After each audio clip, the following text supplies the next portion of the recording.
Can't Help Falling in Love by Victorine E. Liskey. Chapter 1. Cricket Jenkins, Sunday, November 22nd. Micah and I are sitting on the couch in my basement watching Pride and Prejudice because it was my turn to pick the movie, and because Micah didn't appreciate it enough the first time I made him watch it. It's the Keira Knightley version because it's the best, and no one can say otherwise. Micah's knee bounces as Mr. Darcy helps Elizabeth into the carriage, and he totally misses the hand flex because he's staring off into space.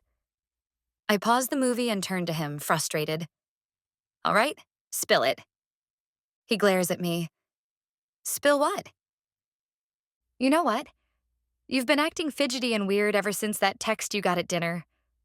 What is it? Are you being sued? He screws up his face like I suggested he take a naked stroll downtown. Gosh, Jiminy, that's what you jump to? Do you think I go around doing things that would get me sued? Then tell me, who texted you? As he grumpily fiddles with his phone, another thought jumps into my head, and I freeze. Is it a woman? Does he have another crush besides Kiki's sister, Keira?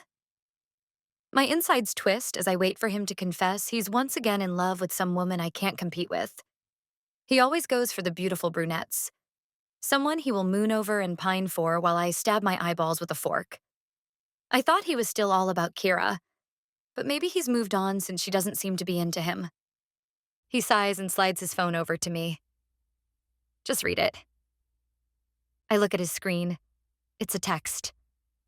Hello, we came across your music on YouTube. We're a small indie label based out of Seattle and would love to talk. Let us know if you're interested. Midnight Velocity has serious potential. I scream and hit the couch cushion with my hand. Micah, that's amazing. Why are you so moody about it? This is great. No, it's not great, Micah says, grabbing his phone back. Don't you see? This means my identity was leaked. Somehow they found me, and that means other people can find me. I'm confused. So what? Don't you want to be a musician? Isn't a record label contract your dream come true? I looked them up. They're tiny. They don't have any big singers, only no names. He shakes his head. I'd be a fool to sign with them. That's an excuse, and you know it. You could use their interest as leverage to get a bigger label. Your videos are hot. I've been telling you to reach out to someone. Take a chance.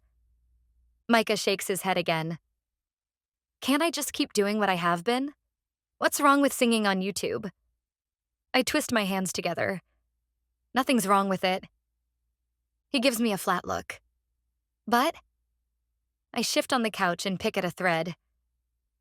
It's just, are you sure you're not letting your anxiety make this decision?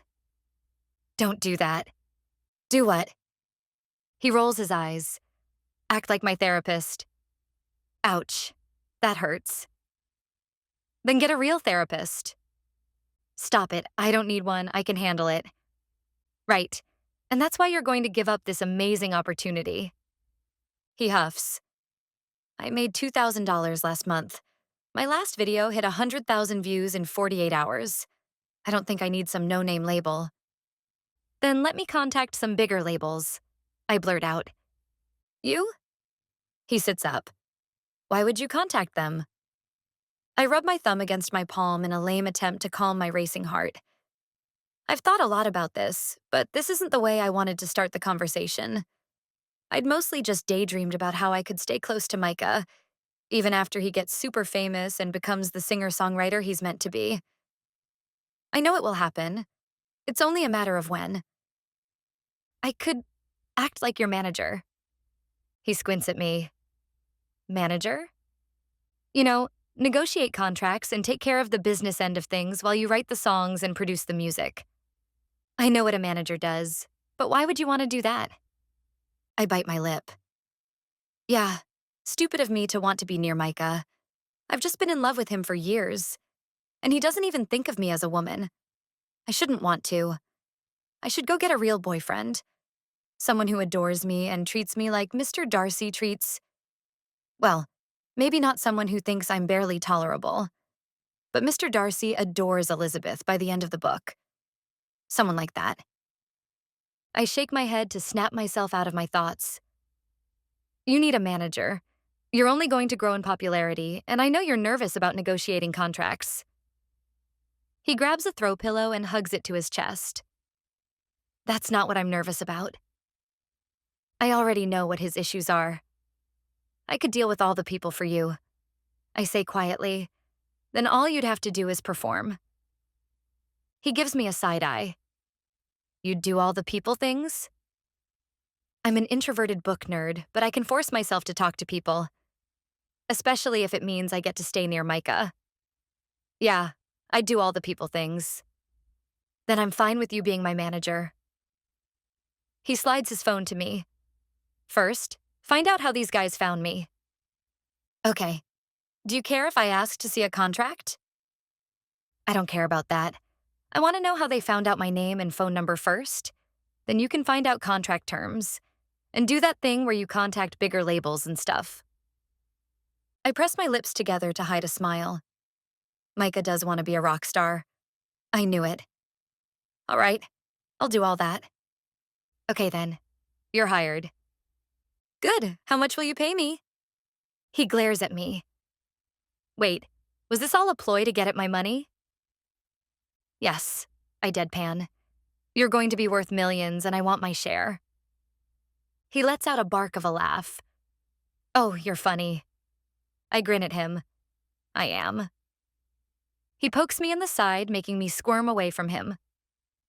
Don't forget, he says. I know where you're the most ticklish. My mouth drops open. You wouldn't dare. He peers at me through a strand of his long hair that has fallen into his face. I totally would. For a split second, I think he's joking, but then he pounces and I scream. He straddles me, his fingers flying over my ribs and stomach. It tickles so much I can't help the giggles that come out. You won't get my millions, he says, still poking my ribs. Stop, I say between fits of laughter. I fight him, but he's too strong and he prevails. Say you'll stay away from my millions. His voice is high-pitched, and I know he thinks it's hilarious that he could someday be a big-shot musician. I don't think he knows how good he is. I can hardly get a word out through my chuckling.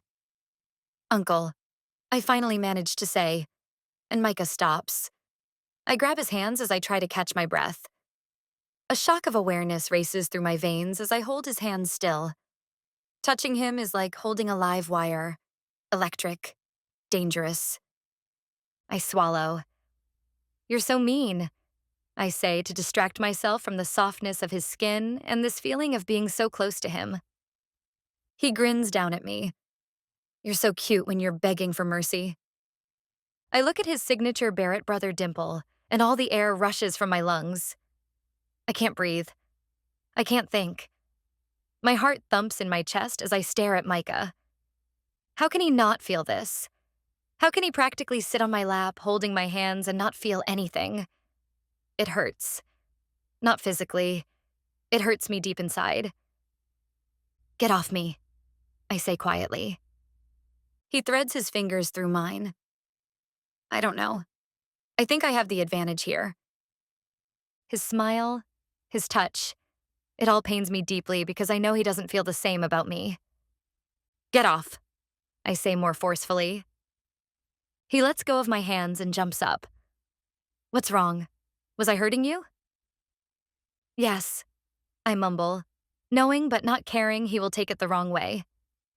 Geesh, I'm sorry, Cricket. I didn't mean to. He runs a hand over his hair, and it falls back into his face.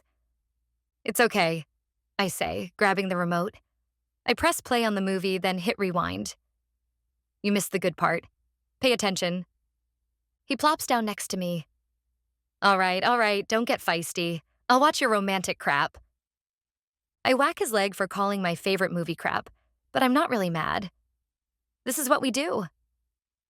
I fool myself into thinking he'll like my swoony romance movies, and he pretends to hate them. I sigh and stare at the television, not seeing Mr. Darcy or Elizabeth anymore. My pulse races as I sit next to Micah, my nerve endings still on high alert from his touch. I really need to find another guy. I inwardly groan. Why did I tell Micah I'd be his manager?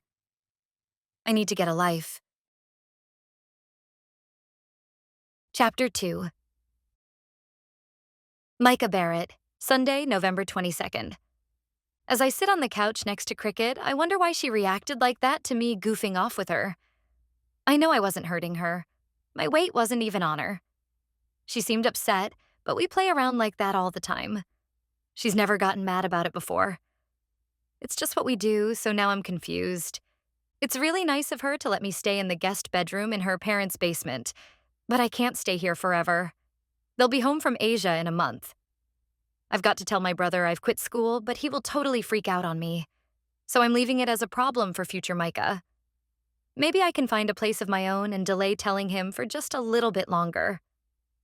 I watched the movie with her, trying to keep up with the storyline because I know Cricket's going to ask me my opinion when it's done. I know I didn't say the right things last time because she's making me watch it again so I really get Mr. Darcy, or something like that.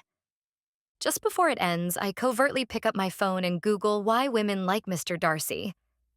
The article I find is more interesting than the movie, and I get some great talking points. Cricket huffs. Are you on your phone? I put the phone face down on the couch. I was looking up who played Mr. Darcy, I say, lying through my teeth. I was admiring the way he portrayed him as aloof in the beginning, but then showing his deep love and loyalty for Elizabeth by the end. Cricket narrows her eyes like she can see right through me. I think she's going to call me out on my lie, but instead she smiles and says, "Yes, you get it." I breathe out a sigh of relief. I think I do. He's brooding and proud at the beginning, which she mistakes for arrogance, but he totally falls in love with her and he's willing to do anything for her. Her grin widens. I'm so happy you get it. Of course, I say, scoffing. I'm not totally romance inept. We have to watch Sense and Sensibility now. Panic floods through me. Oh no, what did I do? I'm totally romance inept, and I don't want to sit through another old-timey one. I should have said something silly and made a joke. She would have made fun of me, but at least I wouldn't have to watch another one of these. I quickly make up an excuse. Gosh, I'd love to, but I need to do some filming for my next video. Filming? My mind races. I had no idea what I was going to say, and now I have to improvise. Yeah, I got this idea to take some B-roll footage around the island to spark up my videos. You know, some generic beach footage, some up-close nature shots. Things that won't identify the island, but will keep viewers interested. That's a great idea. Need some help? I'm so happy I don't have to sit through another Jane Austen movie that I jump up from the couch. Yes, let's go. Cricket grabs her keys. She gives me a devilish grin, and all of a sudden I realize she was playing me. She knew I Googled those things. I'll drive, she says with a satisfied smile on her face. I'm such an idiot, but now I'm committed. We get to the beach and I set up my camera on the tripod. The late afternoon light is perfect for this kind of shot. Cricket sits on a piece of driftwood nearby, reading a book while I adjust the settings. Can you get in the shot? I ask. Walk along the shoreline or something. It'll make the footage more interesting. Cricket looks up from her book. You want me in your video? Not like that. Just as background. No one will recognize you. She shrugs, sets down her book, and walks toward the water's edge. I start filming, getting some good shots of the waves and Cricket silhouetted against the sunset. She's actually pretty photogenic when she's not overthinking it, even in her jean shorts and t-shirt, her hair blowing in the breeze. Perfect, I call out. Keep walking naturally. Cricket does a fantastic job while I finish filming. She's a natural. I'm already thinking of other ways I can use her in my B-roll when she joins me at the camera. Did you get the footage you need? I nod, turning to her. That's when I notice her glasses are smudged. Again. There are fingerprints all over the lenses. How does she let them get so bad? Luckily, I have my microfiber cloth in my pocket. I don't even wear glasses, but I carry it everywhere. I hold up my hand. Hang on. Your glasses. How do you function with them so dirty? I reach for them, and she automatically tilts her head so I can slide them off her face. It's something I've done a million times. I clean them and hold them up to see whether I got all the spots. In a flash, a seagull swoops down out of nowhere and snatches them right out of my hands. Hey! I yell, but the bird is already flying away with Cricket's glasses dangling from its beak. Cricket squints in the direction of my voice. What happened? Did you drop my glasses? A seagull stole them. I can't believe I'm saying those words. What? Cricket starts stumbling toward where she thinks the bird went, but she's completely blind without her glasses. Micah, those are my only pair. I'm about to chase after the stupid bird, but someone else beats me to it. A guy who looks to be in his early 20s comes jogging down the beach, following the seagull's flight path. He's got dark hair and he's wearing a faded t-shirt and cargo shorts. I bet he's been exploring the beach for a while. I got it, he calls out, running after the bird as it lands near some rocks. The seagull drops the glasses when the guy approaches, probably realizing they're not food. The man carefully picks them up and jogs back toward us. One slightly bird-slobbered pair of glasses, he says, holding them out to Cricket with a grin. Good news is they're not broken. Bird slobber? She asks, her nose wrinkled. The man laughs and wipes them with his t-shirt. Don't worry, I'll clean them. Cricket puts her hand out, but it's obvious she can't see very well. Here. The guy steps closer and gently places the glasses back on Cricket's face, which for some reason annoys me. There you go. Oh my gosh, thank you so much. Cricket's cheeks turn pink. Is she blushing? Why is she blushing? He's good-looking, but not that good-looking. Sheesh. She giggles. I'm basically helpless without these. No problem. I'm River, by the way. She points to herself. Cricket. And this is Micah, who apparently has terrible reflexes when it comes to seagull attacks. I cross my arms and take a step toward Cricket. Hey, that bird came out of nowhere. It was like an aerial ambush. River laughs. They're pretty opportunistic around here. I've been filming some of the wildlife behavior, and those gulls are relentless. You're a filmmaker? There's interest in her voice, which bugs me too. When I was filming, she was reading her book, but now she suddenly cares? Sort of. More of a hobbyist. What about you guys? Micah's got a YouTube channel. Cricket's voice is unusually high-pitched. We were getting some B-roll footage. River nods toward my camera setup. Nice equipment. What kind of content do you make? And just like that, this random guy has Cricket's full attention, when 5 minutes ago she was irritated with me for not paying attention to Mr. Darcy. I don't know why, but the whole situation rubs me the wrong way. Music videos, I say, keeping my answer short. We should probably get going, Cricket. The light's changing. But Cricket doesn't seem to hear me. She's looking at River like he saved her life instead of just rescuing her glasses from a stupid kleptomaniac seagull. Let's go. I nudge her elbow. Cricket is an unusual name. River runs a hand through his already perfect hair. I like it. She blushes again. Thanks.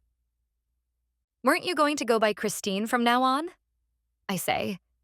She sends me a quick glare before turning back to River. You look kind of familiar. Have we met before? I roll my eyes so hard I think I see yesterday. Did she use a lame line on him? He laughs. I just got here, but don't worry, you're not crazy. You probably recognize me from the television show I was in. Cricket raises her eyebrows. You're an actor? Yes, I'm here for an audition, actually. Oh heavens, he's an actor. Now she's going to fall all over him. Next thing he's going to say is he's auditioning for the role of Mr. Darcy. What are you auditioning for? I bark. River finally tears his gaze away from Cricket to look at me. The lead role in an indie film? Oh, so nothing big then? I didn't mean for it to sound bad. It just came out that way. Cricket whacks my arm. Micah. River laughs, not bothered at all by my rudeness. He's right. It's not a big break, but I've been out of work for a while and I could really use this job. What television show were you on? Cricket asks. I can practically see her swoon. Kid logic. Cricket gapes at him. That was a huge show. Everyone watched it. She peers at him. Wait a minute, I see it now. You played Jake, right? River nods. Yes. Her mouth drops. You're River Stone. In the flesh. Oh my goodness, it's so nice to meet you. I was a huge fan of your show. She giggles again, and I feel like I need to get Cricket away from this guy before she really embarrasses herself. Wow, look at the time. The sun is almost down now. We'd better leave. I grab her arm. Wait. River takes a step toward Cricket. I don't want to sound presumptuous, but are you two dating? Cricket laughs. Hard. Which really hurts my feelings. Is it that funny? No. Micah and I are just friends. River smiles at her. I'm here for a few days trying to get into character, and I'd love a tour of the island if you don't mind. Sure, Cricket says. My muscles twitch as I try not to get upset. She doesn't even know this guy. What if he's a jerk? A serial killer? How can she agree to go show him the island? Isn't that code for other things? I loop my arm through Cricket's. Sure, I repeat. We can show you around. River looks taken aback, but he recovers quickly. Great then. Can I get your number? He pulls his phone out of his pocket. I grab it. Yep. I type my number into his contacts. River gives me a polite nod. When I hand it back to him, he gives it to Cricket. And yours? She smiles so wide I think she's about ready to melt into the sand. Of course. She types it in and hands it back to him. Great. We'll hear from you soon then, I say, dragging Cricket off toward my tripod. The tide is coming in and my camera's going to be out to sea soon if I don't get it. River nods. Okay then. I'll call you. I stomp over to my camera and pick it up. River obviously said that to Cricket, not me. What the ever-loving heck? Is it just me? Or was he practically all over Cricket? And why does she look so happy about it? It makes me angry that she's not using common sense. He's a complete stranger, and all of a sudden they're best friends? What is up with that? Chapter 3. Cricket Jenkins, Sunday, November 22nd. I walk to my car, clutching my book to my chest. No, that's not right. I float to my car. Riverstone, the actor, talked to me. And he actually liked me. He practically asked me out. I can't believe it. He even asked for my phone number. I suddenly panic. What if he doesn't call? We didn't exchange numbers, so I can't get a hold of him. What if he decides Micah was too possessive and he changes his mind? I turn to glare at Micah. Why did you do that? You know River was trying to ask me out. Why did you make it weird and invite yourself along? Micah snarls like he always does when he's not getting his way. You don't even know this guy. I did it to protect you from making a bad decision. Geesh, Jiminy, he could be a murderer. I bust out laughing as I unlock my car. Riverstone is not a murderer. That's ridiculous. Micah puts his tripod in the trunk and we climb in. I slide my book into the door cubby before I start my car. Micah scowls at me. All right, maybe not murderer, but what if he tries something? I want to make sure he's a stand-up guy before you go out alone with him. My heart warms. Micah wants to protect me. I thought he was just being obnoxious. That's actually sweet of you. Thank you. You're welcome. He fiddles with his camera lens as I pull out of the parking lot. You're like the sister I never had. I want to make sure you're safe.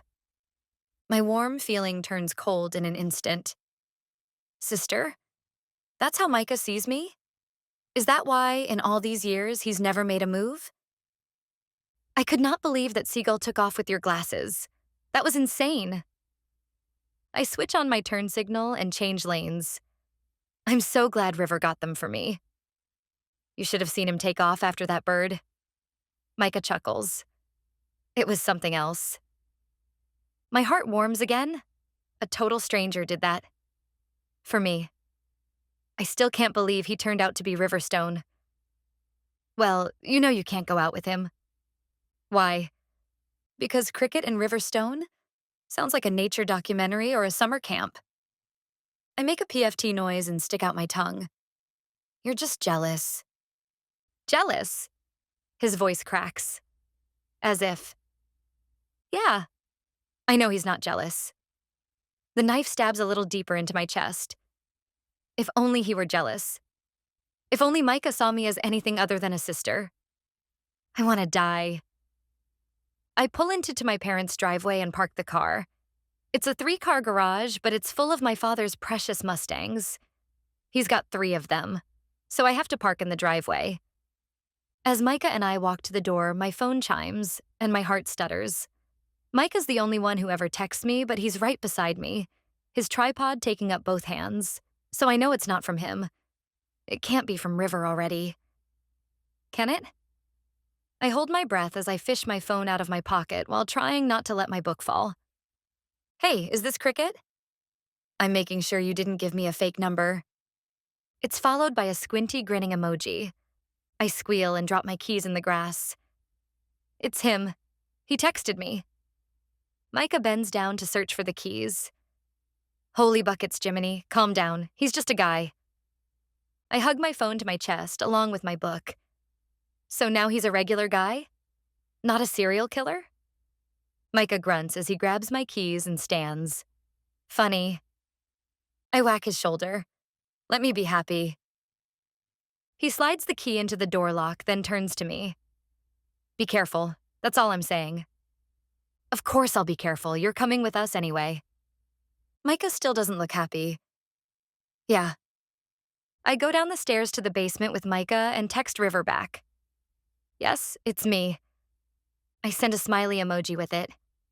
Oh, good. I was worried you thought I was a weirdo or something. I curl up on the couch and bite my lip. I can't stop smiling. No, not a weirdo. Although Micah did say something about not knowing if you were a murderer. It's worse than I thought. I send him a laughing emoji. I didn't think you were a killer. I was highly impressed with how you chased after that seagull to get my glasses. I couldn't see a thing, of course, but I pictured you as being gallant. Ooh, gallant. I like that. Micah plops down next to me and leans over to look at my phone. What's he saying? I pull it back so he can't see. Normal stuff. So he's cracking dad jokes and feeding you cheesy lines? I scoff. No. Then that's not normal. I shift on the couch, putting my legs over Micah's lap to further hide my phone screen from him. He starts tapping out some unknown rhythm on my legs with his thumbs. It's such a Micah thing to do. He's always got some song in his head that only he can hear. Stop being jealous of my new boyfriend. Micah chokes on his spit. Boyfriend? Already? I grin at Micah, loving his shocked reaction. I only said it to see what he'd do. He did not disappoint. I have a feeling about him. He could be my Mr. Darcy. Micah starts rubbing my calves, massaging my muscles. His warm hands on my bare skin sends waves of electricity through me. It feels good. Too good. His touch is affecting me more than usual, and I pull my legs away, curling them under me. What? He asks. I thought you liked that. I don't know what to tell him. Not right now, I say as I text River back. You're my knight in shining cargo shorts. Haha. You're funny. I noticed you were reading a book before that bird so rudely stole your glasses. Can I ask what you were reading? I was rereading Sense and Sensibility. I was going to watch the movie with Micah, but he had to go film, hence why we were on the beach. The Dashwood Sisters. A classic.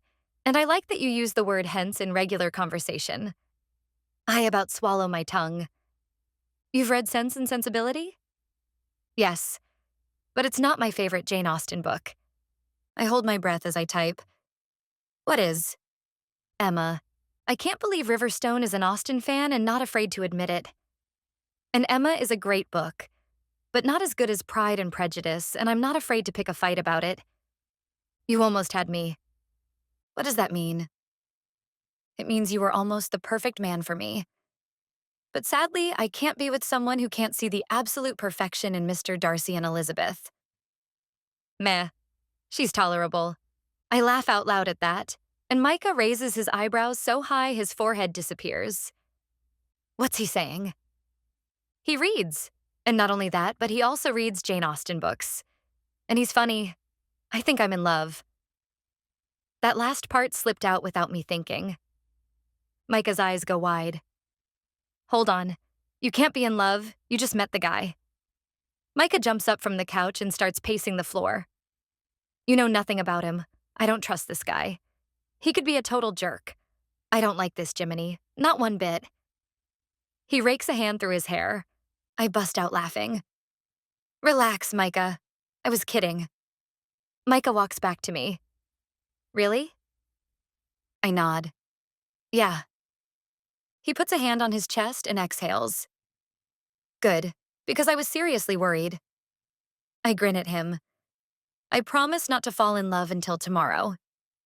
He picks up a throw pillow and hits me on the head. Nerd. Geek, I say back to him. It's a thing we do. He's the music geek and I'm the book nerd. He grins and leans over until he's only inches from my face.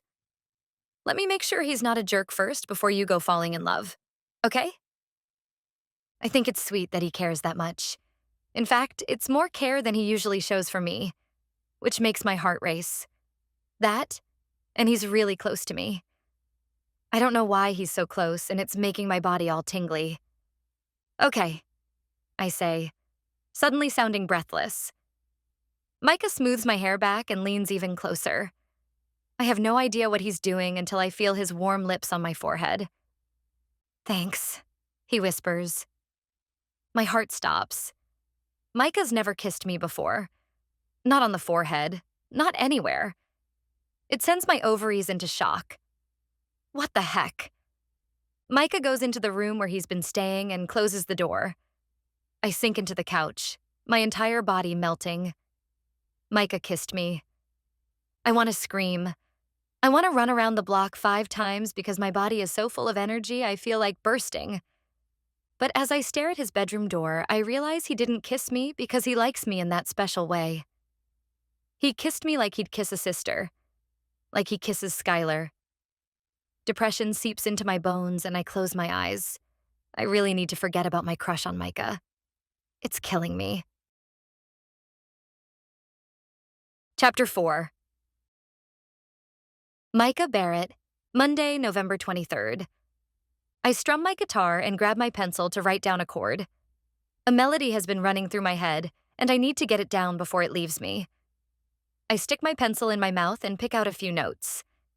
As I'm working, a knock comes from my bedroom door. Well, not my bedroom. The guest bedroom in Cricket's basement. Micah? Come in, I say around the pencil in my mouth. I try a different chord, which sounds better. Cricket comes in wearing a pink sundress I've never seen her wear before. She turns to both sides. I just bought this, but it looked better on me in the store. Does it make me look fat? What? No, you look fine. She comes over and takes the pencil out of my mouth. She holds it out like it has slobber all over it, which it does not. I couldn't hear a word you said. I snatched my pencil from her hand. I said you're not fat and you look fine. Why are you wearing a dress? Is there something going on today? Cricket shrugs. I wanted a change. Hey, River texted. I'm going to meet him at Centennial Park in a few minutes. If you're too busy with your music, I can show him around Willow Shade by myself. I pull my strap over my head and set the guitar in its case. No, I'm not busy. Just finishing up here. I'll go with. She slow blinks at me. It's fine if you'd rather stay here. I grit my teeth and stand. There's no way I'm letting Cricket be alone with that guy before I've vetted him. It's all good. I'm coming. Okay, fine. Get ready. We're leaving in 5 minutes. She turns and walks out. I was born ready, I call to her. She sticks her head back into view. You were born ready to mess up my date with River? Yep, I say, emphasizing the P sound. She sticks out her tongue and disappears around the corner. I chuckle under my breath as I slip on a pair of shoes. I grab a jacket since the forecast said the temperature would be dipping into the 50s today. 10 minutes later, Cricket and I drive to Centennial Park. River is sitting on a bench near the fountain, scrolling through his phone. When he sees us, he stands and waves. Hey, River calls out, jogging over to us. He's wearing khakis and a button-down shirt with a pair of sunglasses hanging from the middle that probably costs more than my entire wardrobe. Thanks for doing this. I really appreciate the local tour. Cricket beams at him. Of course. River points to the lighthouse. Was that a working lighthouse at one time? I hold in a snort because this man has obviously never seen a real lighthouse before. How could he ask such a ridiculous question? Cricket politely shakes her head. No, it's a replica, but kids love climbing to the top. It was built to look like the old lighthouse that used to be on the north end of the island before it was torn down in the 1960s. That's cool. Can we go inside it? Sure. Cricket starts in that direction, and River falls into step beside her. I trail along behind them. Why did I insist on coming? This is going to be stupid. I feel like a backup singer who just realized I'm not even in the song. Cricket points to the top. Local legend says if you make a wish at the top and ring the little bell they put up there, it'll come true. Of course, half the island has made wishes there, so either the bell isn't very powerful or it's very selective. River grins at Cricket. That sounds like a fun tradition. They enter the lighthouse, but I hang back, not in the mood to go up and watch them make wishes. Cricket doesn't even stop to ask why I'm not following them. I kick at a dandelion and listen to her giggles in response to something I can't hear him say. Stupid lighthouse. Maybe I should have gone up there. Changing my mind, I sprint up the stairs. When I get to the top, River is already ringing the bell and I'm out of breath. He smiles down at Cricket. Think my wish will come true? She blushes. It might. I lean against the railing beside him and try to act like I'm not panting. Probably won't. My wishes never come true. River's grin widens. I don't know. I have a feeling about this one. Ugh. I feel like jumping off the lighthouse so I don't have to hear River and Cricket flirting anymore. It's so cheesy. After we look out at the ocean for what feels like an eternity with River and Cricket making googly eyes at each other, I start down the steps, and thankfully, Cricket follows. Where should we go next? River asks from behind Cricket. I clear my throat. Well, there's the marina a couple of blocks away. Good views, local fishing boats, very authentic willow shade experience. That sounds perfect, River says. As we walk toward the marina, River gestures around at the quaint island streets. This place has such character. Where are you staying? Cricket asks. The Seaside Inn downtown. Nice old place. I love the architecture. I look over my shoulder at him. There's a ghost there, you know. His eyebrows shoot up. A ghost? Cricket's eyes light up. I know she loves this story. Oh, that's Mrs. Weatherby. She lived in the penthouse suite for like 30 years. She died there. The locals say she only wants to make sure guests are comfortable. If your television turns on in the middle of the night, that's her. Right, River says, though he doesn't sound entirely convinced. Just what everyone needs, a helpful ghost messing with the television. They say you can hear her walking around at night. Cricket's face is dead serious. She totally believes in ghosts. All right, I'll listen for her then. River chuckles, and I wait for Cricket to blast him for not really believing, but she doesn't say anything. I turn around and gape at her. She's smiling at him. Why isn't she fighting with him like she does when I tell her the sounds are just the old structure settling? We reach the marina, and I spot some small stones scattered along the water's edge, perfect for skipping. Because of the breakwaters, the water in the marina is still enough to skip stones. Levi was the master at it, and I begged him to teach me as a kid. I've always envied his talent for it. I've practiced a lot, and once I got a rock to skip, like 4 times. Hey, want to see something cool? I say, bending down to select a smooth, flat stone. I hope I can repeat my foreskip as I walk to the edge of the water. Watch me skip this stone. Cricket steps closer to me. I didn't know you could do that. I position myself in relation to the water, pointing. See, it's all about the angle and the spin. You want to throw it parallel to the water surface with a good flick of the wrist. I demonstrate the motion without releasing the stone. The physics are actually pretty interesting, I continue. It's about hydrodynamics and surface tension. At least that's what Levi told me. River nods politely. Sounds like you know what you're doing. Cricket slaps my back. Micah's good at everything. That makes me smile. Does she really think that? I draw my arm back and release the stone with what I think is perfect form. It hits the water and immediately plunks straight down with a pathetic splash. Huh? I say, staring at the spot where my stone disappeared. That was weird. Must have been a bad stone. River chuckles. Mind if I try? He casually picks up a stone without even examining it closely. Sure, I say, confident that an actor from the city won't know the first thing about stone skipping. River seems to barely aim before flicking his wrist. The stone sails across the water, skipping 6 times before finally disappearing in the distance. Nice one, Cricket says, clearly impressed. I stare at the water, my jaw slightly open. Have you done this before? Not really, River says with a shrug. Beginner's luck, I guess. I grab another stone, this time inspecting it more carefully for the perfect weight and flatness. Let me try again. That first one definitely had a rough edge. I manage 2 pathetic skips before it sinks. Nothing like River's perfect 6 skip. River picks up another stone and effortlessly sends it dancing across the water for what looks like 8 skips. Okay, what's your secret? I ask, trying not to sound as frustrated as I feel. I honestly don't know, River says. My dad used to take me to lakes when I was little. He could have taught me and I've forgotten. Maybe muscle memory kicked in. Cricket is watching River closely, her eyes shining. That's amazing. I can barely get one skip. Here, let me show you, River says, moving closer to Cricket. He hands her a stone and positions himself behind her to guide her throwing motion. I watch them, feeling increasingly useless.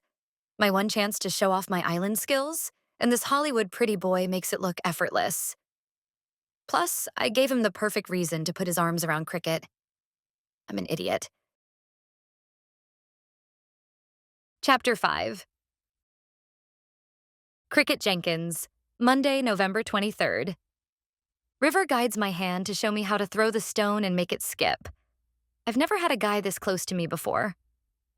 Well, other than Micah, but he doesn't count. He sees me as his sister.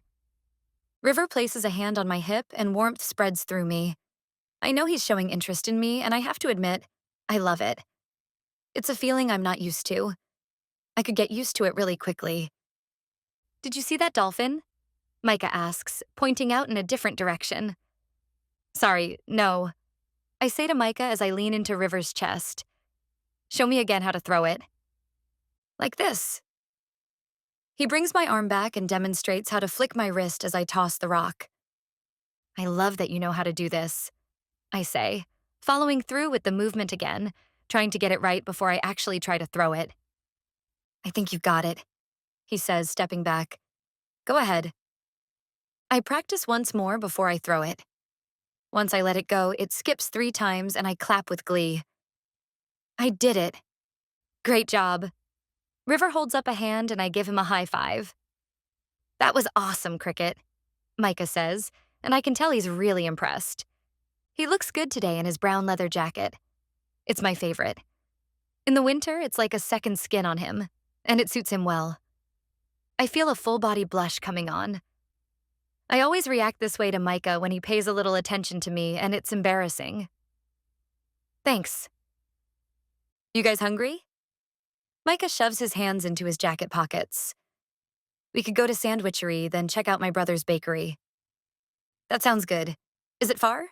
Should we walk? River looks down the street. It's only a few blocks. This way. I point in the general direction. As we walk, a strap on my sandal rubs against the back of my left foot. These are newer sandals I haven't broken in yet. They're cute, so that's why I picked them. I wasn't thinking about walking far.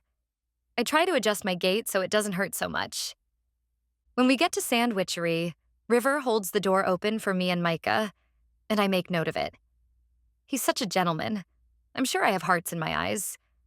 Micah, on the other hand, is totally channeling Oscar the Grouch. River turns to me. What's the best sandwich here? I love the Reuben, but if you're not a fan of sauerkraut, I'd go with the signature sandwich because it's got the best sauce. River nods. Then signature it is. As we eat our sandwiches, I tell River all about Willowshade Island.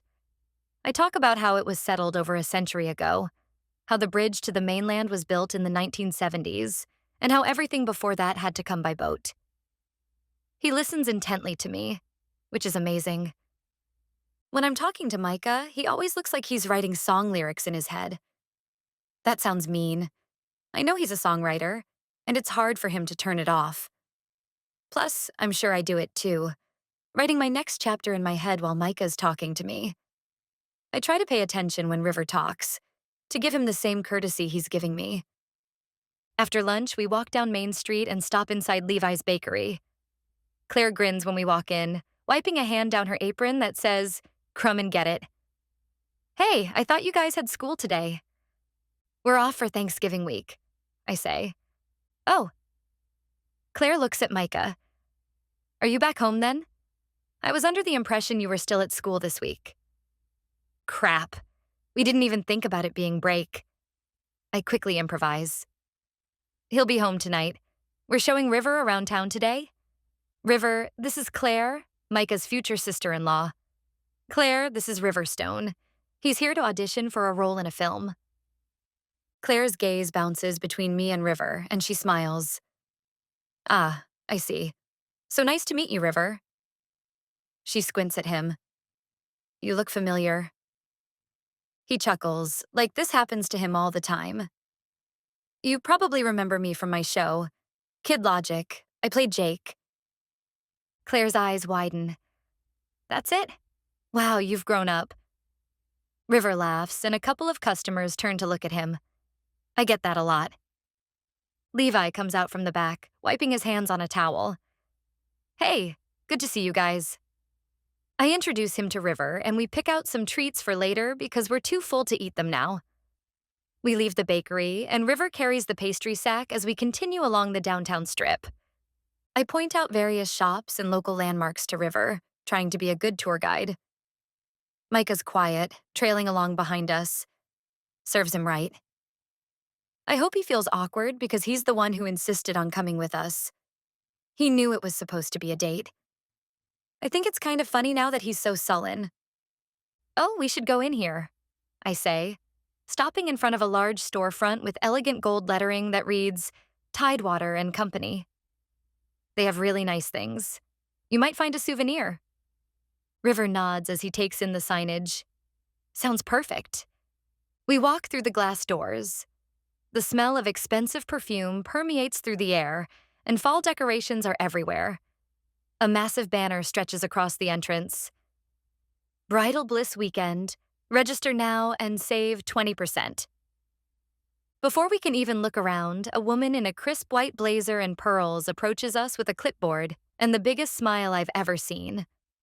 Congratulations, she gushes, looking between River and me. When's the big day? My face heats. Oh, we're not sure yet, River says smoothly, slipping his arm around my waist. But we're thinking maybe June. I stare at him in shock. Is he seriously going to pretend we're engaged? He looks at me, a glint in his eye, and I suddenly want to play along. It would be really fun. Spontaneous. I'm not usually like that, but today I want to be that person. I glance back at Micah, whose jaw looks like it could hit the floor. The woman claps. How wonderful. June weddings are so romantic. I'm Diane, and I'll be your personal registry consultant today. She hands River a small handheld scanner. This will track everything you scan. And with our bridal bliss discount, your friends and family will save 20% on your entire registry. I grin up at him. Wow, 20%. That sounds like a great bargain, River says, a playful look on his face. He turns to Diane. Can we put anything we want on the registry? Diane beams at us. Of course. Oh, you two are adorable, and what about you? She turns to Micah. Are you the best man? No, Micah says through gritted teeth. Just a friend. Well, friends make the best shopping advisors, Diane chirps. Now let's start with the essentials. Kitchen first? River is clearly enjoying himself as Diane leads us to the kitchen section. He holds up the scanner like he knows what he's doing. Oh, this is nice, he says, scanning a stand mixer that probably costs more than my car. We'll definitely need this for all our baking together, sweetheart. I hold in a giggle. Micah shoots him a look that could kill. Cricket doesn't bake.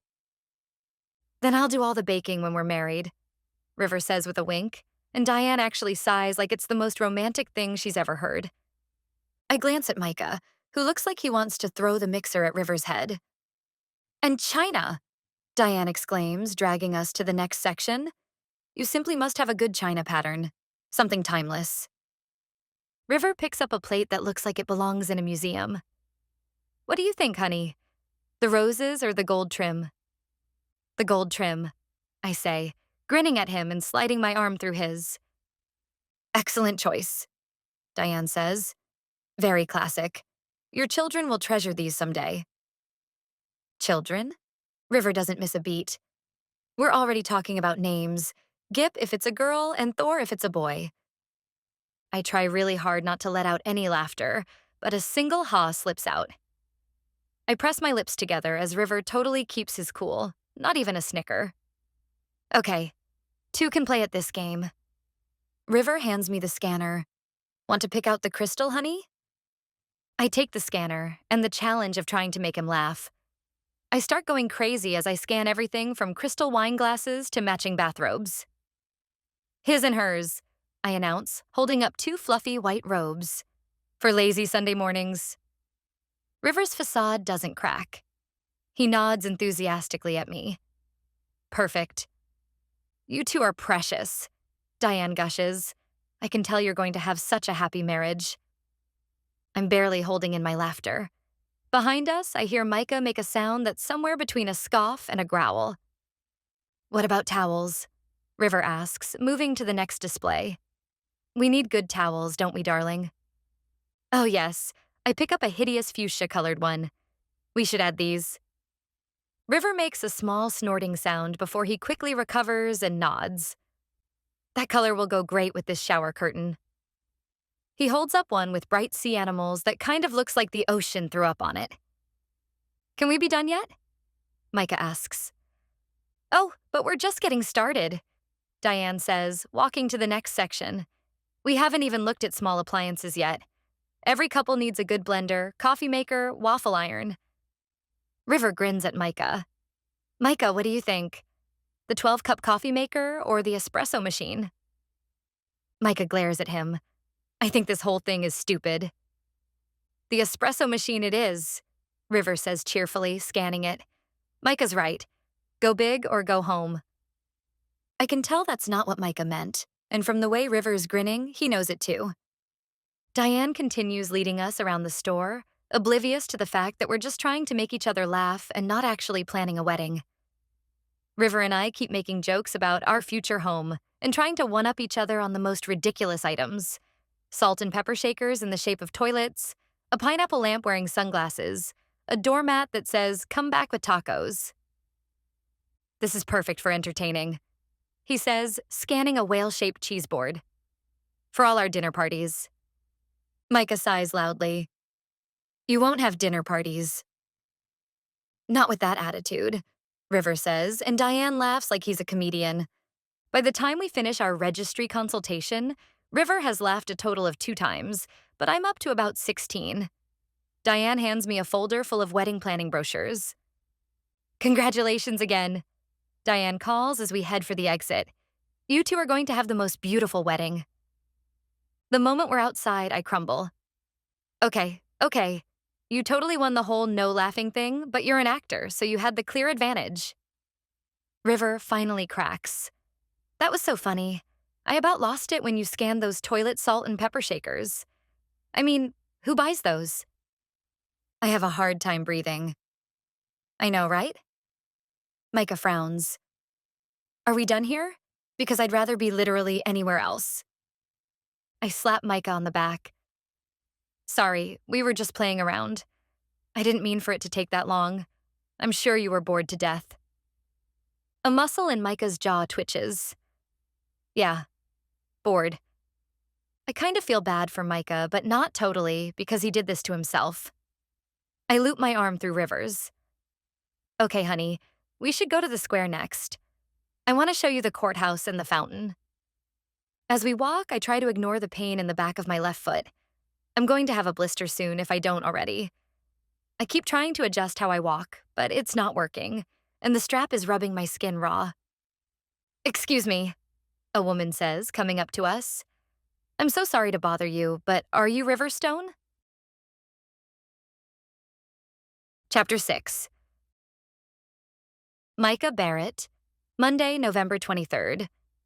River grins at the older woman. Yes, I am. Oh, goodness, I thought that was you. I've followed your career since Kid Logic. I'm such a huge fan. River's smile falters. My career? The woman doesn't notice his confusion. Yes, I've seen that toothpaste commercial where you say, "Wow, so minty." You delivered that line perfectly. And you were that background dancer in that one music video. I forget who for. And I loved that voiceover you did for that kids' educational show about recycling, where you were that talking goat. It was the perfect role for you. River's eyebrows raise up. Oh, I see.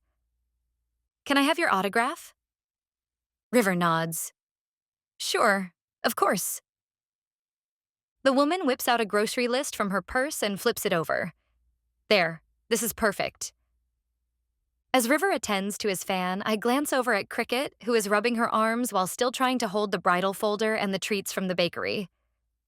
Here, let me hold those, I say, taking her things. You cold? A little. I shrug out of my jacket and help her slip it on, tugging it over her shoulders. There. She hugs her arms to herself. Thanks, Micah. I saw a cold front was coming through. I look at the sky like it clearly shows a cold front coming into Willowshade. Cricket's gaze turns sympathetic. If you get cold, let me know. We can share it back and forth. I grin at her. All right. River finishes with his fan, and as she walks away, she turns and calls out, "Oh, and I loved you in that hemorrhoid cream commercial." River turns 5 shades of red, and I hold in a laugh. That's the best thing that's happened since I woke up. I wish I had his face on camera, because I could watch that a zillion times. We walk another block to the town square. This is the heart of Willowshade, Cricket says, gesturing around the square as we walk. River nods, still looking a bit shaken from his encounter with his overly enthusiastic fan. It's charming. See that fountain? Cricket points to the center of the square. The Whitmore family donated it back in the 1980s. They made their fortune in shipping. The colored lights are cool. Has it always been colored like this? Cricket shrugs. No, they added those in the early 2000s. Legend says if you kiss someone next to the fountain after dark, you'll be together forever. I roll my eyes. Of course she'd bring up the kissing legend. For some reason, that irritates me even more than River pretending they were engaged. River doesn't say anything about the kissing legend, but he does smile at Cricket in an annoying way that makes me want to smack him. And that's our courthouse, Cricket continues, pointing to the brick building with the clock tower. It was built in 1923 and has survived 3 hurricanes. River looks interested. Wow, 3 hurricanes? Did they do a lot of damage? Destroyed some houses, but many are still here from the 1920s, Cricket says. The homes here are built strong. River's gaze travels over the courthouse. That's good. The clock tower chimes every hour, Cricket goes on, and you can hear it from anywhere on the island. During the summer, they set up a farmer's market here every Saturday morning, and the gazebo over there hosts our Christmas tree lighting ceremony. She stops. Wait, that's going to be this Friday. There's a parade and everything. River grins at her. We should go.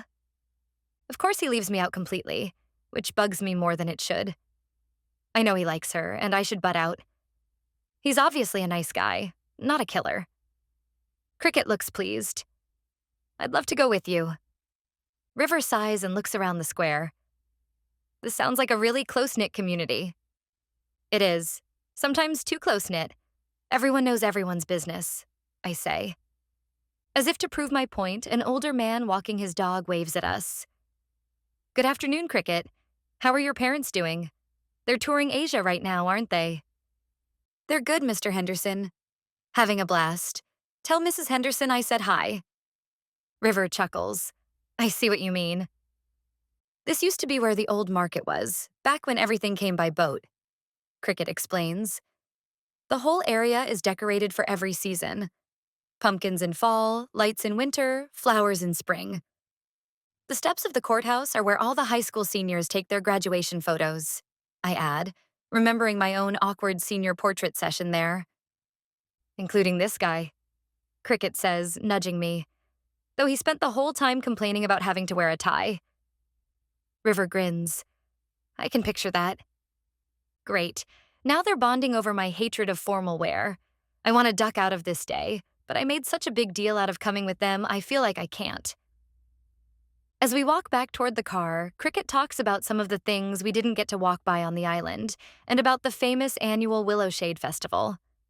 I trail along behind them. I notice Cricket's walking funny as we near her car. I look down at her sandals and see she's got a blister forming on the back of her foot. Ouch. It looks nasty. We say goodbye to River, finally, and get into Cricket's car. She turns to me and smiles. That went well, don't you think?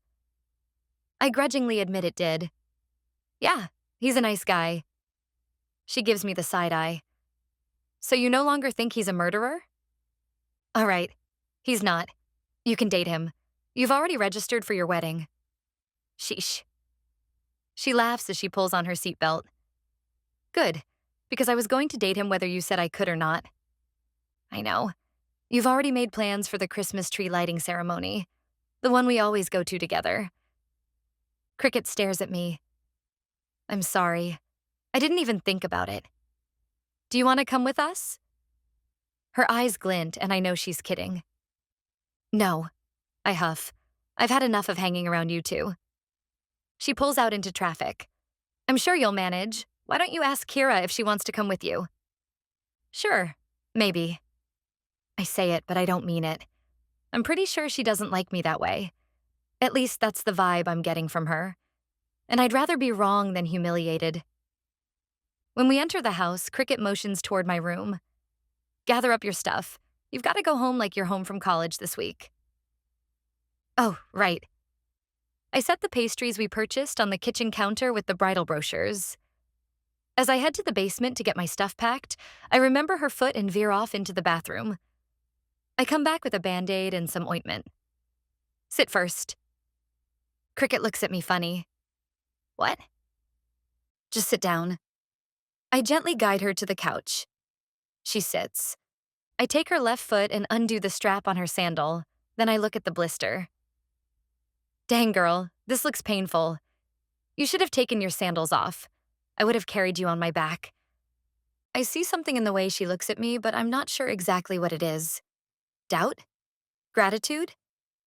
You would have? I shrug. Of course, you're my best friend.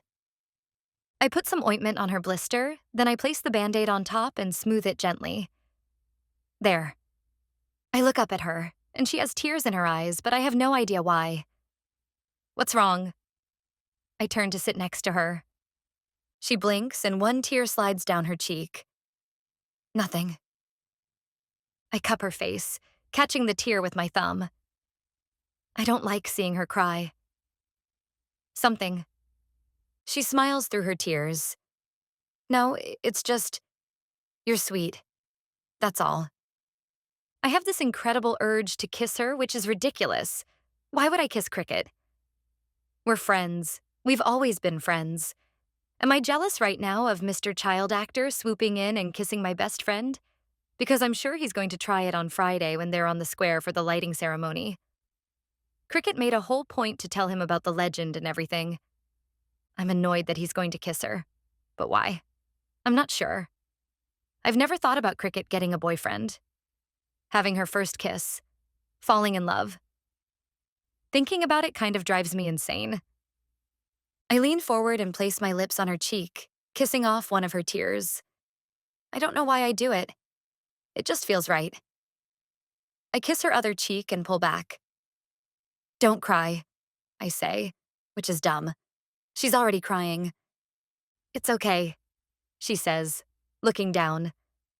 I'm fine. She's not fine. I can see it as more tears fall down her face. I don't know what to do, though. I don't understand girls. My phone vibrates and I pull it out of my pocket. Kiki's calling me. Hello? I answer. Hey, Micah, there's something going on here. I think you need to come home. There are tons of people outside asking for you, and Tobias is kind of upset. Are you at Cricket's house? Chapter 7. Micah Barrett. Monday, November 23rd. My call with Kiki ends abruptly, leaving me staring at my phone like it might give me more information. Cricket looks at me with wide eyes.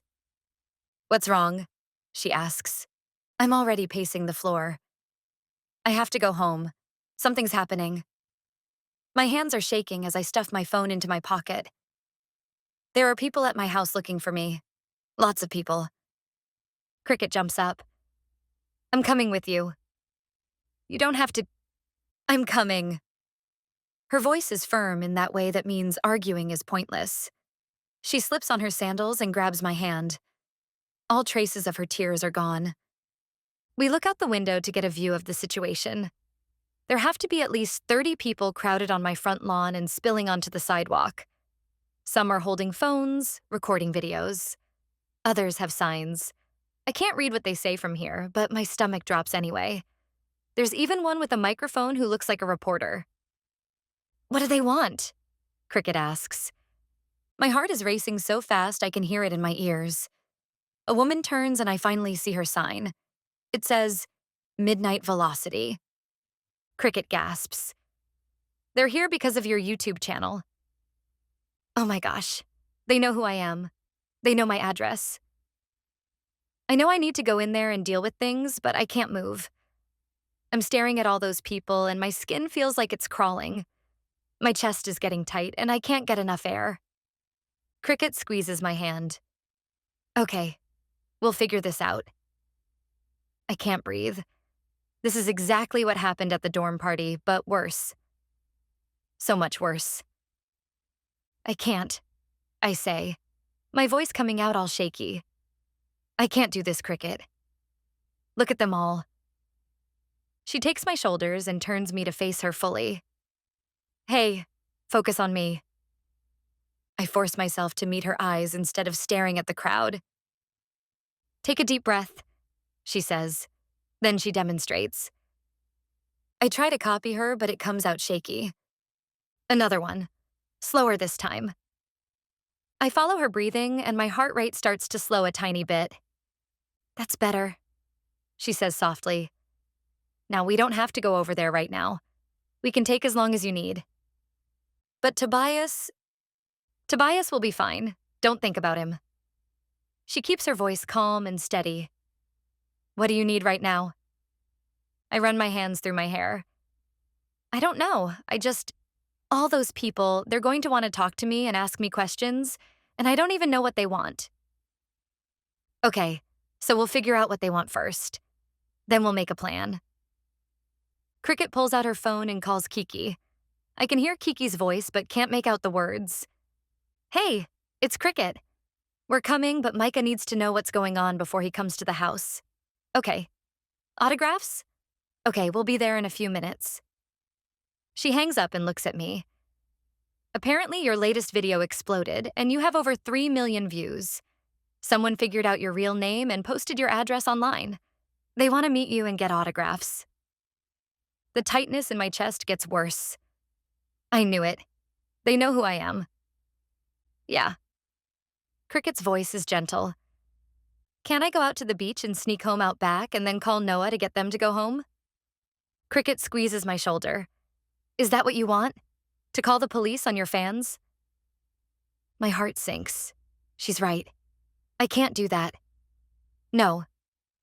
Then here's what we're going to do. I'm going to walk with you to your front door. I'll do all the talking. All you have to do is wave and say, "Thanks for coming," or something like that. You can sign a couple of autographs, then we go inside. What if they ask me questions? I'll answer them. I'm your manager, remember? I look at her. She's wearing that pink sundress, her hair is falling in soft waves around her shoulders, and she has this determined look in her eyes like she's ready to take on the world for me. You'd really do that? Of course I would. She squeezes my shoulder again. This is what managers do, right? Handle the people stuff? I nod, breathing a little easier. Okay, but if I freeze up, then I'll get you out of there, I promise. We stand at the window for another minute while I work up the courage. Cricket doesn't rush me or act impatient. She simply stands beside me, her hand on my arm until I'm ready. Okay, I finally say. Let's do this. We leave Cricket's house and walk down the street together, and as soon as the crowd sees us approaching, people start calling out. Micah! Oh my gosh, it's really him. Can I get a picture? My steps falter, but Cricket's hand tightens around mine. She leads me forward, and when we get close enough, she speaks up in a clear, confident voice. Hi, everyone. Thanks so much for coming out to support Micah's music. He's really excited to meet you all, but we only have a few minutes before he has to get back to working on new songs. The crowd cheers, and Cricket guides me toward the front door. People are holding out phones and pieces of paper, and I'd normally be completely overwhelmed, but Cricket stays right beside me, fielding questions and organizing the chaos. He'll sign a few autographs, but then he really does need to go inside, she says, somehow managing to sound both friendly and authoritative. I sign maybe 5 or 6 things, my hand shaking the whole time, but Cricket keeps talking, keeping everyone happy. When someone asks about my next video, she jumps in. He's working on something really exciting that you'll see soon. Make sure you're subscribed so you don't miss it. By the time we reach the front door, I'm sweating and my heart is still racing. But we made it. Cricket waves to the crowd one more time.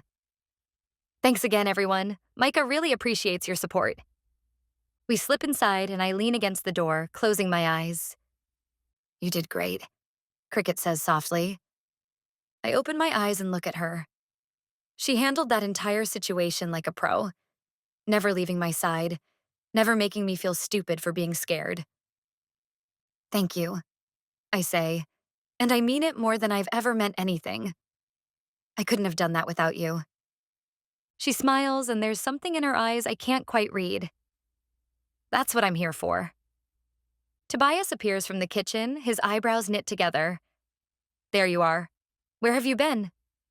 He comes closer. Are you okay? You don't look good. I swallow and drag in another breath. Cricket helped me get through it. Tobias looks at Cricket. Thank you. Anytime, she says, and I know she means it. Tobias takes in a deep breath and scrubs a hand over his face. There's something we need to talk about. I called the school about something, but they said you quit. Is that right?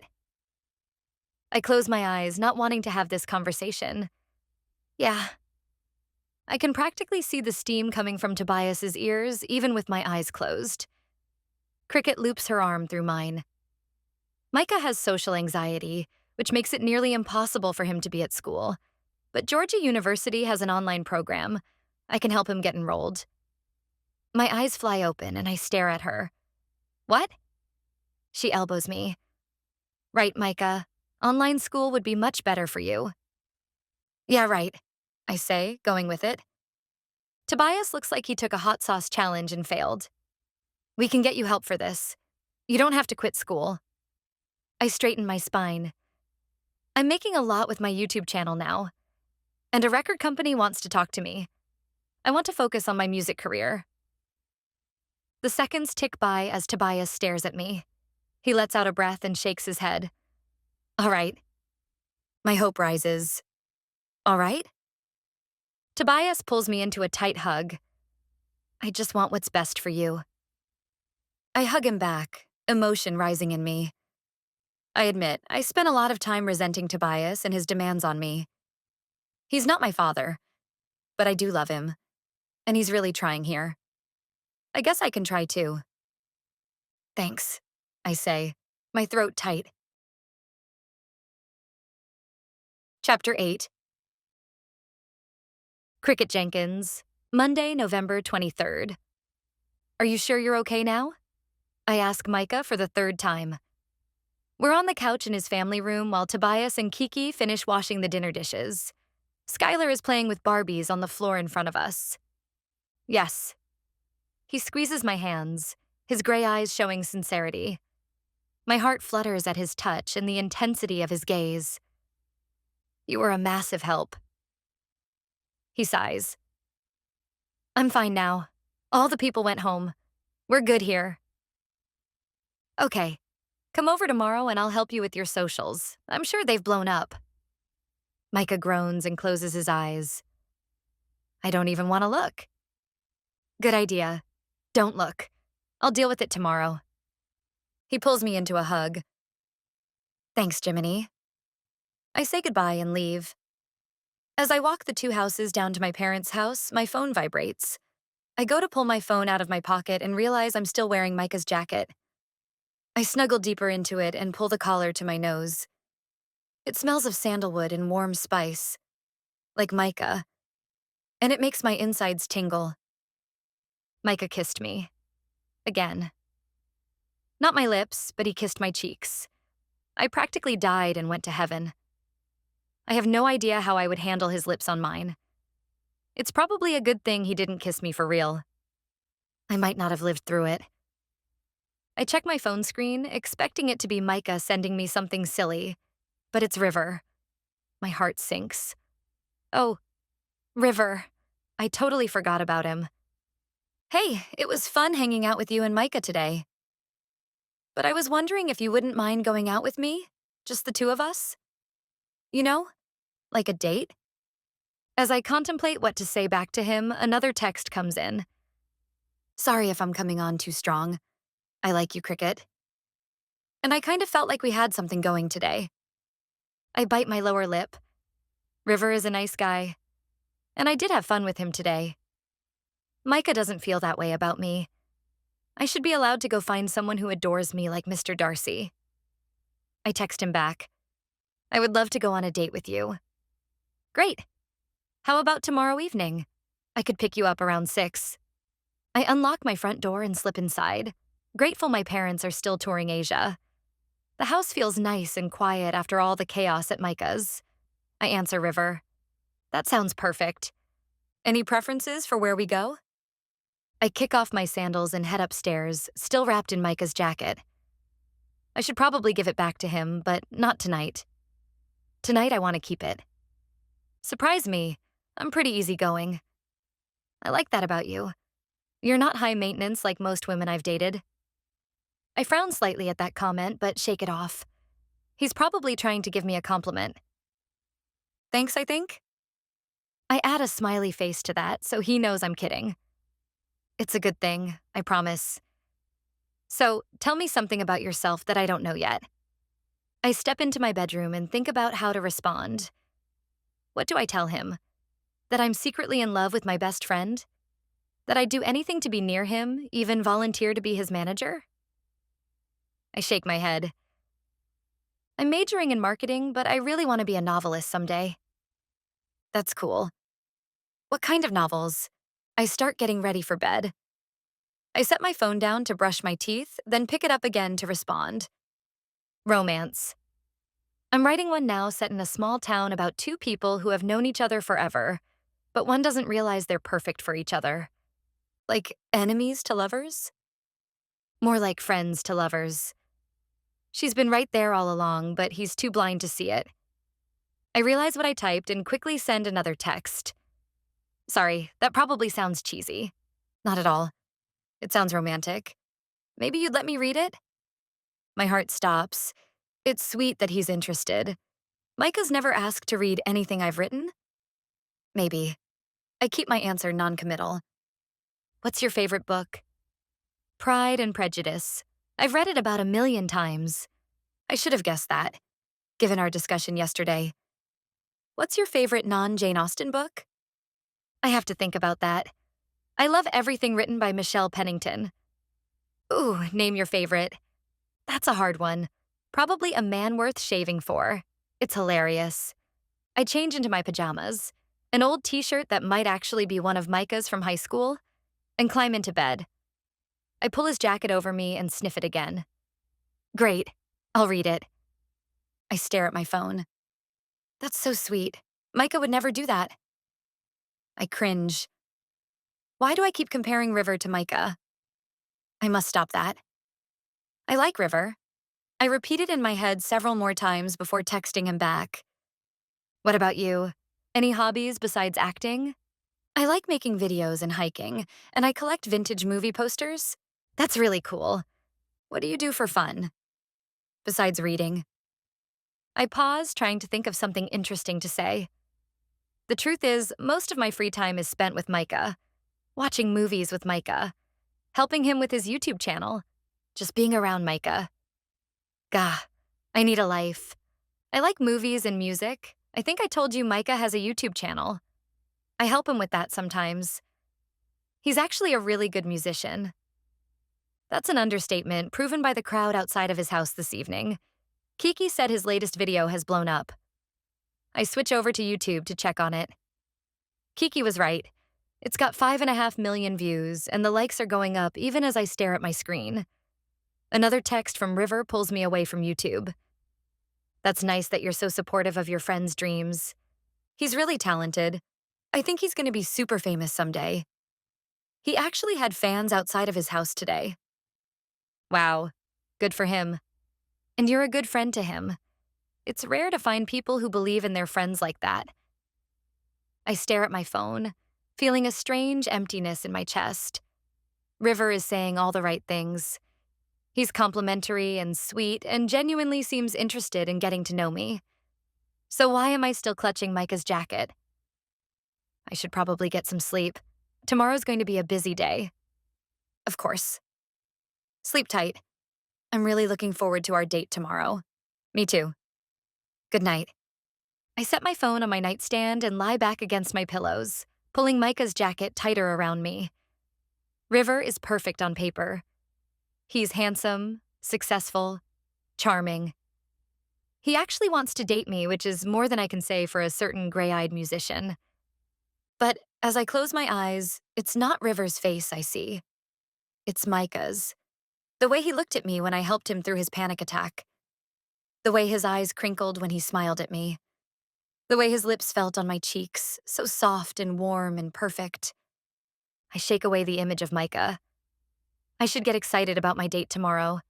River is really sweet. I could really grow to like him a lot. I need to focus on him and stop obsessing over Micah. My phone buzzes and my heart leaps. I'm hoping it's Micah. Maybe he couldn't sleep either. Maybe he's thinking about me the way I'm thinking about him. I grab my phone and see Micah's name on the screen. My pulse quickens. Hey! I know it's late, but I couldn't sleep. I keep thinking about today and how you helped me get through that crowd. You were amazing, Cricket. I don't know what I would have done without you. You always know exactly what to say and do to make me feel safe. Thank you for being the best friend a guy could ask for. I'm really lucky to have you in my life. My heart soars and breaks at the same time. He's thinking about me. He appreciates me. The best friend a guy could ask for. I stare at the text until my eyes blur with tears. This is why I need to date River. Because I need to stop liking someone who will never see me as anything more than his faithful sidekick. I type back through my tears. You don't have to thank me. I'll always be here for you. That's what friends are for. Sweet dreams. I hit send and immediately want to take it back. I want to tell him how I really feel. I want to ask him why he kissed my cheeks. I want to know if there's any part of him that might see me as more than his best friend. But I don't. Because losing Micah's friendship would be worse than never having his love. I pull his jacket up to my face and breathe in his scent, letting myself cry quietly. Tomorrow I'll go on a date with Riverstone and pretend my heart isn't completely owned by the boy next door who will never love me back. But tonight, I'll let myself dream about what it would be like if that last text had been Micah asking me on a date instead of thanking me for being such a good friend. Chapter 9. Cricket Jenkins, Tuesday, November 24th. Micah paces my basement family room while I try to manage his social media on my computer. It's insane how many messages he's gotten. He's really blown up now that his identity has leaked. And his latest video is trending on YouTube. It has over 40 million views now. Even though all the fans went home, a few bloggers have been hanging out on his sidewalk trying to get photos.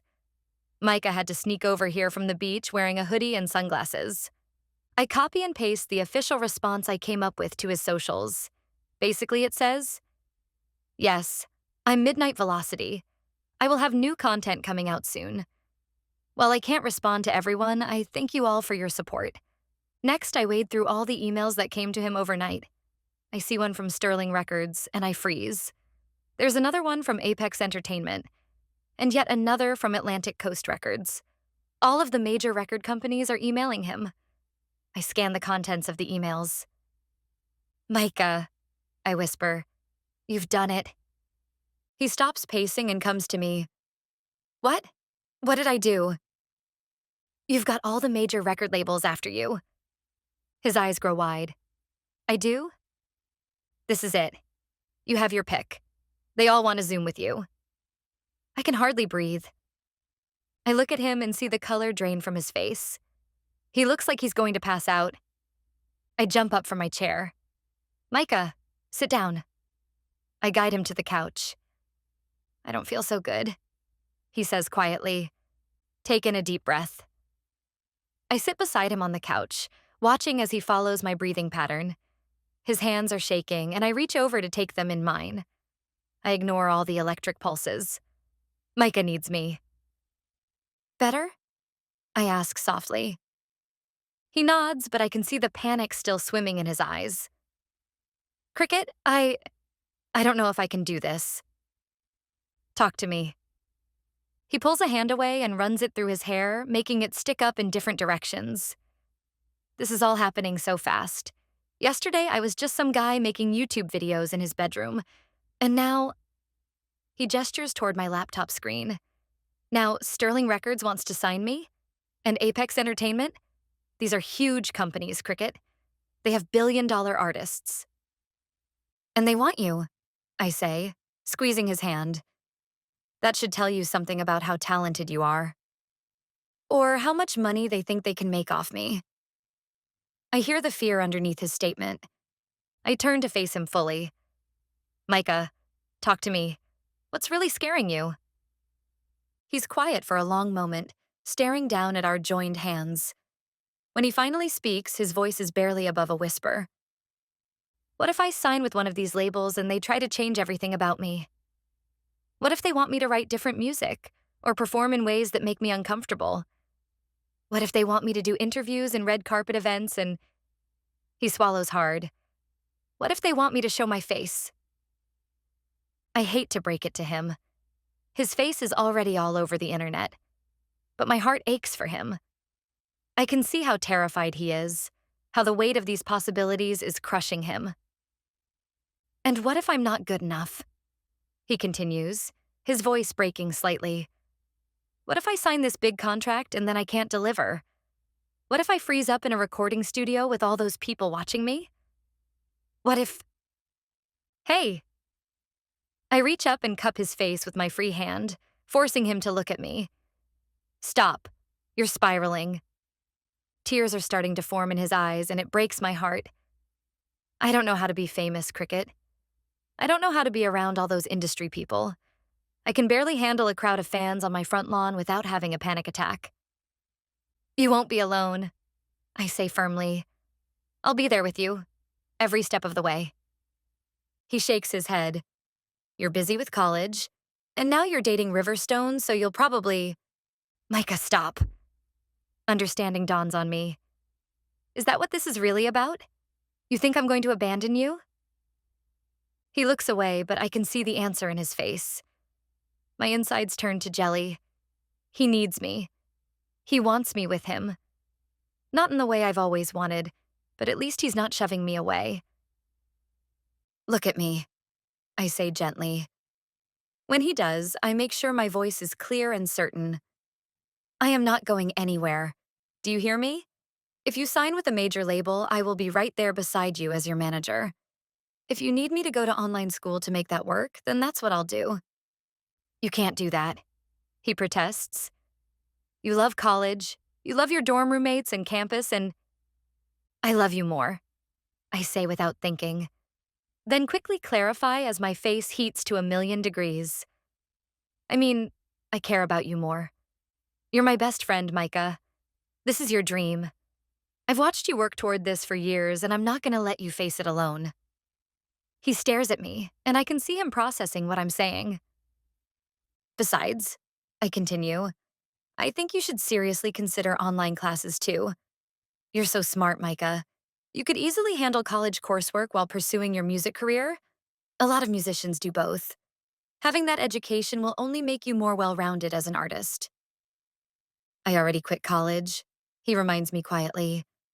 So you take some time to get your music career established, then re-enroll online. Or do both at the same time if you want. The point is, you don't have to choose between being smart and being a musician. You can be both. He's quiet for a moment, considering this. You really think I could handle both? I know you could. You're one of the smartest people I know. And with me handling the business side of things, you'd have more time to focus on what matters. Your music and your studies. And you'd really switch to online school for me? The vulnerability in his voice makes my chest tight. In a heartbeat. Micah, look at me. I wait until his eyes meet mine again. You are going to be something incredible. I've known it since the first time I heard you sing. These record labels see it too. That's why they're all fighting for you. But what if I mess it up? Then we'll figure it out together. That's what managers do, right? We protect our artists. We make sure they don't get taken advantage of. We help them make the right decisions. I smile at him. And I happen to be very good at research, and I can learn negotiation. I've been preparing for this. A small smile tugs at the corner of his mouth. You have? I've been reading about the music industry, learning about contracts and royalties and all that stuff. I wanted to be ready to help you when this moment came. And it's here now. I don't tell him that I've actually been reading about being a manager in the music industry for the last couple of years. He doesn't need to know how long I've been preparing for this.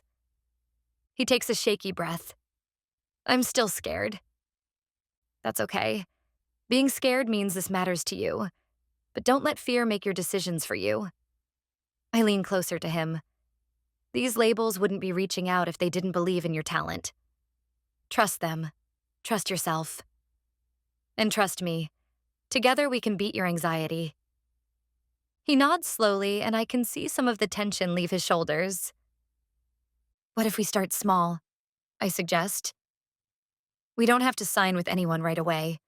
We can take the Zoom meetings, learn what each label has to offer, and then make an informed decision. No pressure, no rushing. Just information gathering. You'd come to the meetings with me? Of course. That's what managers do. I'll even do all the talking. He lets out a long breath. Okay, yeah. Let's see what they have to say. I grin at him. There's my rock star. He rolls his eyes, but he's smiling now. I'm not a rock star yet. No, I agree. But you will be. And I'll be right there cheering you on from the wings. For the first time since I showed him those emails, he looks hopeful instead of terrified. Thank you, Cricket, for everything. I don't know what I'd do without you. Lucky for you, you'll never have to find out. Chapter 10. Micah Barrett. Tuesday, November 24th. Cricket comes into the family room in her parents' basement and twirls in front of me, her skirt flaring out. She's wearing a floral blouse and a white skirt that looked fine on her before, but now I'm worried it's far too short for her date with River. I point to the skirt. You're going in that? Her eyes widen as she looks down at her clothes. What's wrong with it? I don't want to sound like a grandpa, so I make something up. What if you spill food on it? Or sit on something? White is such a bad color to wear on a date. She nods, her face reflecting what a horror it would be to get a stain on her white skirt. You're totally right. I didn't think about that. I'll go change. She comes back in an even shorter jean skirt and tank top. Where did she even get these clothes? I never see her wear skimpy anything. I try not to snarl at her. Isn't it cold today? She shakes her head.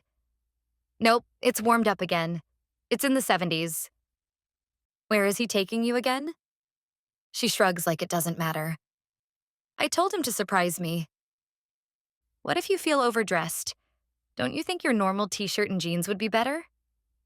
She frowns as she looks down at herself again. No, I think this is better. Is my outfit that terrible? Great. I have no more excuses. I sigh. No, it's good, I admit. She grins at me and grabs a small purse. Thanks. I hold out my hand for her glasses because they're dirty again. She instinctively knows what I want and leans down so I can slide them off her face. No seagulls here. I mutter as I clean them, then put them back on her face. She giggles. I still can't believe that happened. The doorbell rings and Cricket's face lights up. That's him. My stomach clenches for reasons I don't want to examine. I'll get it, I say, jumping up before she can protest. I run up the stairs. I open the door to find River standing there in dark jeans and a button-down shirt, holding a small bouquet of flowers. He looks annoyingly perfect. His hair is styled just right. His smile is confident but not cocky, and he actually brought flowers. Of course he did.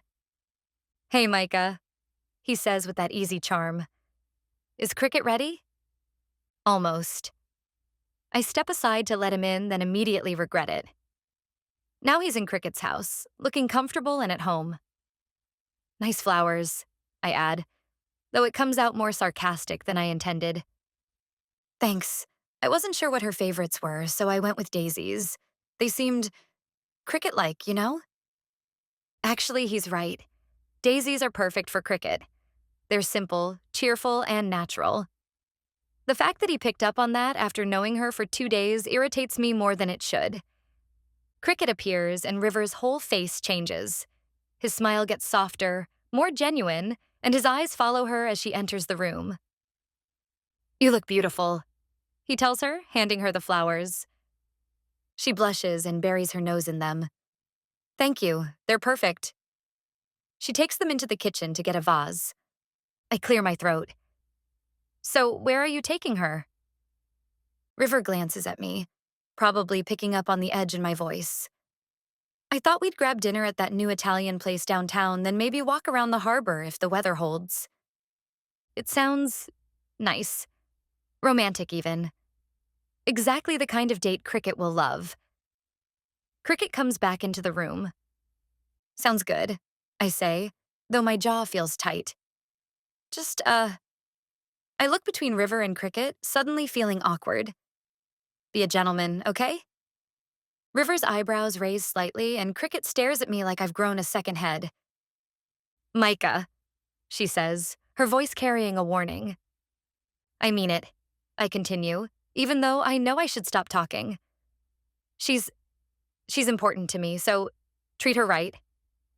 River nods seriously. Of course, I wouldn't dream of doing otherwise. There's something in his tone that makes me feel like an idiot. Like I'm the overprotective brother who doesn't trust anyone with his sister.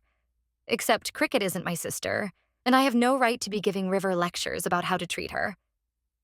Sorry, I mumble. I didn't mean to. I just. It's okay, River says, and he actually looks like he means it. I get it. You care about her. That's what good friends do. Cricket grabs her jacket from the closet. We should go. Right. River offers her his arm. She takes it, and they head toward the door. I'll text you later, she calls over her shoulder to me. Have fun, I manage to say, though it feels like the words are being dragged out of me. The door closes behind them, and suddenly the house feels enormous and empty. I stand there for a moment, staring at the closed door, trying to figure out why I feel like I just lost something important. I shake it off and head back to the basement. Then I pull out my guitar and the notebook where I've been working on a new song. I've had this melody stuck in my head for days, but I can't seem to find the right words to go with it. I strum a few chords, then scribble down a line. She's got a smile that lights up the room. No, that's terrible. Too cliché. I cross it out and try again. When she laughs, the world makes sense. Also terrible.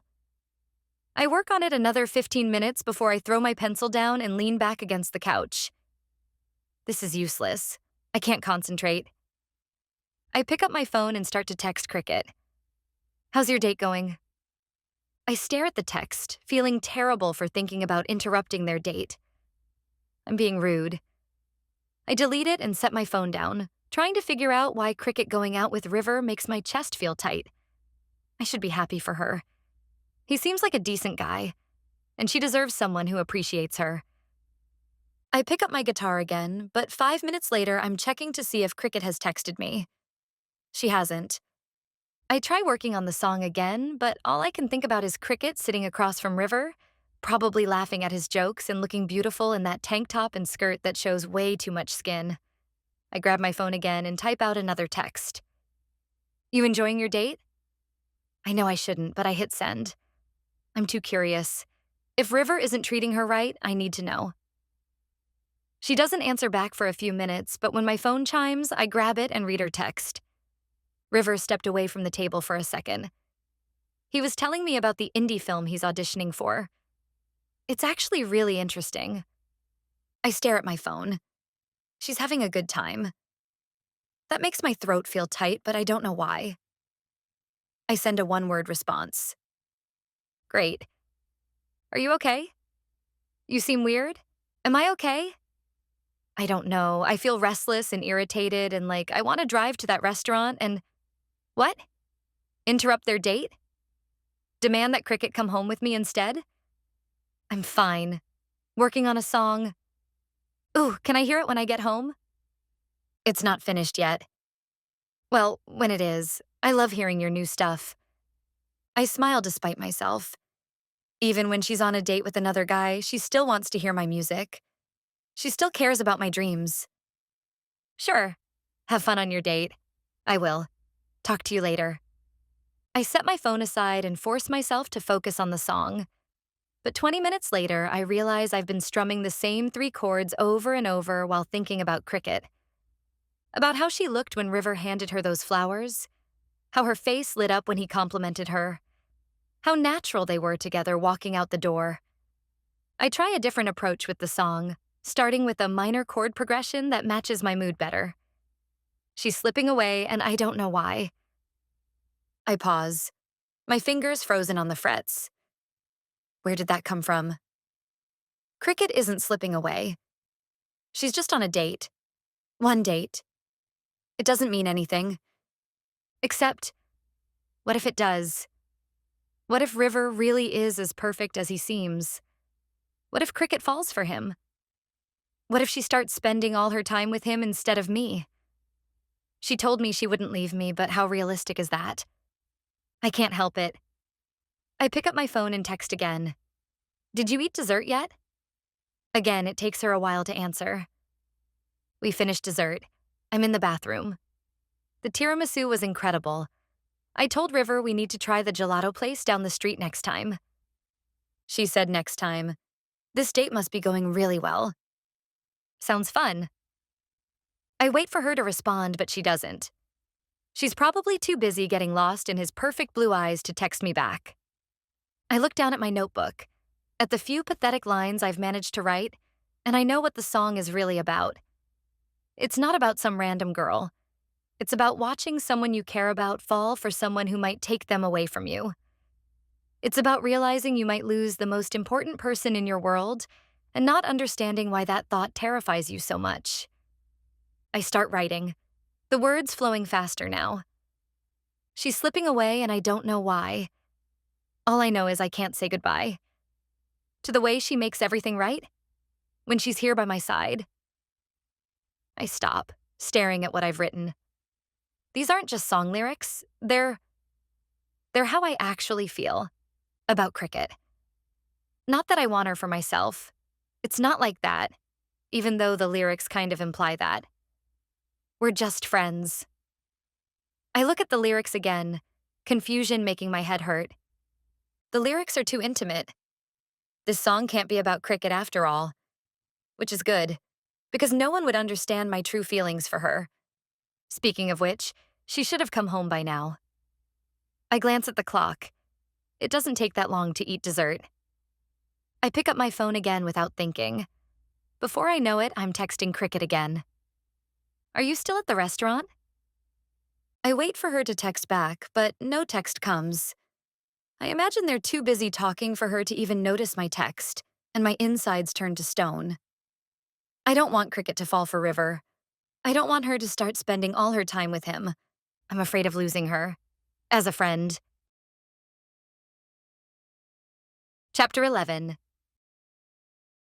Cricket Jenkins, Tuesday, November 24th. River walks me to my door and my heart beats loud in my ears. I'm new to dating, but I know what happens when your date brings you to your door. I swallow my nerves, unsure of what I'll do if River tries to kiss me. I haven't kissed anyone before. Well, my parents, but that doesn't count. I haven't kissed a guy, and I had kind of hoped my first kiss would be with Micah. Dreamed about it is more like it. And if I kiss River, that totally blows it for me. River stops and turns to me. My spit dries up as he gazes into my eyes. He smiles. He is so good-looking. I should be happier about being on the doorstep with him, but my insides twist and I can't smile back. I had fun tonight, he says, his voice low and whispery. I nod, a little too enthusiastically. Me too. One eyebrow raises. I have my audition tomorrow. If it goes well, do you want to go out and celebrate with me? Do I? Of course I do. I like River. I repeat it in my head as I nod. Sure. River leans a little closer to me and my heart stops. Is he going to kiss me? I'm not ready. Should I start coughing? Fake a period cramp? Lose a contact? What am I thinking? I wear glasses. Thankfully, he stops coming closer, but his gaze travels over me. How old are you? I was not expecting that question. 18. Why? He slowly nods and steps back. You seem nervous. I'm not going to do anything you don't want me to, Cricket. Relief floods through me as I let out a high-pitched giggle. Sorry, I'm new to all this. My hands fly back and forth, indicating the two of us, but then I realize that doesn't say what I want it to. Dating. That's what I mean. He smiles at me. I see. How old are you? I ask, trying to keep it together. This is not going as I had imagined my first date would. 22. Does that bother you? I shake my head, doing the math. My dad is 5 years older than my mom, so a whole year older than you are to me. After the words are out, I realize how that sounds, and I choke. Not that we'd get married. I didn't mean, although Diane knows we want toilet-shaped salt and pepper shakers if we ever do decide to. Embarrassment heats my face. River lets out a huge laugh. That was so much fun. Thanks for playing along. I enjoyed it too. Thinking back on it, I had a lot of fun with River when Micah wasn't on my mind. I really should forget about Micah and try harder with River. I step closer to him, gaining more confidence. So, tomorrow then? We'll go celebrate if you have a great audition. We can go anywhere you'd like. I furrow my brow in mock confusion. But what if you don't have a good audition? He acts shocked. Ouch. You doubt me? No, I'm just covering all the bases. He grins. Well, if things don't go well, I get to pick where we go to make me feel better for botching the audition. I can't hold in my smile. Either way, we get a date. All right. He reaches his hand out and curls a strand of my hair over my ear. The gentle touch sends a shiver through me and I don't pull away. His fingers linger near my face and I feel my nervousness starting to melt away. You're really beautiful, Cricket, he says softly. I hope you know that. My cheeks warm. No one has ever told me that before. Thank you. And smart. The way you talked about your writing tonight, you have such passion for it. I know I said this before, but I'd love to read some of your work sometime. My heart flutters. He actually wants to read my writing. You're not just saying that? Of course not. I bet you're incredibly talented. His thumb brushes against my cheek. I lean into his touch, feeling more relaxed than I have all evening. Maybe this could work. Maybe if I kiss him, I can get over Micah. I had a really good time tonight, I whisper. So did I. He steps closer, and this time I don't panic.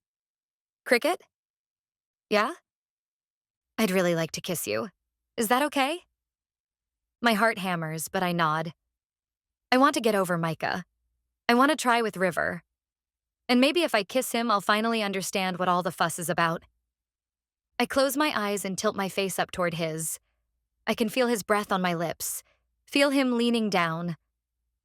The front door flies open with a bang. How did the date go? I jump backward so fast I nearly trip over my own feet. River straightens, looking startled. Micah stands in the doorway, his hair sticking up in 12 different directions like he's been running his hands through it all evening.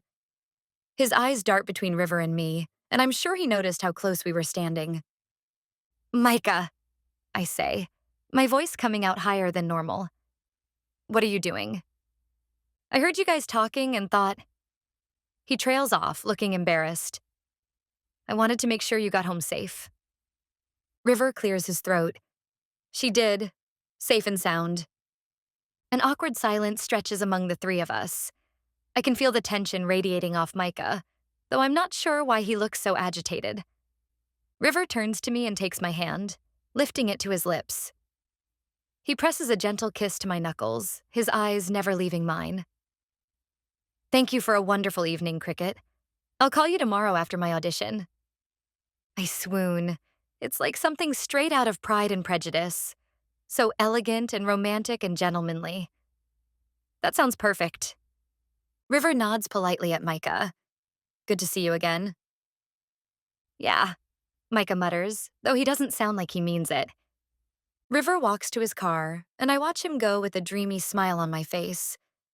When I turn back to Micah, he's glaring at River's retreating figure. What was that about?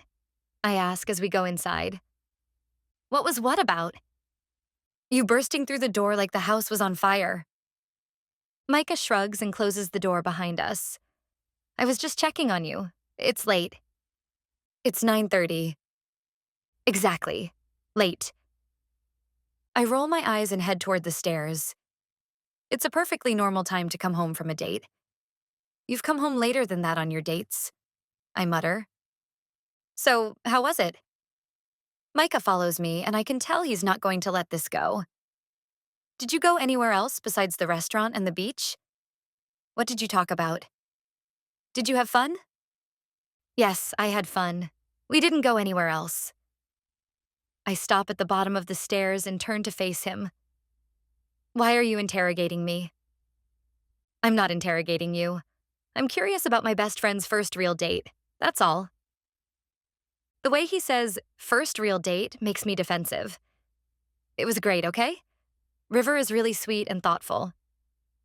Thoughtful how? He asked about my writing. He wants to read some of my work.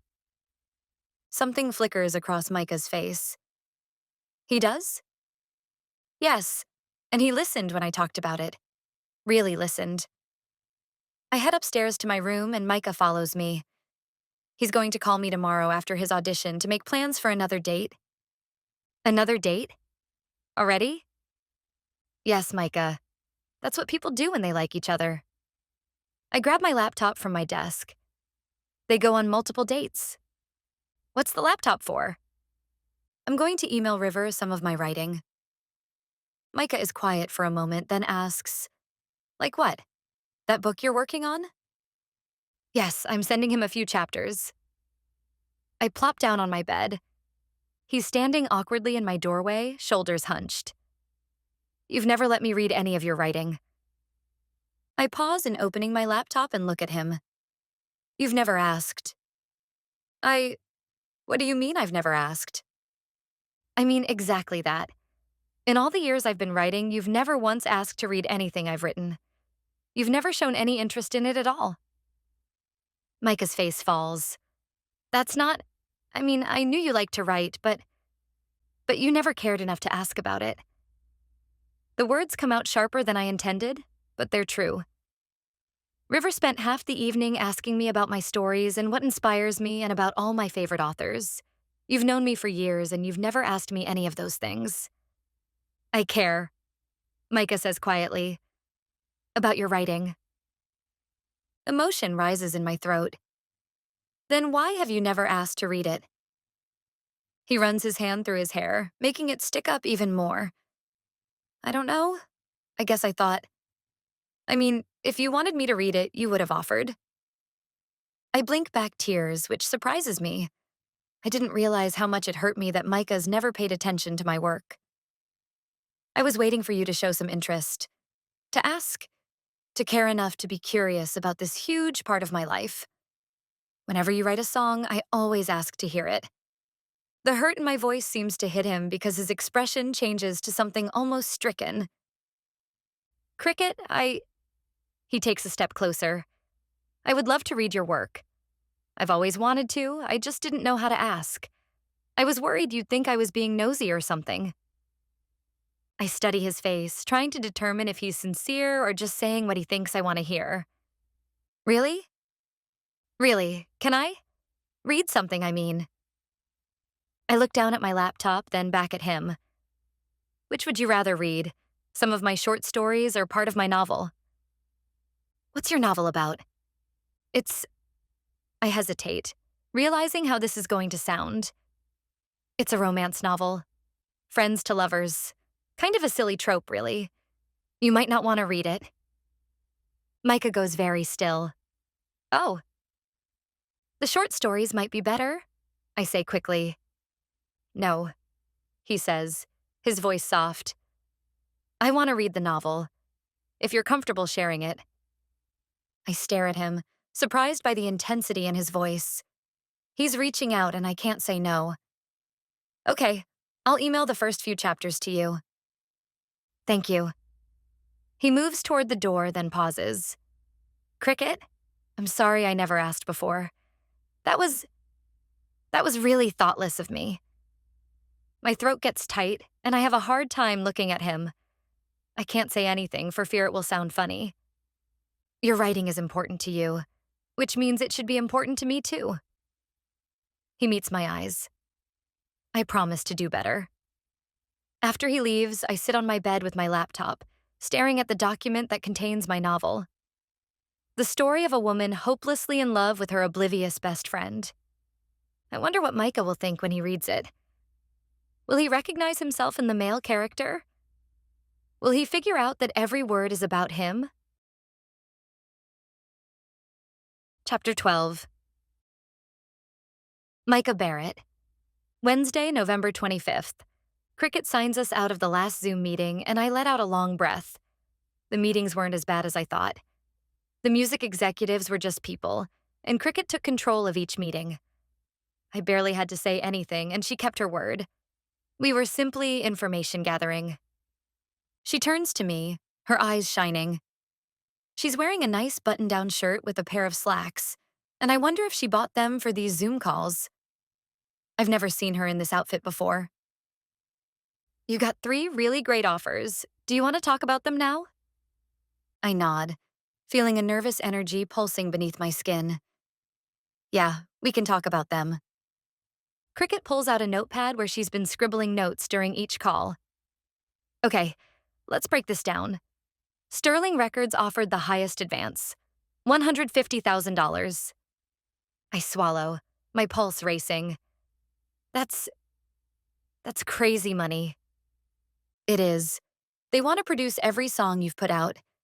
They also want to pair you with their in-house producers to re-record everything. They mentioned wanting to polish your sound, which could be a good thing, but you might lose some of that raw grit you have right now. She bites her lower lip like she can't decide whether I need more polishing or not. What did you think about their talent scout? Kevin? Cricket wrinkles her nose. He kept calling your music cute and quaint, like you're some kind of novelty act. That's what I thought too. He kind of talked down to me, didn't he? Exactly. Cricket flips to the next page of her notes. Apex Entertainment offered $125,000. They have some big names on their roster. Yeah, I recognized a few of those artists. What was with all that talk about image consulting and media training? They want to completely rebrand you. New look, new stage presence, choreographed performances. I know all the big artists are branded, but I'm not sure about it. I shake my head. I don't want to be a manufactured pop star. But I did like how they complimented your sound. I don't think they wanted to change that at all. And they have deep pockets. They could get you a lot of publicity. They could take you far. I agree. I do think they have more money and more clout in the industry. I tap my finger against my chin. So, what about Atlantic Coast Records? Cricket flips her page again. Okay, so their advance is only $100,000, but I really liked their team. I lean forward. Yes, I don't know exactly what it was. Maybe they seemed more genuine, but I really felt like they get me. Cricket nods. I loved how they said your style is already perfect and they don't want to change it. And they'll fly you to Nashville to record all of your songs professionally. I grip my armrests, getting more excited. Exactly. They offered complete creative control over my music. I choose the songs, the style. I even have final say on album artwork and music video concepts. Cricket looks up from her notes, grinning. They basically want to be your business partners, not your bosses. And they were very understanding about my anxiety. Yes, I liked how they said they work with lots of artists who don't mind performing on stage, but stay away from social gatherings. I run my hands through my hair, feeling a mixture of excitement and relief. It sounds too good to be true. I know, right? But I did my research on them last night. They have a reputation for nurturing their artists instead of exploiting them, and their artists tend to have longer, more sustainable careers. $50,000 is a lot of money to give up, though, I say, thinking about Sterling's offer. Cricket sets down her notepad and looks at me seriously. Micah, what matters more to you? The money or being able to make music your way? Making music my way. Then I think we both know which label you should choose. I grin at her. Atlantic Coast Records, we say in unison. We both burst out laughing. Great minds think alike, Cricket says, reaching over to high-five me. Or we're both crazy for turning down all that extra money. Money isn't everything. You could make 10 times that much if you're allowed to build your career the way you want to. I grab her hands, an electricity running through me. Cricket, thank you. For everything. For believing in me, for handling those meetings, for helping me see which choice was right. I couldn't have done any of this without you. She blushes, but doesn't pull her hands away. That's what managers are for. No, it's what best friends are for. And you're the best one I could ask for.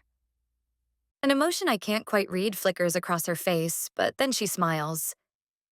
So, should we call them back and ask to see their contract? Let's do. But first, I hesitate. Do you think I'm making the right choice? Really? Cricket squeezes my hands. A zing of something runs up my arms and I startle.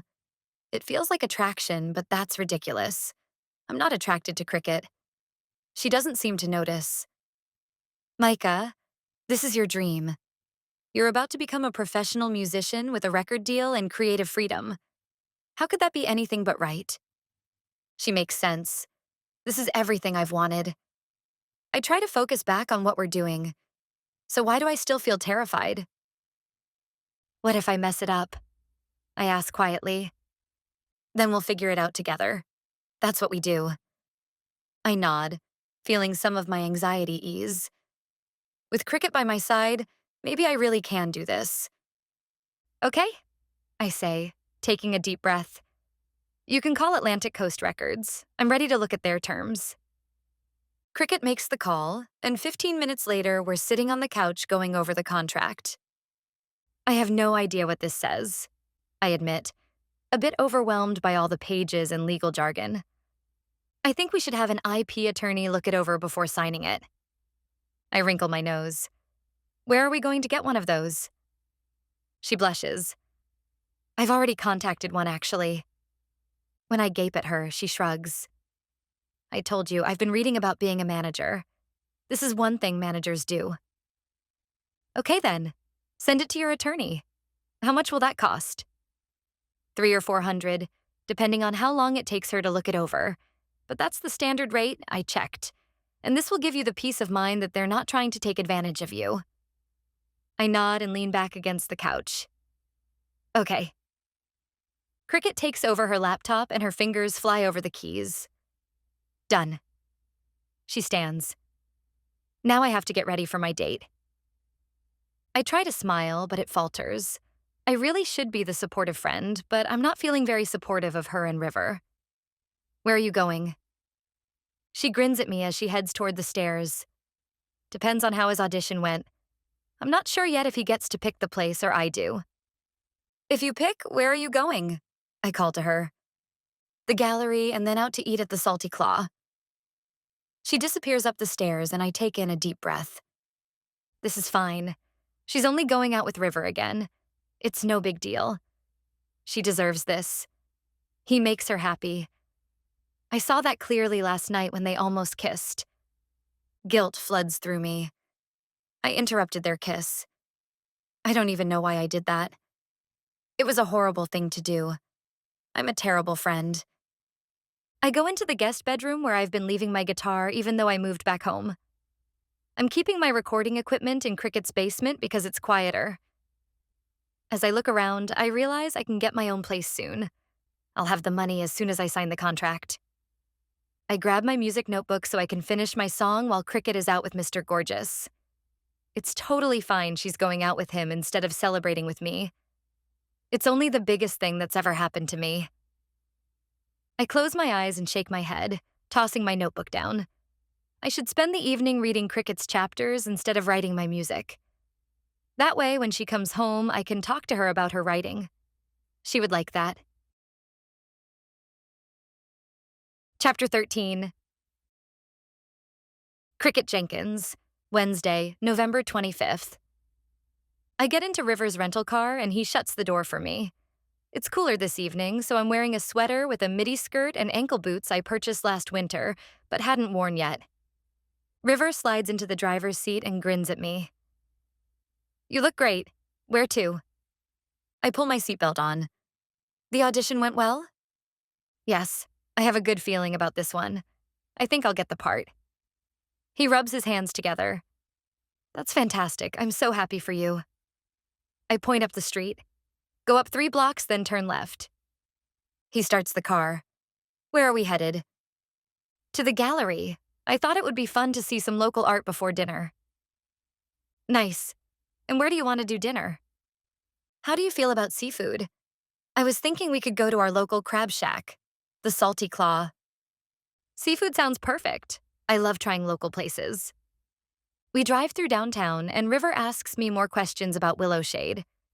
He's genuinely interested in the island's history, which I find sweet. But as we're talking, I can't help but think about how excited Micah was this morning after we decided on Atlantic Coast Records. Oh, you should know, I say. thrilled to share the news. Micah got offered a contract with a major record label today. Can you believe that? River's eyebrows shoot up. Wow, that's incredible. He must be over the moon. He is. I'm so proud of him. I smooth down the fabric of my skirt.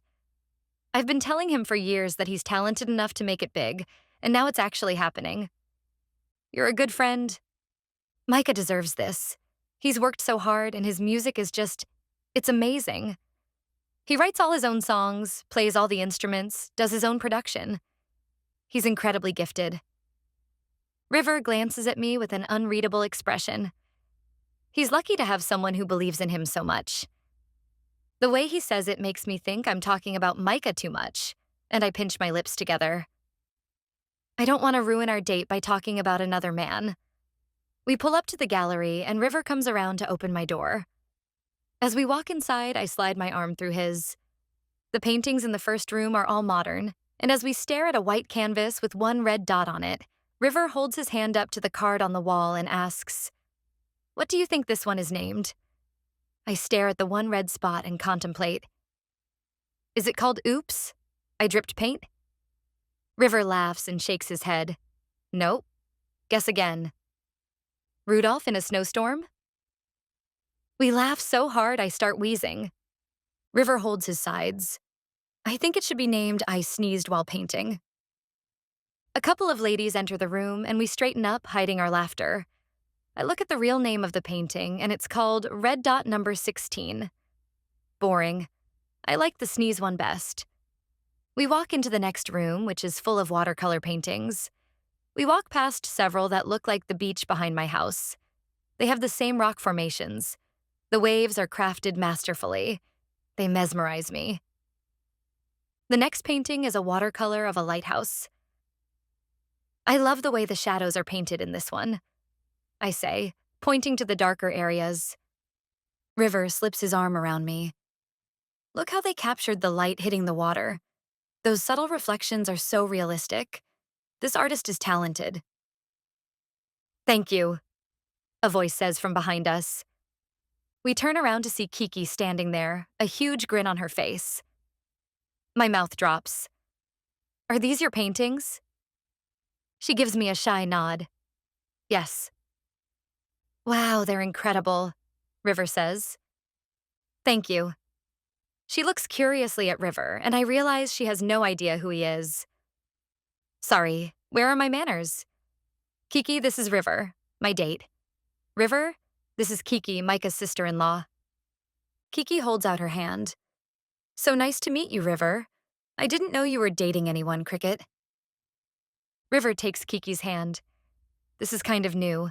It's only our second date, but we have another one scheduled for this Friday for the Christmas tree lighting ceremony. Lovely. Kiki's grin widens. Are you new in town? Just visiting. Are you doing anything for Thanksgiving tomorrow? Kiki gets a calculating look in her eye. River shakes his head. No, ma'am. Why don't you come with Cricket? We can pull up one more chair to the table. River looks to me, asking silent permission. I nod at him. I think it would be fun for him to meet the whole Barrett family. He turns back to Kiki. I'd love to join you. Kiki clasps her hands together. Great, I'll tell Tobias. He will be thrilled. We walk through the rooms, looking at the rest of the art. Then we leave the gallery and head over to the Salty Claw. At dinner, River is the perfect gentleman. He pulls out my chair, asks thoughtful questions about my classes, and even remembers details from our previous conversations. But my thoughts keep turning back to Micah and his record deal. You know what's funny? I say, twirling linguine on my fork. Micah was so nervous about signing with a record label, but I knew he could handle it. He's stronger than he thinks he is. River sets down his water glass and studies me for a moment. You really care about him? Of course I do. He's my best friend. Something flickers across River's face, but he just nods. That's really nice, Cricket. Oh, I suddenly remember. Did you get a chance to read those chapters I sent you? River looks uncomfortable. I'm sorry, I haven't had time yet. Between the audition prep and then the actual audition today, I've been swamped. But I promise I'll read them soon. Oh, okay. I'm really looking forward to it, though, he adds quickly. I'm sure they're great. I force a smile. No worries. I know you're busy. But I can't help feeling disappointed. Writing is so important to me, and I was excited to hear what he thought. The fact that he hasn't even looked at them stings a little. River reaches across the table and takes my hand. Hey, I really am sorry. Once this audition craziness is over, your chapters are at the top of my list. It's fine, I say, pushing away the disappointment. I've been talking too much. Why don't you tell me about what it was like to be a child actor? River tells me funny stories from his acting days, and I laugh at all the right moments. It's pleasant. But part of me keeps wondering what Micah is doing right now, and whether he's read any of my book yet. When River walks me to my door again, he takes my hand and kisses my knuckles, not even trying for a kiss on the lips. I'm slightly let down by this, but part of me feels like I deserve it, because I wasn't really present during our date like I was trying to be. I was distracted by Micah, and that wasn't fair to River. I had a really nice time, I tell him, and I mean it. River is sweet. Any woman would be lucky to date him. So did I. He steps back from me. I'll call you tomorrow? I suddenly feel really terrible for ruining our second date, for spending the entire time focused on Micah. I step to him and quickly give him a kiss on his cheek. That sounds good. He raises his eyebrows at me. What was that for? Because you're sweet, and I like you. I blush after saying that, but River just smiles at me. Good night, Cricket. I watch him drive away, then I let myself into the house. The lights are on in the basement, which means Micah is still here. Cricket? He calls from downstairs. Is that you? Yeah, it's me. I head down to the family room where I find Micah sitting on the couch with a stack of papers in his hands. His eyes are bright with excitement. Cricket, this is incredible. What is? Your book. I printed your chapters. My heart leaps. You read it? I couldn't put it down. I've been sitting here for 2 hours straight. He waves the pages at me. This is really, really good.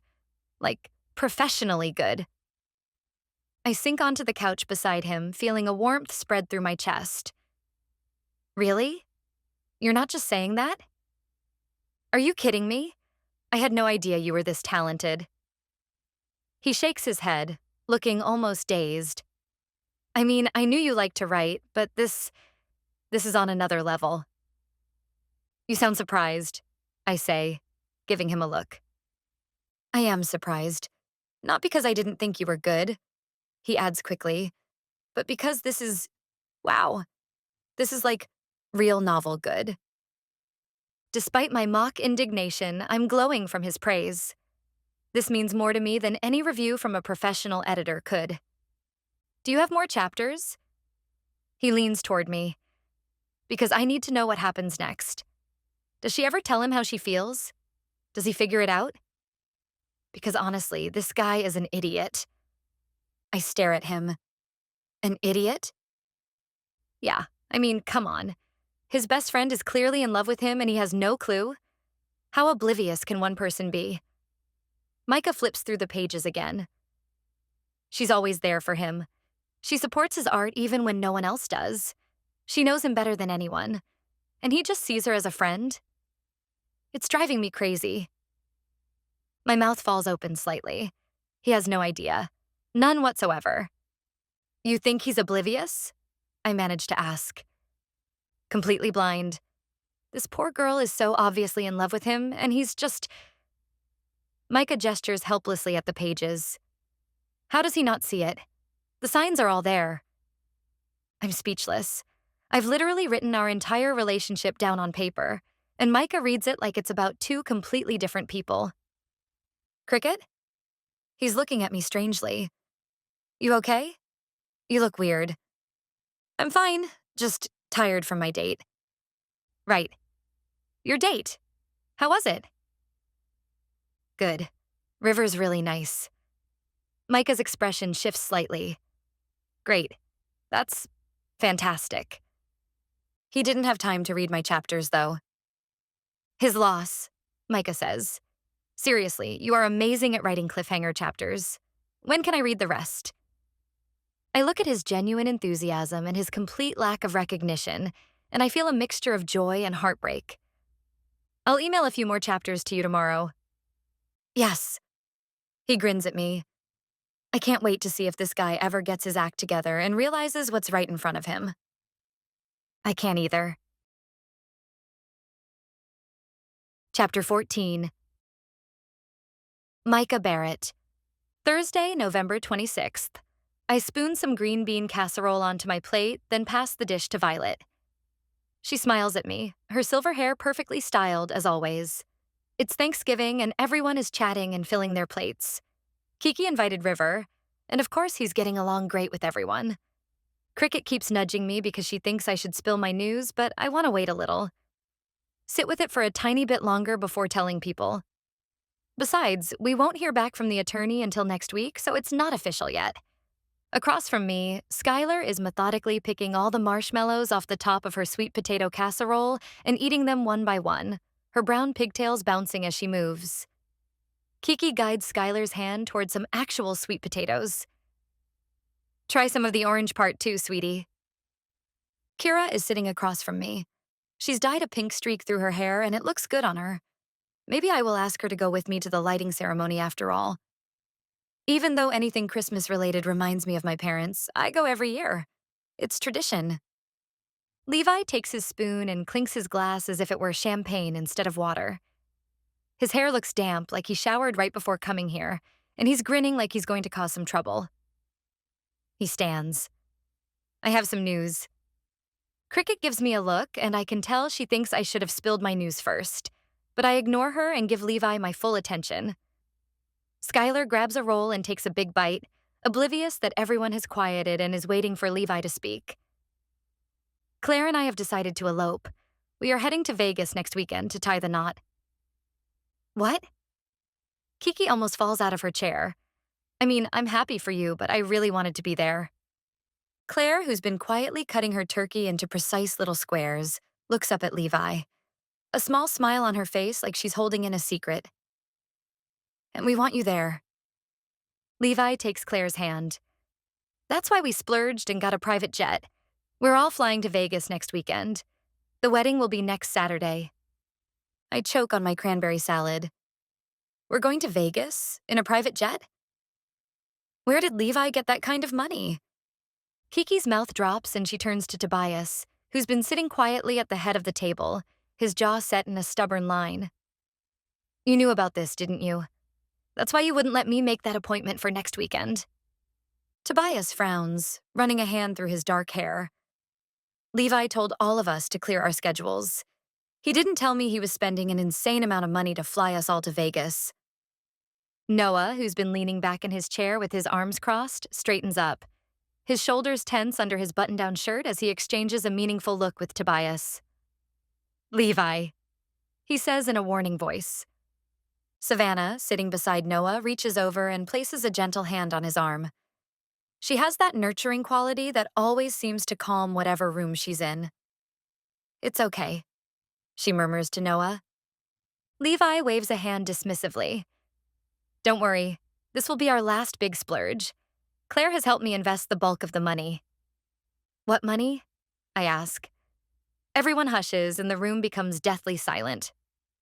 I look around. Noah won't meet my gaze. He's suddenly very interested in his mashed potatoes. Tobias looks like his head's about to explode, that vein in his forehead starting to show. Levi's still standing and grinning like he won the lottery. Even Violet has her hands in her lap and is watching the exchange with wide eyes. What is no one telling me?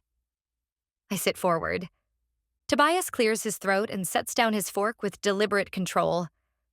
I guess it's time to tell you, since someone can't keep it quiet. He shoots a death stare at Levi, who doesn't seem to notice. We all inherited some money from Mom and Dad.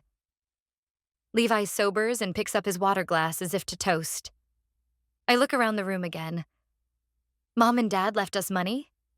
things start to make some sense. So that Lamborghini, you bought it with your inheritance? Levi grins. You only live once. Tobias clears his throat. We can talk about this later. Levi, congratulations. We're all happy you're marrying Claire. She'll fit in great here. Everyone joins in the congratulations, and Cricket nudges my elbow once again. I nudge her back, then wait for the room to quiet down before speaking. I have my own news. Tobias raises one eyebrow, probably because he thinks my news has to do with me quitting college. I forge ahead. I got an offer from a record label. They want to sign me with a $100,000 advance. Cricket puts her hand on my arm as the room explodes in noise. Levi and Noah both start congratulating me at once, their voices overlapping. Tobias's eyes look like they'll bug out of his head. Even Kira looks impressed. Are you kidding me, Micah? Kiki clasps her hands together. That's so great. I'm so happy for you. Questions start to come from around the table. Who did you sign with? Does this have to do with your identity being leaked? What's next for you? The noise of everyone's excitement is overwhelming, and my head starts to buzz. My chest tightens, and I have a hard time hearing people over the cacophony of voices. Cricket grabs my hand. It's okay, she says quietly in my ear. Take a deep breath. The room quiets down, but my anxiety doesn't calm. Cricket squeezes my hand and looks around the table with quiet authority. Micah and I met with 3 record labels over Zoom yesterday. He's going to sign with Atlantic Coast Records. They actually weren't the largest offer Micah got, but we liked their presentation and the way they approach working with their artists. They offer the most flexibility, giving Micah the most control over his music. Claire points her fork at Cricket. So are you acting as his manager then? Yes, Cricket answers. The table explodes again, and Cricket holds up a hand. It's actually hard for Micah to be in large crowds, and the noise doesn't help. I know you all are family, but he's happy to answer questions if you can ask them one at a time. Everyone quiets down. Tobias gives Cricket an approving nod. It's the kind of respect he shows when someone handles a situation well. Noah leans forward with interest, while Savannah's expression turns to one of understanding and concern. Even Levi settles back into his chair, seemingly now aware of the effect the chaos was having on me. Thanks, I say, the buzzing noise getting quieter. River leans over and whispers, "Nice job," to Cricket, and I can see he's impressed with how she handled the situation as well. As we eat, Cricket and I take turns answering questions. We tell them about how my latest video went viral at the same time my fans figured out my identity, creating the perfect storm. The conversation finally turns to other things, and the tightness in my chest eases. I start to breathe easier. Cricket quietly leans toward me and pats my shoulder. She doesn't say anything or call attention to it. It's a silent reassurance that everything is okay. She really did save the day again. As the dinner progresses, River reaches over and takes Cricket's hand under the table. I tell myself to be happy for her. I even try to force a smile. But deep inside, I'm panicking, like I'm watching my whole world shift without my permission. Chapter 15. Cricket Jenkins. Friday, November 27th. I'm trying on my 4th outfit for today, and I want to burn all of my clothes. They looked fine when I tried them on in the store, but now they look terrible. A crop top? Why did I think that was a good idea? I sigh and grab the blouse and dark jeans I tried on first. They'll have to be okay. I'm out of time. River will be here in a few minutes. A knock comes on my door, and I hold the blouse to my chest. Don't come in. I'm changing. All right. Micah's voice comes from the other side of the door. But when are you going to get me more of your novel? I gape at the closed door. You read all of that already? Yes, and I need more. You can't leave me hanging like this. Does he find the note she wrote? Did she get that promotion? Will he find out who is buying up all his paintings? I can't help the smile that crosses my lips. Those words are the best words Micah could have said to me. Well, besides, I love you, Cricket. Will you marry me and be with me forever? I'll get you more chapters tonight. Thank you, you're the best. Wait, I call through the door. Aren't you going out with Kira tonight? Yes, but I can read it after I get home. What if it's late? Doesn't matter. He says in a deep voice. Send me those chapters, okay? My heart warms that he wants to read it so badly he would stay up to get more of my story.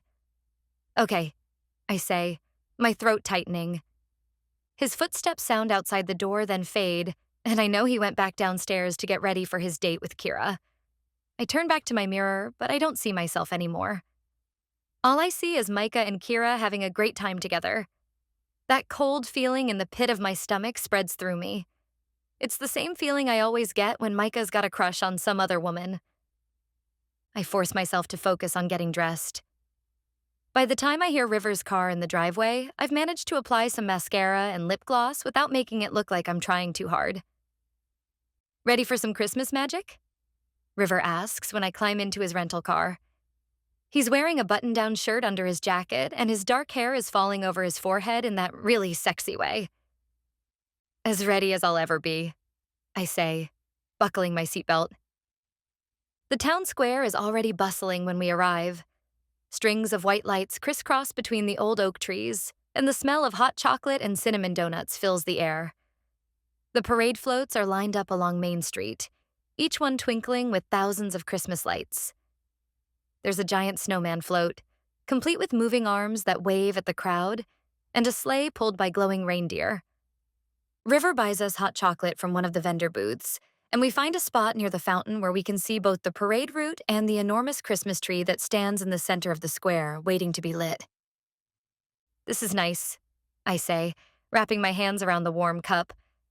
Steam rises from the chocolate, and the marshmallows melt on my tongue. Yeah, it is. River's shoulder brushes mine as we watch a group of kids run past, chasing each other with glow sticks. I'm glad you came with me. The parade starts with the high school marching band playing Silver Bells, their instruments gleaming under the streetlights. Float after float rolls by, each one more elaborate than the last. The crowd cheers when Santa's sleigh appears at the end, and kids rush forward and wave.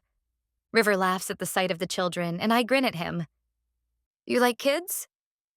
He nods. They're adorable. I think so too. I turn and spy Micah and Kira standing near the hot chocolate stand.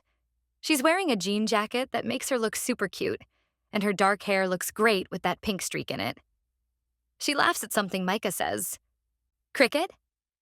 River follows my gaze. Oh, there's Micah and Kira.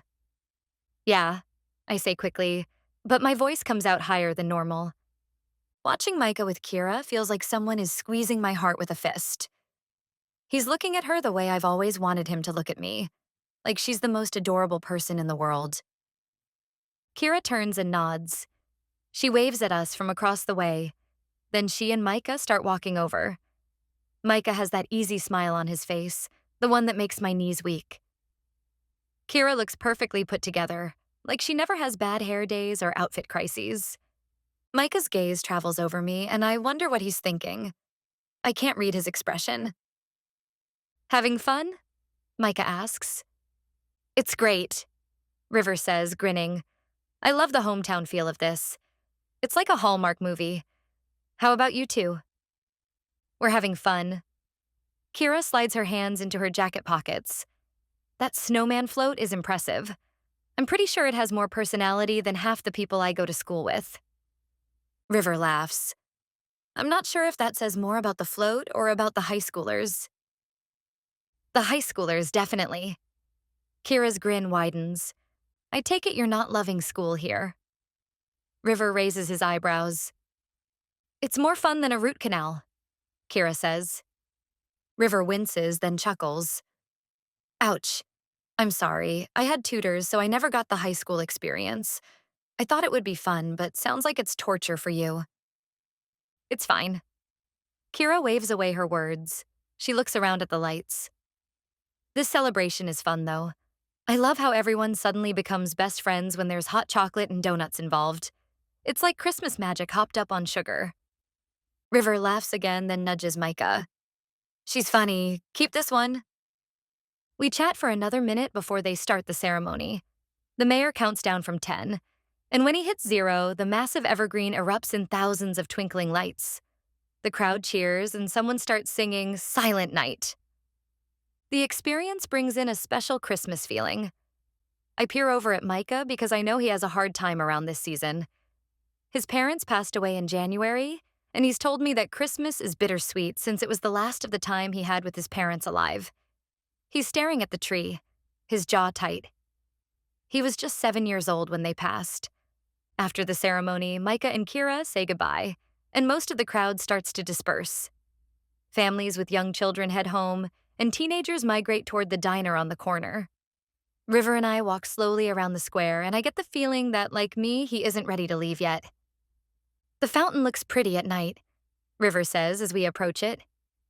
He's right. The old stone fountain is illuminated by lights that slowly change color, and the water catches the light as it falls. It's the kind of romantic setting you see in movies. I look up at River. He's a sweet guy. He's attentive, kind-hearted, and a gentleman, and he's my knight in shining cargo shorts. He really is perfect for me. I take a deep breath. Do you remember what I told you about the legend? River looks at me, and in the dim light, I can't quite read his expression. Do you believe in stuff like that? Maybe. The words come out before I can stop them. I mean, what if we tried it? Nerves assault me. I'm basically asking him to kiss me. And I want him to. Right? Or maybe I'm simply tired of feeling like I'm stuck, unable to move forward because I'm too hung up on someone who will never see me the way I want him to. Cricket. River's voice is gentle. I know I freaked out on you the other night, I say quickly. But I keep thinking, maybe I'm ready. I am ready. I want to. River is quiet for a long moment. Then he says, if that's what you want. Yes. It is what I want. I think. I need to want it. He steps closer, and I can smell his cologne mixed with the scent of the pine tree. His hands come up to frame my face, gentle and warm against my cheeks. You sure? He whispers. I nod, not trusting my voice. River leans down and kisses me. It's soft and sweet, and I can taste hot chocolate on his lips. He's gentle, like he's afraid I might break. I close my eyes and wait for the magic to happen. For my heart to race, for butterflies to explode in my stomach, for the world to tilt on its axis the way it does in all the books I've read. But nothing happens. There's no spark, no electricity, no sudden realization that this is what I've been missing. It's just a kiss. Pleasant enough, but no more exciting than drinking lukewarm tea. When we break apart, River smiles and searches my face. How was that? I force a smile. Nice, I lie. Inside, I'm crushed. This was supposed to fix everything. This was supposed to be the moment I realized I could feel something for someone other than Micah. Instead, all I can think about is how different this felt from what I imagine it would be like to kiss Micah. Do you want to get something to eat? Other than donuts, I mean? River chuckles as he slips his hand into mine. Yeah, I could eat. As we walk back to his rental car, I can't shake the feeling that I've made everything more complicated instead of simpler. The fountain's legend was supposed to ensure we'd stay together forever. The kiss was supposed to be magical. Some magic just isn't meant for everyone, I guess. Chapter 16. Micah Barrett. Friday, November 27th. I stand with Kira on the front stoop. I had a nice time with you. Kira hugs herself and gives me a tight smile. Yeah, it was fun. Thanks for taking me. Her body language is screaming back off, buddy, so I take a step away from her. What are your plans after high school? She shrugs. I'll get a job somewhere and get out of here. You want to leave Willowshade? I hate mooching off my sister.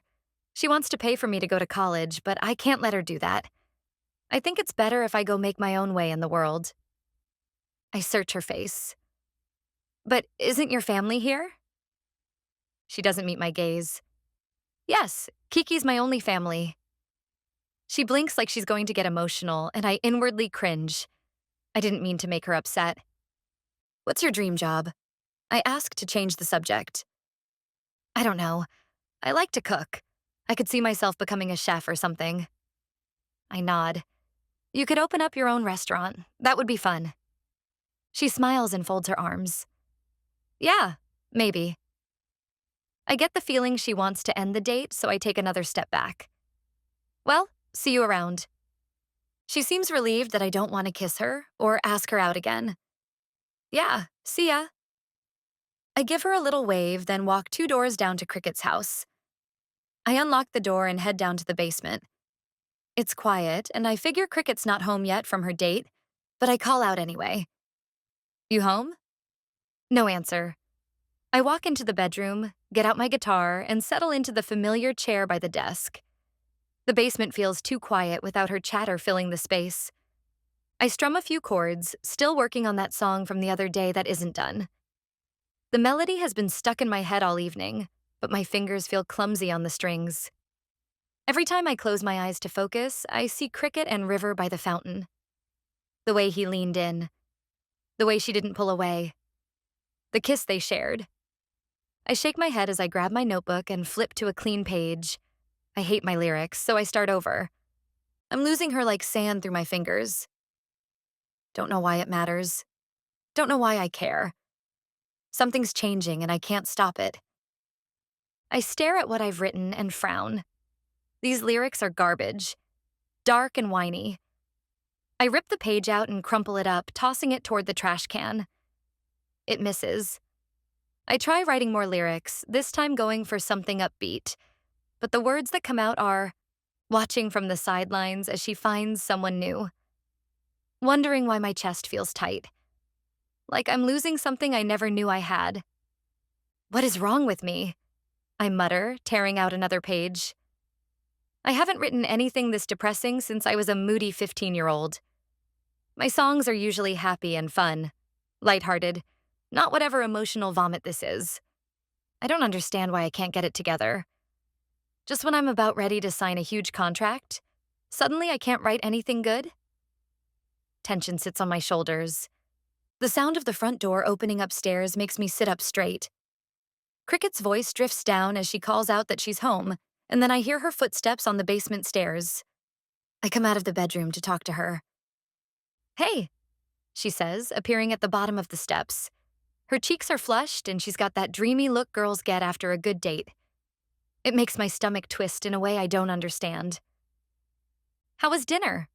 I ask, trying to sound casual, but the words come out faster than I intend. Cricket plops down on the couch and kicks off her shoes. Really good.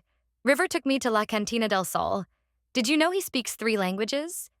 And he's read basically every classic novel ever written. That's great. I set my guitar aside and sit next to her. So, what else did you guys do? She gives me a curious look. After the ceremony, we walked around the square for a while. Talked a lot. Then went to dinner. Why? Just wondering. I fidget with my guitar pick. Did you guys... Micah, what's with the 20 questions? The words burst out before I can stop them. I saw you kissing him by the fountain. Cricket's eyes widen, and color floods her cheeks. You were spying on me? No. Kira and I were leaving the cafe, and I just saw.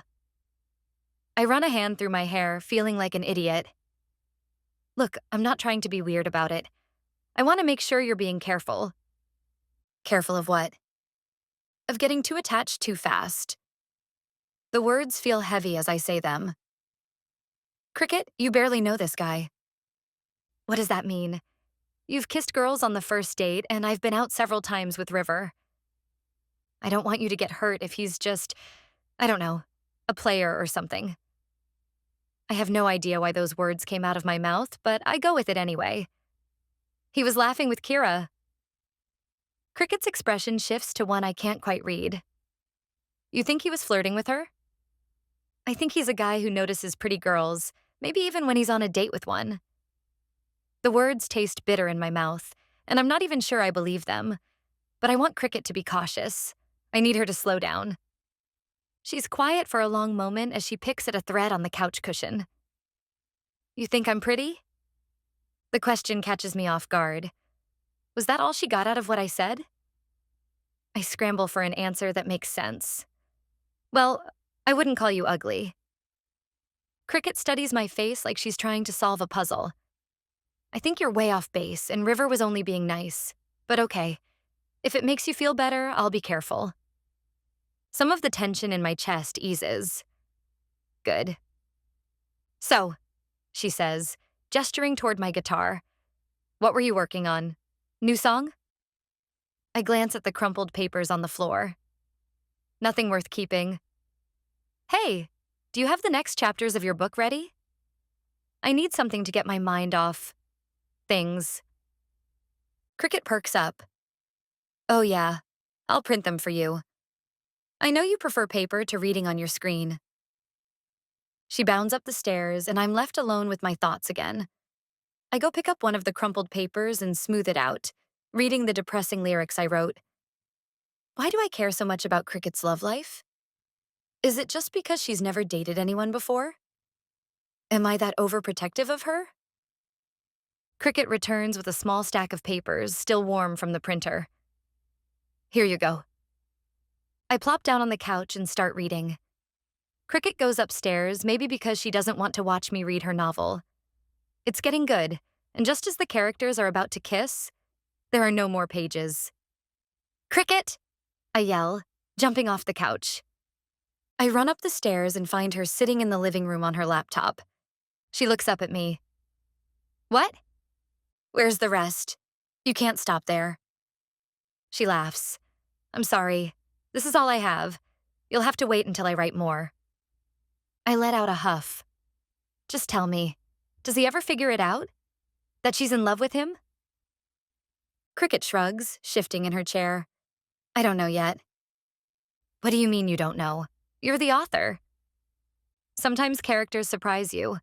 I won't know how it ends until I get there. The answer frustrates me more than it should. But you have to have some idea. I mean, they're perfect for each other, right? Anyone can see that. Cricket gives me a strange look as she pulls her legs under her. I guess we'll have to wait and see. I stare down at the pages, but the words blur together. Why doesn't she know how it's going to end? And why does that make me so upset right now? Chapter 17. Cricket Jenkins, Saturday, November 28th. My phone vibrates, and that little zing goes through me. The one that I can't help when I think Micah might be wanting to chat. I pick up my phone, but it's not Micah texting. It's River. I didn't get the part. I fly out tomorrow. Do you want to do something today since it will be my last day here? I sigh, disappointed that River didn't get his role. He was so hopeful that he'd get it. I feel really bad for him. Sure, let's do something fun. I'll come pick you up in an hour. I hurry and get ready, putting on a lightweight sweater and a pair of blue jeans. It's a little chilly today, so I grab a jacket in case River's taking me somewhere outdoors. The doorbell rings and I rush to get it. When I open the door, River stands there smiling, but I can see it doesn't reach his eyes. Come on in. You look like you need to talk. We go into the kitchen and he slides onto a bar stool. He rakes a hand through his hair and his shoulders slump. I don't know what happened. I was perfect for this part. I grab him a cherry Coke from the fridge, because it's Micah's favorite and that's all we have right now, and slide onto the stool next to him. I'm so sorry.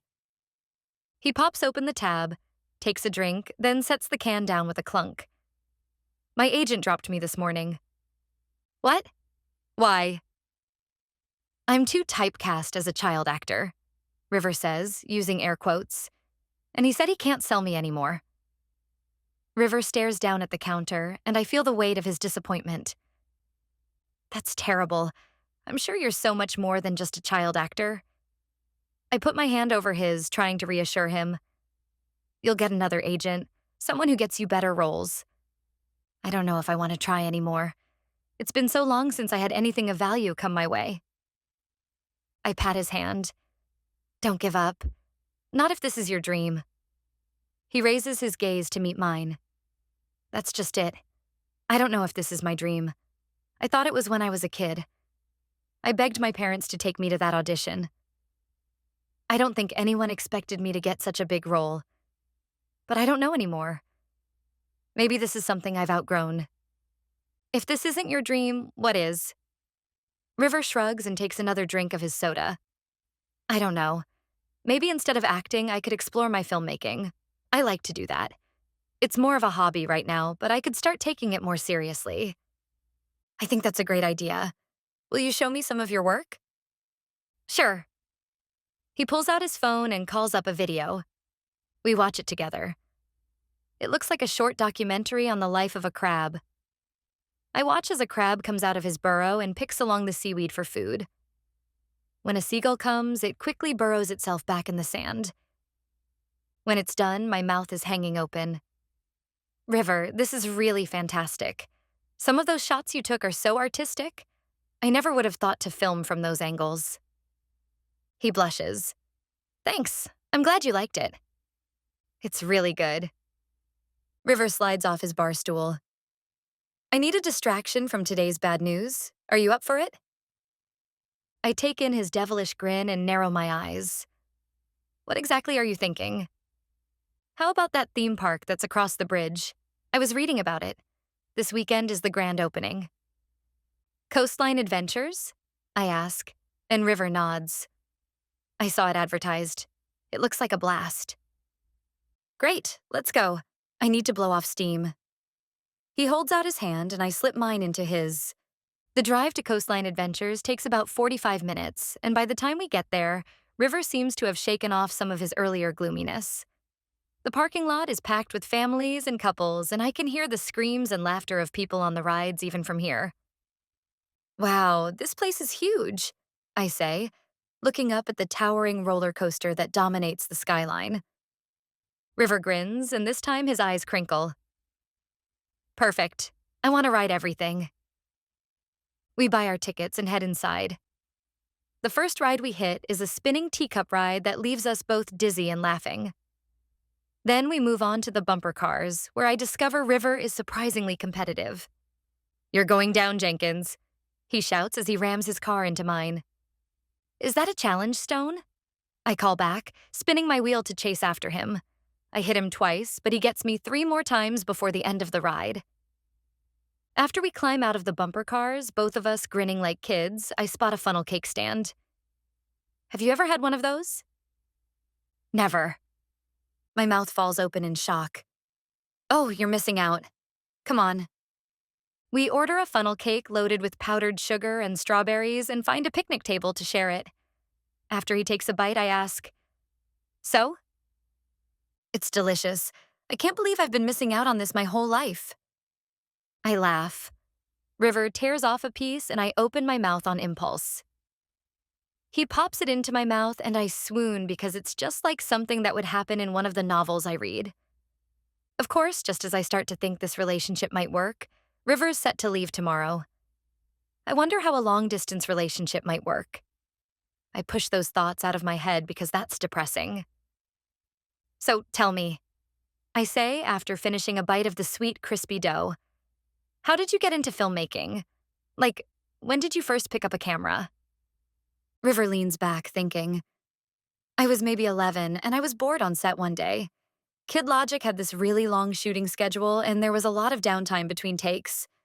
One of the camera operators let me mess around with his equipment during lunch break. His face lights up. I was fascinated by how you could capture a moment and make it tell a story. It felt more real than acting somehow. What kind of stuff do you like to film? In the past, I filmed nature mostly. Wildlife behavior, landscapes. There's something peaceful about it. You have to be patient, wait for the right moment. He grins. Complete opposite of Hollywood, where everything is rushed and fake. I dust powdered sugar off my fingers. Is that what you were doing at the beach that day? Filming that crab? Yeah. I also got some amazing footage of dolphins and those aggressive seagulls. He laughs. But I was actually thinking about making a short documentary about small coastal communities. Take on something a little more challenging. There's something special about places like Willow Shade. My excitement mounts. Maybe he will be back to Willow Shade soon then?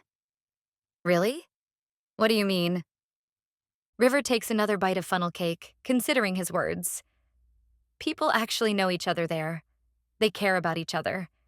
In LA, I can live in the same apartment building for 2 years and never know my neighbors' names.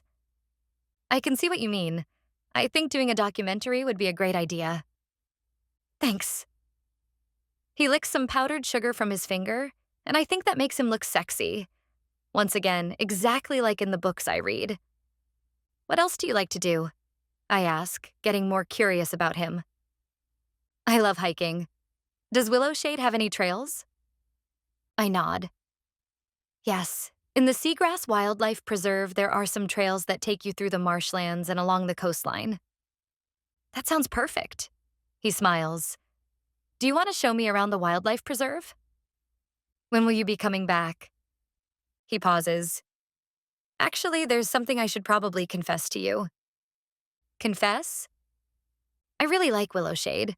I've thought about getting a house there. I've actually looked at a couple of houses for sale. My eyebrows shoot up. Really? You'd move to Willow Shade? River grows serious. Does that bother you? I don't want you to feel uncomfortable. No. I smile at him. I was wondering what the future might look like between us. I'm happy you're looking at moving. I look down at the picnic table. But I have a question. Ask anything. How can you afford that if you're out of work? River looks a little embarrassed. Kid Logic is doing well on streaming services right now. The residuals are actually pretty good. That's amazing. So you could really do it? Move to Willow Shade? Maybe. The pace is so different. Relaxing. And the people, he looks at me meaningfully, are pretty great too. I feel my cheeks warm. I think you'd love living there. Come on, River says, standing and offering me his hand. Let's ride that roller coaster before we lose our nerve. The roller coaster is intense. All loops and drops that leave us breathless and exhilarated. Afterward, River points to the Ferris wheel. One more ride? I can't help but remember a scene in one of the books I have read in which the main characters kiss at the top of the Ferris wheel. It was so magical. Maybe we need a redo. I smile at him. Perfect ending to the day. We climb into our car as the sun is starting to set, painting the sky in shades of pink and orange. The wheel begins to turn, lifting us higher and higher until we can see the ocean in the distance. This is beautiful, I say, looking out at the view. It really is, River agrees. But when I glance over, he's looking at me instead of the scenery. The Ferris wheel suddenly stops with a slight jerk, leaving us swaying gently at the very top. A voice comes over the speakers. Ladies and gentlemen, we're experiencing a brief technical delay. Please remain seated and enjoy the view. We'll have you moving again shortly. River laughs. Well, this is perfect timing. I look at him, feeling a flutter in my stomach. We have the romantic setting, and he's been so good to me all day. Our last kiss had been so awkward and disappointing. But maybe it was just nerves. Maybe if I tried again. River, I say softly.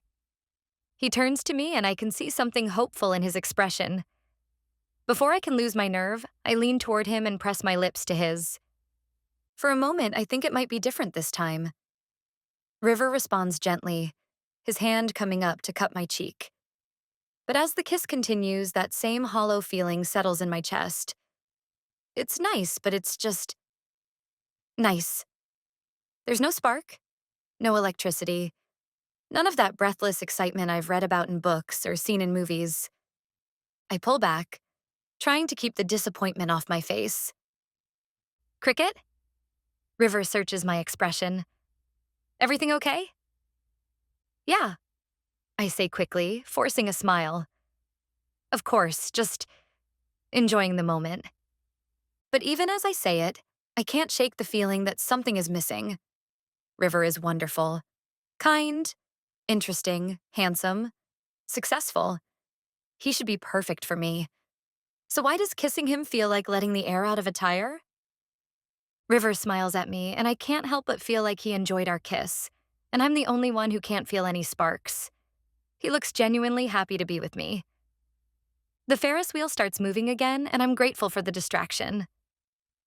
As we descend, I paste on a bright smile and try to push away the growing certainty that whatever is going wrong with our kisses is my fault. Chapter 18.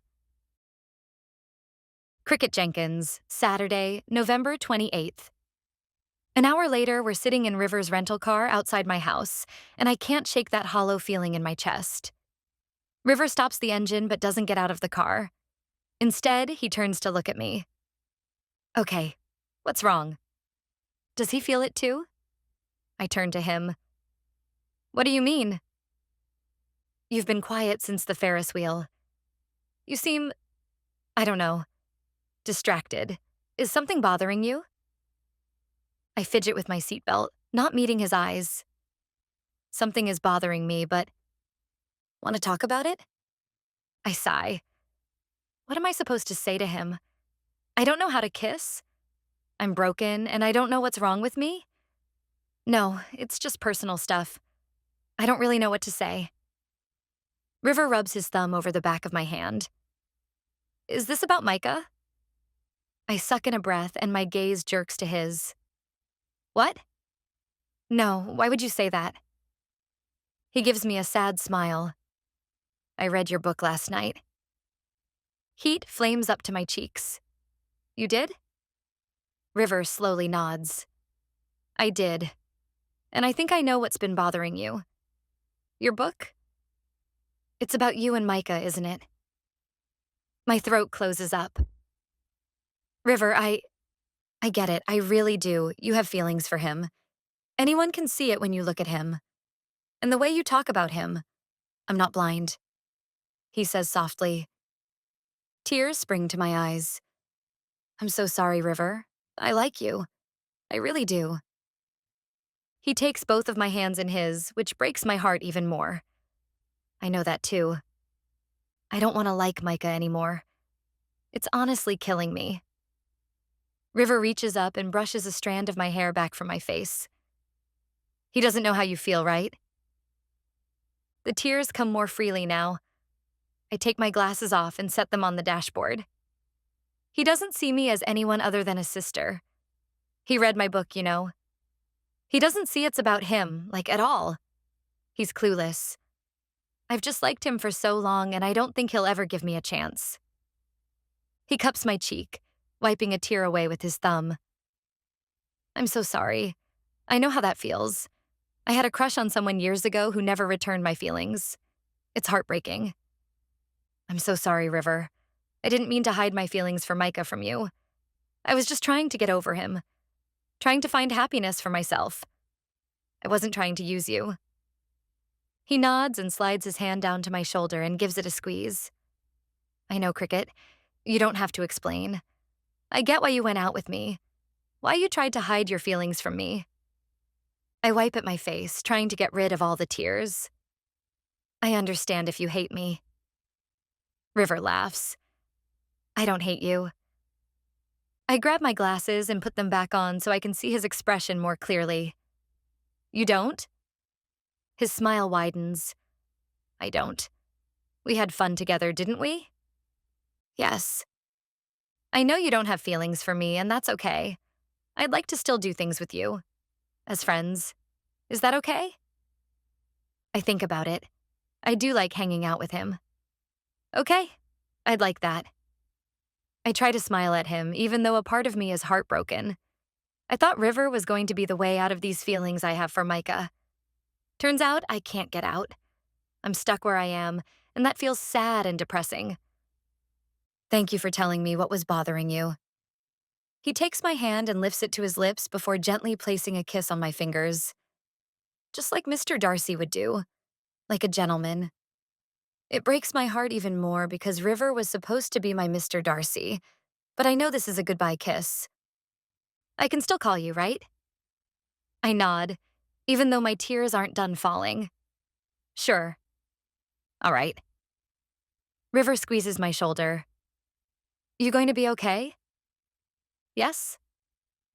I say it, even though I'm not sure I mean it. Everything is messed up. River takes his finger and hooks it under my chin. Hey, will you do me a favor?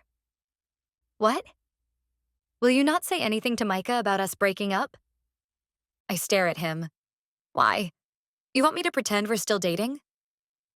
River shrugs and leans back. I just think it wouldn't hurt to make him a little jealous. I gape at River. Jealous? You think that could work? I think it's worth a try. I don't believe it could work, but I nod anyway. All right. I say goodbye to River and exit the car. I furiously wipe at my face, trying to get rid of the tears. This night didn't go anything like I'd planned. If only my kiss at the top of the Ferris wheel had been magical, I might have gotten over my crush on Micah. But I think something in me is broken. Chapter 19. Micah Barrett, Saturday, November 28th. I look out the front window again. No car. I'm waiting for River to bring Cricket home and feeling quite anxious. I got the email from her attorney. The contract is good. I can sign it without worry. All I want to do is celebrate with Cricket, but she's out with River and I want to stab something. River's rental car drives up and parks out front. I race to sit on the couch and grab my phone so it doesn't look like I'm waiting for her. It takes another 15 minutes before she comes in. I casually look up from my phone. You're home? Yes? She sighs and walks into the room. I imagine she's walking on air since she had another amazing date with Mr. Perfect. Is that a happy sigh? I ask, not looking at her. She sinks into the chair. No. Surprised, I put my phone down on the couch beside me. That's when I notice Cricket has tears in her eyes. Why are you crying? Did something happen on your date? Did River hurt you? Anger surges in me. He better not have hurt her. She shakes her head. No, nothing like that. River was a gentleman. It's just me. I study her sitting across the room. You? What do you mean? Cricket sighs again and wipes at her cheeks. There's something wrong with me. A dread creeps into me. I'm going to pound that guy into the pavement. What did River say to you? Why do you think something's wrong with you? Her cheeks flush pink. He didn't say anything. It's just, I can't do something right. I'm so confused. What are you talking about? She looks up at the ceiling and groans. This is embarrassing. Cricket, just tell me. What's going on? She covers her face with her hands. I think I'm a terrible kisser. I blink at her. What? You heard me. Her voice is muffled behind her hands. I'm bad at kissing. I think I suck at it. Relief floods through me. River didn't hurt her. But then confusion takes over. That's what you're worried about? She drops her hands and looks at me with misery written all over her face. Micah, I've kissed River twice now, and both times it was just a nothing burger. I felt blah. What if I'm doing it wrong? What if there's something fundamentally broken about me? I can't help it. I laugh, not because it's funny, but because the idea of Cricket being bad at kissing is ridiculous. Don't laugh at me, she says, throwing a pillow at me. I'm not laughing at you, I say, catching the pillow. Cricket, it's impossible that you're kissing wrong. Maybe you don't have chemistry with River. She shakes her head emphatically. No, that's not it. River likes our kisses. He's handsome, sweet, successful, funny. If I can't feel anything kissing him, then the problem is definitely me. That's not how it works. I must be doing something technically wrong. She interrupts. Like maybe I'm too stiff, or I'm breathing wrong, or my lips are positioned incorrectly, or Cricket, stop. I stand up from the couch and fold my arms. You're overthinking this. There's nothing wrong with the way you kiss. She groans and shakes her head. I'm a loser. I can't even do something simple like kiss properly. I huff. It's so ridiculous I can't stand it anymore. You're not a loser, and I'll prove it to you. Come here and kiss me. I didn't know I was going to say that, and my shock makes the words hang in the air between us. She stares at me, her eyes wide. What? I blink, what I said sinking in. I could kiss Cricket if it would prove to her that she's not broken. Come on, we're two adults. I can prove to you that what you're doing is fine. She stands up too and begins pacing. Micah, that's not a good idea. What's the big deal? It would just be a demonstration. Completely platonic. Like a tutorial. No. She says it more forcefully than I feel is necessary. Absolutely not. It's just a kiss. I put my hands on my hips. I could see if you're doing something wrong. She rakes a hand through her hair. I know I am. Still, I can't kiss you. I frown. Why is she so adamant that she doesn't want to kiss me? Now this feels like a challenge. It's not weird if we both know it doesn't mean anything, right? It's educational. I don't think... Come on. Stop making this into a big deal. She huffs, finally relenting. Fine, but this is purely instructional. Got it? Yeah, but if we're doing this, we're doing it properly. Come here. She walks to me, her face showing how reluctant she is to do this. But it's really no big deal. I've kissed plenty of girls. No one can do it wrong, but I might as well give her some pointers. Okay, I say, trying to sound clinical and detached. The first thing you need to understand is that the kiss isn't the most important part. It's everything that leads up to it. She nods seriously, like she's taking notes in her head. It's about anticipation. I continue, stepping closer to her. Building tension. I slowly reach out and place my hands on her waist, and I swear I feel her breath catch. Physical contact is important. You want to feel connected before your lips even touch. I pull her to me and it feels... good. When did Cricket get curves? How have I never noticed how perfectly she fits against me? Okay, she whispers, and her voice sounds different. Breathless. It makes my limbs feel funny.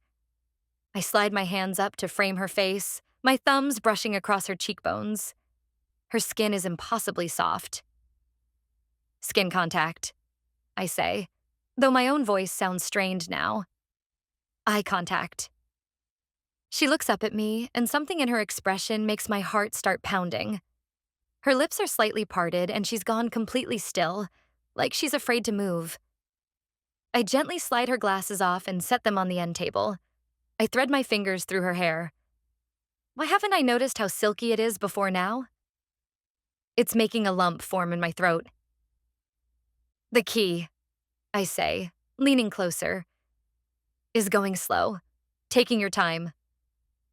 I'm close enough now that I can feel her breath on my face. Close enough to count her eyelashes.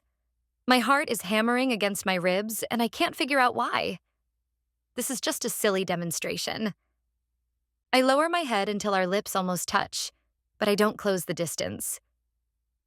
The power of anticipation makes the kiss even better, I say, as her breaths fan against my lips. And then, you start with just a whisper of a kiss. I wait another second before brushing my lips softly across hers. Time stops, and the room tilts as zings of attraction shoot through me. She sucks in a small breath, like she wasn't quite ready for our lips to touch. It sends a wave of desire through me, which I totally wasn't expecting. All plans to explain as I go evaporate, and I kiss her again, this time slow and methodical. Electricity shoots through me like I'm standing in the middle of a lightning storm. My entire body comes alive in a way I've never experienced before. This is Cricket. Cricket, who I've known forever. Cricket, who I see every day. But suddenly, she's not just my best friend anymore. She's become something else entirely, and it's making me question everything I know. Her lips are softer than I imagined, warm and perfect against mine. The kiss starts gentle, almost hesitant, but then she responds, and something primal awakens in my chest. My hands tighten on her face of their own accord, and I feel her fingers curl into my shirt like she's anchoring herself to me. Fire shoots through my veins. What is happening to me? This was supposed to be a demonstration. Impersonal. Educational. But there's nothing impersonal about the way my pulse is racing, or the way every nerve ending in my body seems to be firing at once. When Cricket's lips part slightly, our kiss builds to a crescendo. With other girls, kissing was nice, pleasant, fun. But this is completely different. Kissing Cricket feels like finally hearing a song I've been humming my whole life but never knew the words to. My heart is beating so hard I'm sure she can feel it. Every place our bodies are touching burns.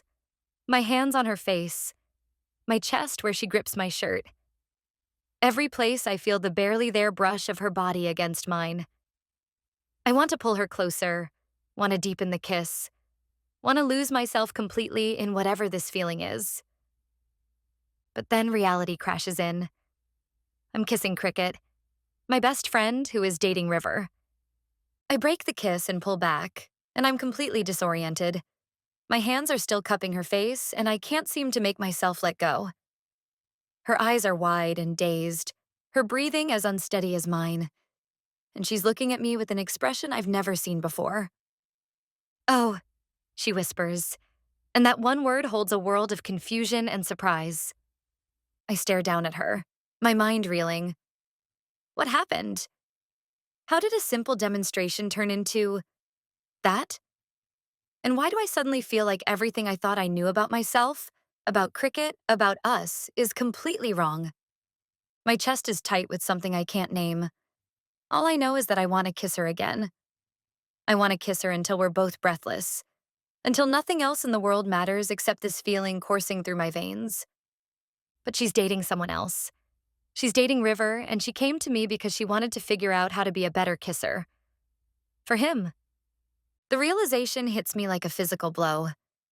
Cricket, the girl who's been right there beside me all along, the girl for whom I just discovered I apparently have very unplatonic feelings, belongs to someone else.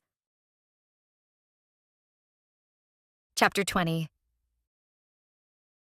Cricket Jenkins, Saturday, November 28th. I stand in front of Micah, my heart hammering and my knees so weak I fear I'm going to fall over. He kissed me, and it was everything a kiss should be. It was tingly and exciting and electric, and it totally destroyed me. "Thanks for showing me," I say quickly, desperate to get away from him before I do something entirely stupid like confess my feelings to him. I grab my glasses from the end table and shove them on my face. I turn to leave, hoping Micah might stop me. Like maybe he felt it too, and maybe he will finally tell me he has feelings for me. But as I walk away, Micah doesn't say anything. He stands there like it was no big deal to show me how to kiss. Like it didn't shift his whole universe. Like it didn't matter. I go up the stairs to my room and shut the door, my chest tight. More tears are already threatening. I throw myself face first onto my bed and let my tears out. They're hot and angry and full of embarrassment. How could I have been so stupid? Of course Micah didn't feel anything. He was doing me a favor, showing me technique like he said. Just because the kiss made me feel like I was flying doesn't mean it meant anything to him. I was right. There's something wrong with me. I can't feel anything when I kiss River, the perfect guy who actually likes me. But one demonstration kiss from Micah, who sees me as a sister, and I'm ready to throw away everything for a guy who will never want me back. I bury my face deeper into my pillow and sob until my chest aches. This is exactly why I didn't want to kiss him. Now I've ruined everything. How am I supposed to look at Micah tomorrow and pretend that kiss didn't happen? How am I supposed to act normal when all I can think about is how right it felt to be in his arms? My phone buzzes on my nightstand, and I consider ignoring it. But when I see River's name on the screen, guilt crashes over me. Sweet, wonderful River who spent his whole day with me. He wants to still be friends, and friends don't ignore each other's calls. I wipe my eyes and clear my throat before answering. Hey, I wanted to call and thank you again for today. River's voice is warm and genuinely happy. I can't remember the last time I had that much fun. You completely turned my mood around. You're a good friend. Fresh tears spring to my eyes, but I force my voice to stay steady. I'm glad. You needed some cheering up. Are you okay? You're not still upset, are you? I press my hand to my forehead. No, just tired. It was a long day. Yeah, we did a lot of walking. But cricket, seriously, today meant a lot to me. You helped me remember that there are good things in life even when everything feels like it's falling apart. I hope our conversation at the end didn't make you sad. The sincerity in his voice makes my chest tighten.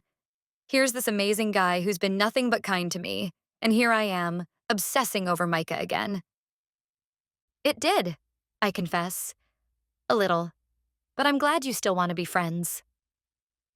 Speaking of which, he says, and I can hear the smile in his voice. I've been thinking more about what we talked about getting a place on Willowshade. I sit up straighter, wiping my eyes. Maybe this is exactly what I need. Something to focus on besides Micah and that stupid perfect kiss that didn't mean anything to him. Really? How soon are you thinking? Well, I canceled my flight tomorrow. I want to look at properties early next week. Maybe you could help me? You know the island better than anyone. Of course. I'm surprised by how much relief I feel at the thought of having a project, a reason to spend time with River and forget about everything else. What kind of place are you looking for? Something with a view of the water. I want something close to nature, maybe within walking distance of the marina. Somewhere I can just breathe. That sounds perfect. I lean back against my headboard, grateful that talking to River is helping to calm the storm in my chest. What about your family? What will they think about you moving across the country? River is quiet for a moment. That's complicated. How so? He sighs. My family is very success-driven. My older sister is a supermodel. My oldest brother is a businessman, quite successful in the tech industry, and my other brother just made partner at his law firm. They're all these incredible overachievers. And then there's me, the child actor who can't get a job. But you were on a huge show. That was incredibly successful. Was being the key word, River says with a bitter laugh. And honestly, even when Kid Logic was at its peak, I don't think my parents saw it as a real career. They were always waiting for me to grow out of it and do something more substantial. I frown. That doesn't seem fair. They mean well. They just have very high expectations. My dad's a prominent businessman. My mom's family has a lot of money, and she hangs out in high society. They want me to achieve great things, and lately, I feel like I've been letting them down. River. I haven't even told them about losing my agent yet. He admits. How do I explain that the thing they were barely tolerating as a career choice has now completely fallen apart? They're going to want me to come home, go back to school, find a real job. My heart aches for him. I totally get that. My father puts pressure on me too. He's this successful businessman, and he thinks writing isn't a real income. He thinks marketing is a more stable career. Like him starting up his own business was any more stable than me doing it with my writing. Right? What's that about? I don't know why parents think the arts aren't a real pursuit. I love filmmaking. And you're good at it. Maybe. I've never really proven that to anyone, including myself. Acting was just something that happened to me. I fell into it as a kid, and I've been riding that wave ever since. Now that it's over, he trails off. Now you get to figure out what you actually want, I say softly. That's not a bad thing. Is it weird that I feel more like myself here on Willowshade than I ever have in LA? Like maybe this is where I'm supposed to be? No, it's not weird at all. Sometimes you have to get away from everything you know to figure out who you really are. Exactly. His voice brightens. Cricket, I know this might sound crazy, especially since we just broke up, but I feel like you really get me. You see me for who I am, not who I'm supposed to be. You're a good person, River. Anyone can see that. Thank you. That means more than you know. We talk for a few more minutes about house hunting and his plans for the week, and by the time we hang up, I feel marginally better. River is kind and genuine, and even though we broke up, he still wants to be friends and he likes me for who I am. Maybe if I focus on that, I can forget about the way Micah's lips felt against mine. Maybe I can convince myself that what I felt was just the relief of finally having a good kiss. Nothing more. But as I lie in the dark later, staring at the ceiling, I know I'm lying to myself.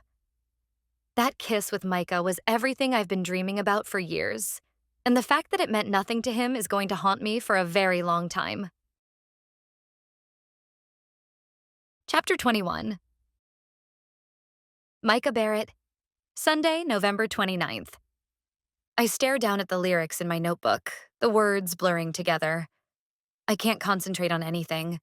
Not since yesterday and the stupid kiss tutorial. The one that awakened things in me that I never thought possible. What the heck? Cricket and I are friends, that's all. At least that's what I thought. Now I can't get her out of my head, and I'm definitely not thinking about her in a friendly way. Too friendly is more like it. Why is my brain now obsessed with the way her lips felt against mine?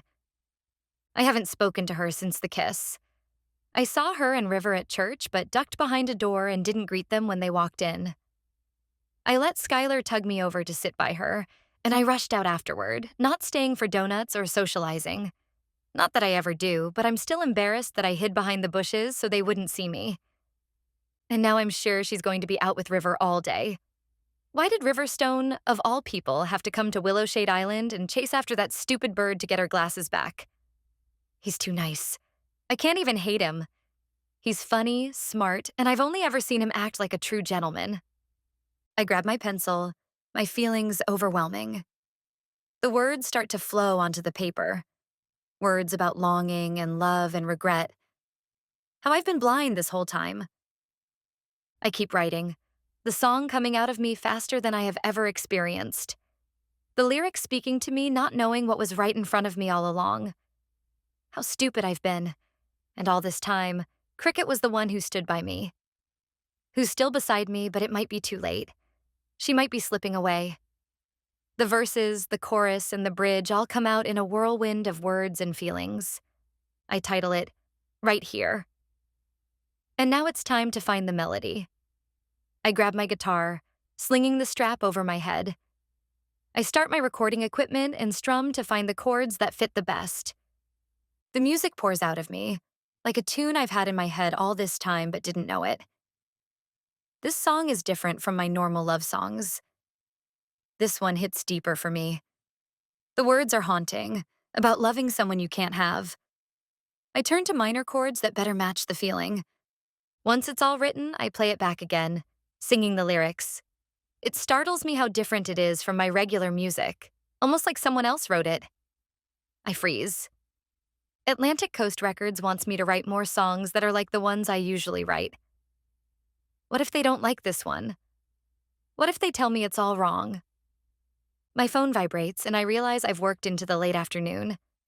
I pick it up to see a text from Kiki. Are you coming to family dinner? Cricket is already here with River. Pain stabs in my chest. Of course River is there with Cricket. I remove my guitar strap and set my instrument into its case. I'm starving, and I can't avoid Cricket forever. I'd better go to family dinner. Hiding from her isn't going to make these feelings go away. I head upstairs and walk the 2 doors down. I find my house already filled with the warm sounds of a family gathering. Levi's telling some story about the bakery. Skylar is giggling, and underneath it all, Cricket's voice mixes with River's. My stomach tightens at the sound. There he is, Kiki says when I walk into the dining room. We were wondering if you'd gotten lost in your music. Kind of. Sorry, I mumble. River is sitting in my usual seat beside Cricket, leaving me to walk around the table. It's weird to sit anywhere else, and I try not to scowl. I slide into the empty chair across from Cricket. Big mistake. Now I have a perfect view of her and River sitting side by side, River's hand resting casually on the back of her chair. My chest constricts. Cricket nods when she sees me, and for a second my heart does this stupid flip thing. She pushes her glasses up her nose, a gesture I've seen 1,000 times, but now I find myself noticing the delicate line of her fingers and the way her lips look soft and inviting. She's wearing a pink sweater I've probably seen her in before, but it's like I'm suddenly seeing her for the first time. My thoughts scatter. "How's the new song coming?" she asks. "Fine," I say, probably too quickly. I grab a dinner roll and start tearing it apart just to have something to do with my hands. I shove a too large chunk into my mouth. River was telling us about his plans, Tobias says, passing me the mashed potatoes. He's looking for a place on Willowshade Island. I choke on my roll. "What?" Tobias slaps me on the back. "Don't inhale your food." River chuckles, and I hate how genuine and likable he sounds. "I didn't get the part, but I fell in love with your island. I love the slow pace here. So different compared to LA. And I think this will be the perfect place to start working full-time on my filmmaking. Plus, the people here are wonderful." He turns to smile at Cricket. There it is again. That twist in my gut. Am I imagining it, or is she shimmering with happiness? When did she start glowing like that? Does she really like River that much? Levi sets his fork down. "We've booked our wedding in Vegas. It will be at the Sterling Rose Chapel on Saturday afternoon, and I'm bringing gluten-free eclairs instead of a cake." Kiki leans forward. "That sounds wonderful, Levi. I can't wait for your wedding." I glance at Cricket. This wedding might be the perfect time to get some alone time with her. Maybe I can gather up my courage to talk to her without River by her side every second. The thought makes me happy. Levi grins at Claire. "We're keeping it simple. Just us, an Elvis impersonator, and maybe some slot machines." Claire gasps and slaps his arm. "We are not having Elvis at our wedding." Everyone laughs, but I'm distracted by the way River reaches over to squeeze Cricket's hand during the conversation. It's such a small gesture, so natural, like he's already claimed his place beside her. Cricket doesn't pull away. If anything, she seems to lean into him. My chest feels uncomfortable, like someone's wrapped bands around my ribcage and they're slowly squeezing me tighter. This is what jealousy feels like, I realize. This crushing weight, like an elephant sitting on my chest. I'm insanely jealous of River. How did I not see it before? "Your wedding sounds amazing," River says. "I hope you all have fun." Levi turns to him. "You know what? Why don't you come with us? I feel like you're already part of the family, River." The bands grow even tighter, and I can't breathe. River waves a hand. "Oh, I couldn't crash your wedding." "Are you kidding? The more the merrier." Levi motions to him. "What do you say, man? Up for a spontaneous Vegas adventure?" River looks at Cricket, and I watch this whole silent conversation happen between them in the space of a heartbeat. She gives him a smile, and he grins back. "I think that sounds amazing," River says. Cricket looks like she's so happy she could burst. "This will be so much fun." I stab my fork into my potatoes a little too hard, and the scraping sound against the plate makes everyone look at me. "Sorry," I mutter, hand slipped. But as everyone starts talking about the trip, what they'll wear, and the fun things to do in Vegas, I can't focus on anything except the way Cricket keeps touching River's arm when she gets excited about something. The way her hair catches the light from the chandelier when she tilts her head to laugh at his jokes. The way she keeps unconsciously moving closer to him as the conversation goes on. It hits me like a freight train. I've totally fallen for her. I'm not just attracted to her, not just confused by our kiss. I'm completely, utterly, hopelessly in love with my best friend. And it took watching her fall for someone else to finally figure it out. The realization sits in my stomach like a stone. All this time, she's been there. My best friend, my constant companion, the person I tell everything. She's been the background music of my life. So constant and comforting that I never thought to really listen. Until now, when the melody is about to be taken away from me. Micah? Cricket's voice breaks through my spiral. You okay? You look pale. Everyone at the table is staring at me now, and I realize I've been sitting here in silence, probably looking like I've seen a ghost. I'm fine. I lie. Just tired. But Cricket knows me too well. She studies my face with those perceptive blue eyes of hers, the ones that always seem to see straight through me. For a moment, I'm terrified she'll figure it out, that she'll see the truth written all over my face. Instead, she gives me a gentle smile. Maybe you should get some rest after dinner. You've been working so hard on your music lately. The kindness in her voice, the way she still cares about my well-being even while she's falling for someone else, is almost too much to bear. Yeah, I manage. Maybe I should. I swallow back my feelings. I can't be in love with Cricket. It's too late for that. Chapter 22. Cricket Jenkins, Monday, November 30th. I curl up on the basement couch and grab my laptop to work on my book. Micah and I spent the morning at school, switching my schedule all to online classes and bringing home all my things from my dorm. What I really want to do is change to an English major, but I don't have the guts. I know my father will be furious I'm moving back home to take online classes, and that's all I have the fortitude to deal with right now. He's also going to freak out that I've agreed to be Micah's manager. He's not going to see it as a real job. That's just the way my father is. It doesn't matter that we already signed with a major record label. Once I was done with everything at school, I toured 3 homes with River. He's not in love with any of them, but he's scheduling more walkthroughs for tomorrow afternoon. His excitement for moving to Willowshade is palpable. I'm happy for him. Micah comes into the room, his guitar slung around his neck. What do you think of these chords together? He plays them on his guitar, and I nod. That sounds good. Kind of melancholy, though. Is that your new song?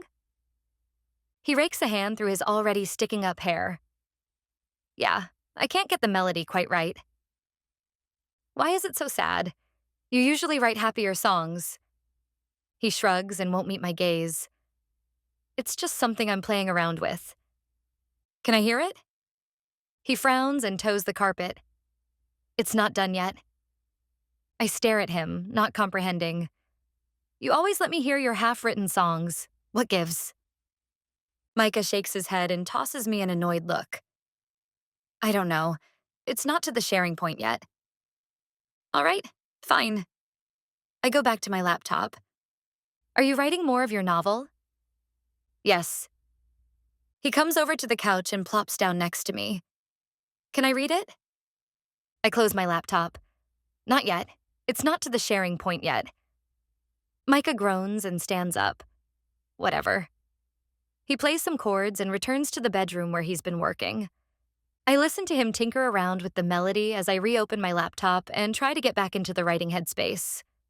After 15 minutes of rereading the same paragraph, I decide I'm not in the mood to write and pull out my book instead.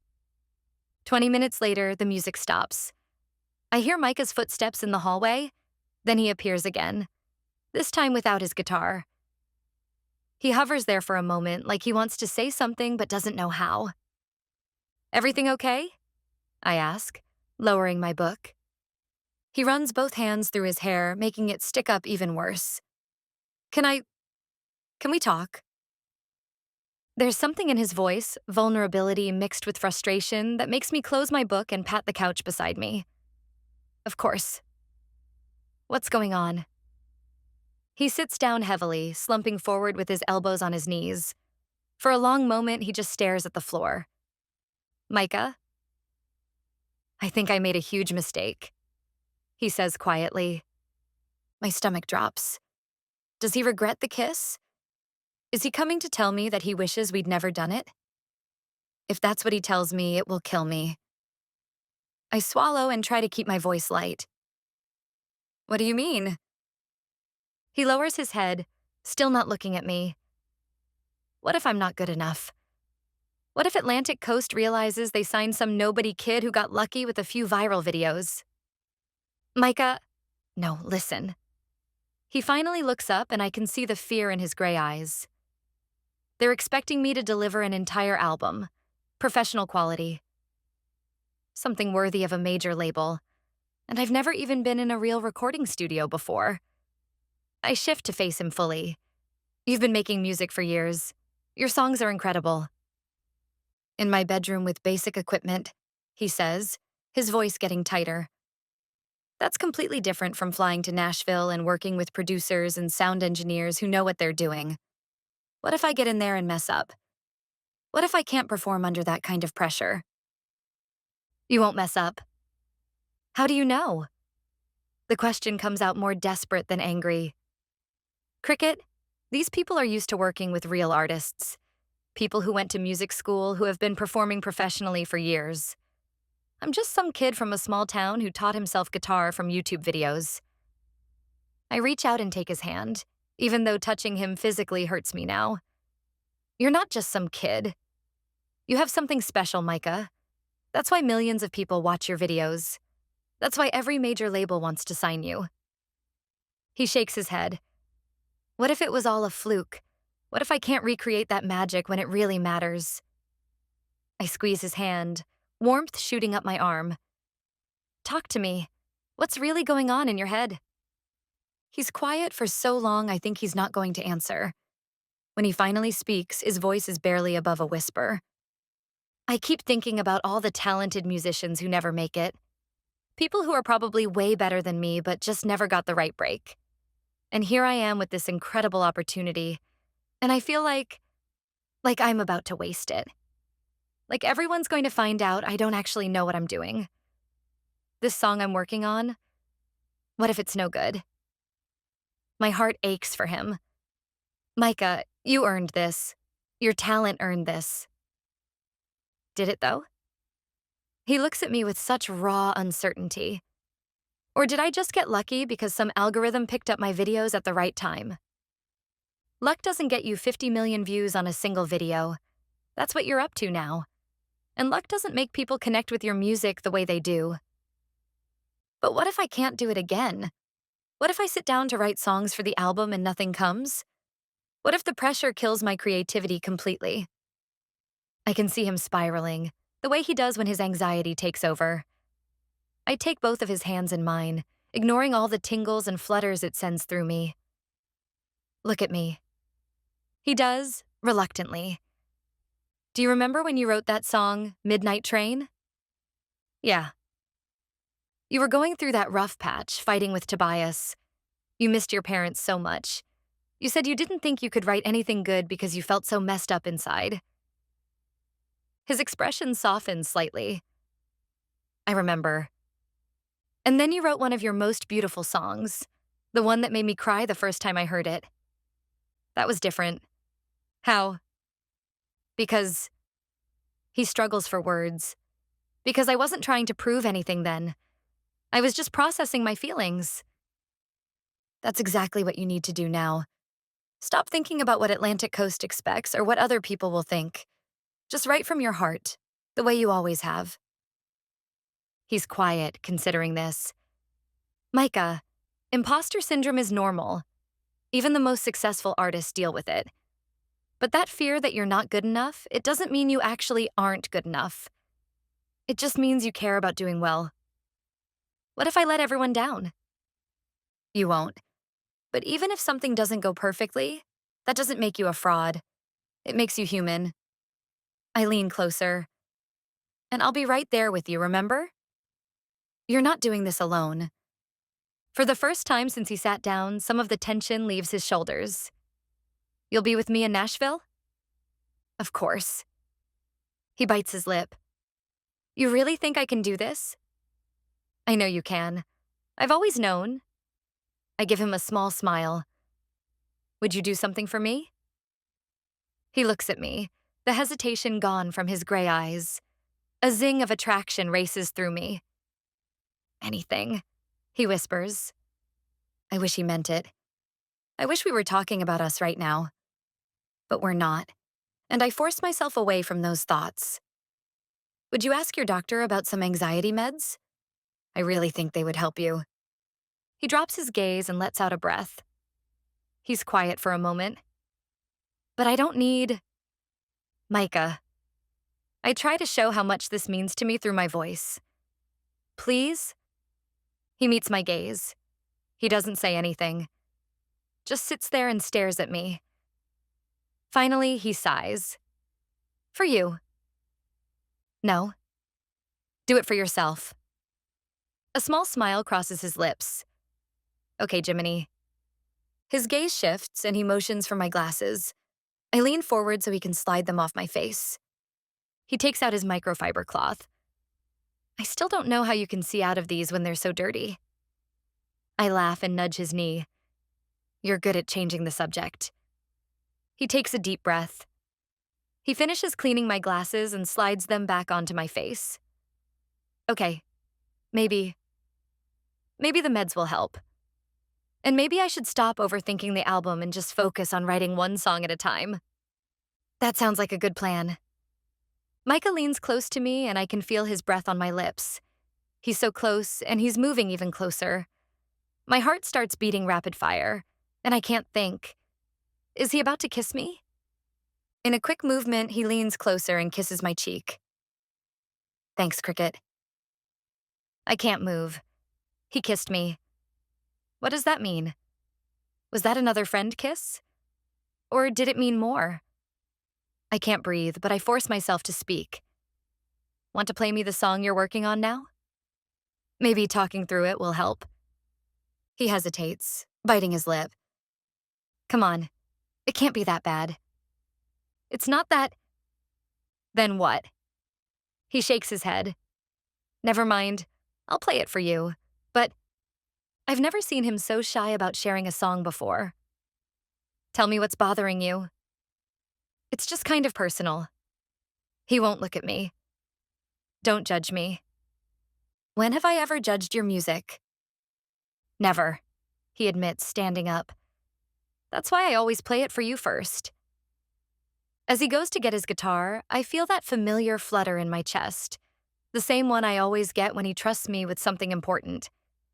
Maybe I can't fix his imposter syndrome completely, but I can remind him that he's not facing this alone. Micah takes his time in the other room. When he finally comes out, he stops in the doorway, his guitar in one hand. For some reason, he looks shy, which is an incredibly sexy look on him. I wait for him to start playing. Chapter 23. Micah Barrett, Monday, November 30th. I grip my guitar, my heart in my throat. Cricket wants to hear my song, the one all about her. I wasn't going to share it with her, but maybe this is for the best. If I share my song, I don't have to tell her outright how I'm feeling. I could let the song do it for me. I sit on the couch next to Cricket, my nerves making my fingers twitch. I can do this.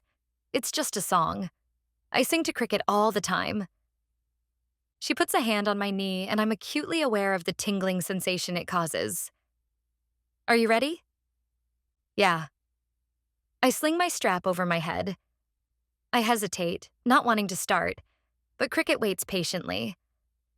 I take a deep breath and position my fingers on the frets. This is called Right Here. Cricket's eyebrows raise slightly at the title, but she just nods. I start with the opening chords, letting the melody fill the space between us. My voice comes out softer than usual when I begin to sing, but as I get lost in the lyrics about my feelings toward her, my voice grows stronger. I think about our kiss as I sing, how it felt to have her in my arms, how that kiss awakened in me feelings I had always had but hadn't realized, how she's been there for me, even when I'm going through hard times. She's been right here. When I reach the bridge, the part about looking past what was always there, my voice breaks slightly. I can feel Cricket's eyes on me, but I don't dare look at her. Instead, I close my eyes and let the final chorus wash over both of us, the words hanging in the air long after the last chord fades. The silence stretches between us. I finally open my eyes and look at Cricket, my heart thumping loud in my ears. She's staring at me with wide eyes, her lips slightly parted. For a moment, she doesn't say anything at all. Cricket? My voice comes out rougher than I intended. Do you understand what the song is about?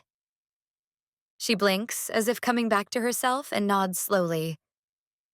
Yes, she whispers. I understand. I set my guitar aside, my hands trembling slightly. So, what do you think? A sad smile crosses her face, and she reaches out to touch my arm gently. Oh, Micah, I think everything will work out. My heart leaps. She understands, and she thinks things will work out between us. Maybe she feels the same way. Maybe I've been an idiot for not seeing it sooner. I lean forward, ready to tell her that I've been falling for her, that she's the most important person in my world, that I want to be more than friends. Even though Kira doesn't return your feelings, Cricket continues softly, that doesn't mean you won't find the right woman for you someday. You will, Micah. Someone is going to be so lucky to have you love them the way you love her. The words hit me like a physical blow. I feel all the blood drain from my face as the realization crashes over me. She thinks the song is about Kira.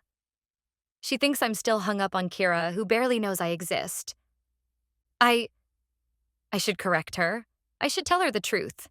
That every word is about her. That she's the one I've been falling for. But the gentle sympathy in her expression stops me. She's looking at me like I'm her heartbroken best friend who needs comfort. Not like someone she could ever see romantically. If I tell her the truth now, if I explain that the song was actually about her, it might ruin everything between us. What if she feels awkward around me? What if it makes things weird? What if I lose the most important friendship I have? Yeah, I hear myself say, my voice hollow. Maybe you're right. Cricket's smile grows warmer, more encouraging. I know I'm right. That song was beautiful, Micah. It was so honest and raw. Whoever you end up with is going to be blown away by how deeply you feel things. I nod, not trusting myself to speak. Inside, my chest feels like it's caving in. She heard every word, every note, every emotion I poured into that song. And she never once considered that it might be about her. You should definitely put that on your album, she continues. I mean, maybe change some of the lyrics so it's not so specifically about Kira, but the melody and the emotion. It's some of your best work. Thanks, I manage, picking up my guitar and standing. I should probably go work on it some more. Micah. She stands too, concern flickering across her face. Are you okay? I force a smile. Yeah, I'm fine. Just stressed, you know? She nods, though she still looks worried. Get some rest. And don't let the imposter syndrome get to you, okay? You're incredibly talented. Right. Thanks, Cricket. I head toward the bedroom, each step feeling heavier than the last. As I close the door behind me, I lean against it and close my eyes. I just sang my heart out to the woman I'm falling in love with. And she thinks it's about someone else entirely. Maybe that tells me everything I need to know. Chapter 24. Cricket Jenkins, Friday, December 4th. The sleek white jet sits on the tarmac like something out of a movie, and I stop dead in my tracks. That's for us? Micah chuckles beside me, adjusting the strap of his guitar case. Levi doesn't do anything halfway. River falls into step on the other side of me. Nice. My mouth goes dry as we approach the aircraft. The Barrett family fortune has always been an abstract concept to me, like numbers on paper that Micah never talks about. But this gleaming machine with its curved windows and pristine exterior makes it suddenly overwhelmingly real. How much money is Micah going to inherit? A flight attendant in a crisp uniform greets us at the bottom of the stairs. He smiles. Welcome aboard. Please watch your step. I grip the handrail as we climb up, my palms already sweaty. Behind me, I can hear Skylar chattering excitedly about the plane being so shiny, while Tobias murmurs something to Kiki about making sure she doesn't break anything. The interior takes my breath away. Cream leather seats that look more like armchairs are arranged in clusters of 4, with polished wood tables between them. Everything gleams under soft lighting, and the carpet beneath my feet is thicker than anything in my parents' house. This is insane, I whisper to Micah as we walk to our seats. Micah motions.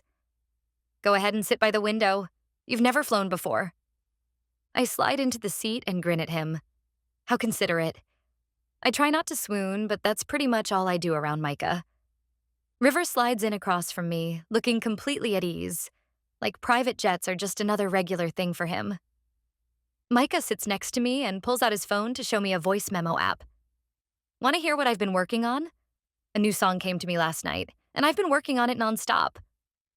Another song for your new album? I lean forward, excited to hear it. He nods and hits play. His voice fills the small space between us, raw and beautiful, even through the tinny phone speaker. The melody is haunting, and I can already imagine how it'll sound with full instrumentation. The lyrics are about love and loss, and they hit me in the feels. I didn't know he could write a song like that. It seems like all of his songs of late have had deeper meanings. He's growing as an artist, and it makes me so proud of him. Micah, I breathe when it ends. That's incredible. River looks up from his own phone with interest. That was really good, man. What's your process like? Do you start with lyrics or melody? Usually melody, Micah says, his eyes lighting up the way they always do when he talks about music. I'll be messing around on guitar or piano and something will just hit me. Then I build from there. Although I recently wrote one where the lyrics came first. That's fascinating. In acting, they talk about finding the emotional truth first, then building the performance around that. Sounds like you do something similar with songs. I watch Micah's face brighten as he and River dive into a discussion about creative processes, and I feel a warm flutter in my chest. It's fun to see them connecting over their art. The captain's voice crackles over the intercom. Ladies and gentlemen, we're cleared for takeoff. Please ensure your seatbelts are fastened. My stomach drops. We're actually doing this. I'm flying to Vegas. Excitement zings through me, and I open the window even more to see the view. The engines roar to life, and the jet starts moving. I press back into the leather seat as we taxi toward the runway, my heart hammering against my ribs. Through the window, the ground rushes past faster and faster until suddenly, we lift. My stomach lurches as the plane jerks upward, and I squeeze my eyes shut. This feels nothing like I imagined. I thought it would be smooth, like riding in an elevator. Instead, it's bumpy and tilting and completely terrifying. Oh no, I whisper as the plane banks to the right, making my stomach swoop. That doesn't feel right. The jet shudders and drops what feels like 100 feet. I gasp and dig my fingernails into the armrest so hard I'm probably leaving marks in the leather. Warm fingers cover mine, gently prying them loose from their death grip. Hey! Micah's voice is calm and steady. Are you okay, Cricket? I open my eyes to find his face inches from mine, his dark eyes full of concern. I didn't think flying would feel like this. I whisper, what if we crash? What if... We're not going to crash, he says firmly, his thumb stroking across my knuckles. This is completely normal. The plane just hit a pocket of air that's moving differently than the air around it. Think of it like driving over a bump in the road, except we're in the sky. The plane dives down again, and I imagine it's plummeting to the earth. It doesn't feel normal. I know it doesn't, Micah says, his voice gentle. The first time I flew, I was convinced we were going to fall out of the sky. But look! He gestures toward the front of the cabin where Levi is laughing at something Claire said, completely unbothered. We're okay. From across the aisle, Skylar's voice pipes up. Are we riding on the bouncy clouds? Despite my terror, I can't help but smile at her innocent question. Tobias chuckles and tries to explain turbulence. The plane lurches again and I close my eyes. Micah snickers. Bouncy clouds. That's cute. The adorable way Skylar sees things breaks through my fear, and I find myself giggling despite the continued movements. Micah grins, still holding my hand. Well, there you have it. Turbulence explained by a 5-year-old. The plane levels out, and the shaking subsides to a gentle rocking motion. My heartbeat slowly returns to something resembling normal, though I don't let go of Micah's hand. Better? He asks softly. His gray eyes are probing, gently asking if I'll be okay. I nod, suddenly embarrassed by my freak-out. Sorry, I didn't know I was afraid of flying until we were flying. Nothing to be sorry for, River says. My first time in a helicopter for my show, I threw up. Really? Really. And that was after they gave me motion sickness medication. Micah squeezes my hand. The turbulence usually only lasts a few minutes while we climb to cruising altitude. Once we're up high enough, it's much smoother. Micah is right. After a few more moments, the ride becomes noticeably calmer. I finally release my breath and look around the cabin. No one else seems fazed by what just happened. Noah and Savannah are looking at something on his tablet. Levi and Claire are sharing earbuds and listening to music, and Skylar has moved on to coloring in a book. Kira is sitting next to Violet, who is crocheting something, her bag of yarn on the floor next to her.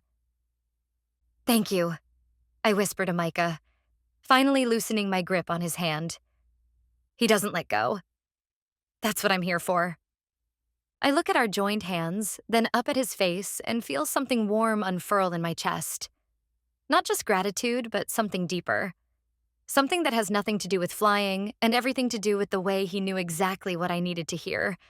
The way he stayed calm when I was falling apart. I don't know what I'd do without you, I say softly. Micah's smile is soft, and for a moment it's like River isn't sitting right across from us, like the rest of the family isn't chattering around us.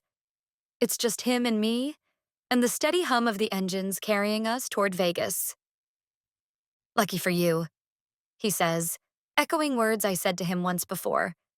You'll never have to find out. I smile back at him, my heart full of gratitude.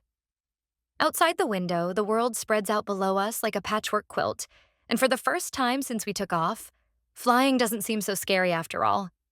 Not with Micah sitting next to me. Chapter 25. Micah Barrett. Friday, December 4th. We land in Las Vegas around 3 o'clock. As we get off the plane, there's a limousine waiting for us.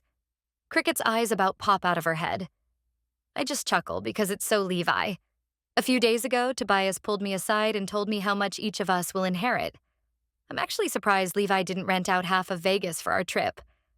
By the time we get checked into our hotel rooms, River and I sharing a suite, it's time to eat dinner. We decide to eat at a French restaurant across from the Bellagio. They seat us outside so we can see the fountain across the street. They have those outdoor heaters that make you feel warm on one side while the December Vegas air chills the other. Our whole family is scattered across several tables, the conversation a low and comfortable hum. I'm sitting with Cricket and River, picking at my creme brulee while watching the Bellagio fountains dance across the street. I should be having fun, but all I can think about is how romantic this is and how Cricket is sitting there making eyes at another man. River turns to me, setting down his water glass. Micah, I love your music. Have you ever performed live? No. I take another bite of dessert, hoping he'll change the subject. I don't want to talk about my anxiety over performing in front of a crowd. River nods, then his expression shifts slightly. Have you read any of Cricket's book yet? Cricket starts coughing, nearly choking on her water. I reach over and pound on her back. You okay? I ask, still patting her back as she tries to catch her breath. She waves me off, her face red. Fine, just went down the wrong way. River's watching this exchange with an amused expression, like he finds Cricket's reaction entertaining for some reason.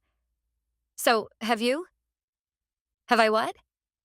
I'm still worried about Cricket, who's now taking careful sips of water. Read her book? I nod my head. I've read all that she's written. It's really good. I can't wait to read more.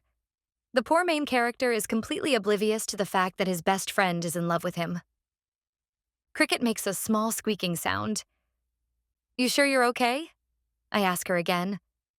Perfectly fine, she says, though her voice comes out slightly strangled. River grins. I bet the guy figures it out eventually. I hope so, I say, stealing another glance at Cricket. She deserves better than pining away for someone who can't see what's right in front of him. Cricket wipes at her face with her napkin. An hour later, the family has split to go in several different directions. River and Cricket and I are standing on the sidewalk in front of the restaurant, trying to decide what to do next. The fountains have just finished another show, and tourists are wandering around with their cameras and shopping bags. The streets are crowded, and it's making me feel squirmy. I did as Cricket suggested and talked to my doctor to get some meds. I do feel like it's helping a bit. It's taking the edge off, although the doctor said I would still have to find some coping mechanisms. I pull my jacket tighter around me. It's the one Cricket borrowed, and it still smells like her. It's making my insides flutter. River points across the street. We should go look at the Bellagio Conservatory. I heard they have an amazing Christmas display up right now. My stomach rolls. Christmas displays. Of course. I force a smile because they're both looking at me expectantly, and I don't want to be the one to ruin the evening, even though Christmas displays make me think of my mother. And the last thing I said to her before she died. I shake it off like I always do. Sure, I say. That sounds great. But Cricket is watching me closely, and I can tell she's picked up on my hesitation. She always could read me too well. Her eyes soften with understanding, even though she doesn't know the real reason I don't like Christmas. I've never told her. The displays are supposed to be incredible this year, River continues. All these elaborate scenes with thousands of lights. Sounds beautiful, Cricket says, though she's still watching me. We start walking toward the Bellagio's entrance. I'm doing my best to psych myself up for this. It's just a Christmas display. It's been 11 years since my parents died. It's no big deal. River pulls his phone out of his pocket and frowns at the screen. Oh no, he says, stopping in his tracks. This is my agent. I really need to take this. Cricket stares at him. Your agent? Why would he be calling? He holds up a finger and answers the call. Hi, Jerry. What? No, that can't be right. River turns to us, covering the phone with his hand. I'm so sorry. This might take a while. You guys go ahead without me. I'll catch up later. He walks away, disappearing into the crowd. Cricket shrugs at me. That's weird. Honestly, I'm relieved. Dealing with Christmas decorations will be easier with just Cricket because she understands. Cricket slips her hand into mine. Are you sure you're okay going to look at the Christmas display? I know Cricket loves this kind of stuff, so I take a deep breath. Just the two of us. Somehow that makes it feel less overwhelming. Sure. The Bellagio Conservatory takes my breath away. It's absolutely stunning. The entire space has been transformed into a winter wonderland, with towering trees covered in thousands of white lights, elaborate floral arrangements in reds and golds, and delicate glass ornaments hanging from the ceiling. Cricket gasps beside me. Oh, Micah, this is incredible. She's right. It's like stepping into a fairy tale. Despite my complicated feelings about Christmas, I can't help but be awed by the artistry. Families are wandering through, taking photos, kids pointing excitedly at the various displays. Look at that tree, Cricket says, pulling me toward a massive evergreen covered in red and gold decorations. It must be 20 feet tall. We walk slowly through the displays, Cricket pointing out details I might have missed. The way the lights reflect off the glass ceiling, the intricate beadwork on some of the ornaments, the subtle way the white flowers are arranged to look like snowdrifts. She takes a million photos with her phone. Are you okay? She asks quietly as we pass a nativity scene. Yeah, I say, and I'm surprised to realize I mean it. It's beautiful. The crowds thin as we move deeper into the conservatory, and I notice a large structure up ahead. What's that? Cricket asks. We step forward and find ourselves standing under an archway covered in white roses and holly, with a large sprig of mistletoe hanging directly above us. My heart starts racing, but it has nothing to do with Christmas anxiety this time. Cricket looks up at the mistletoe, then at me, her cheeks flushing pink. I think we're standing under. Time slows for me as I gape up at the little sprig hanging above us. It would be so easy for me to press my lips to hers right now, to take her into my arms and pretend she's mine. It's socially acceptable. She's actually looking at me as if she's waiting for me to do it.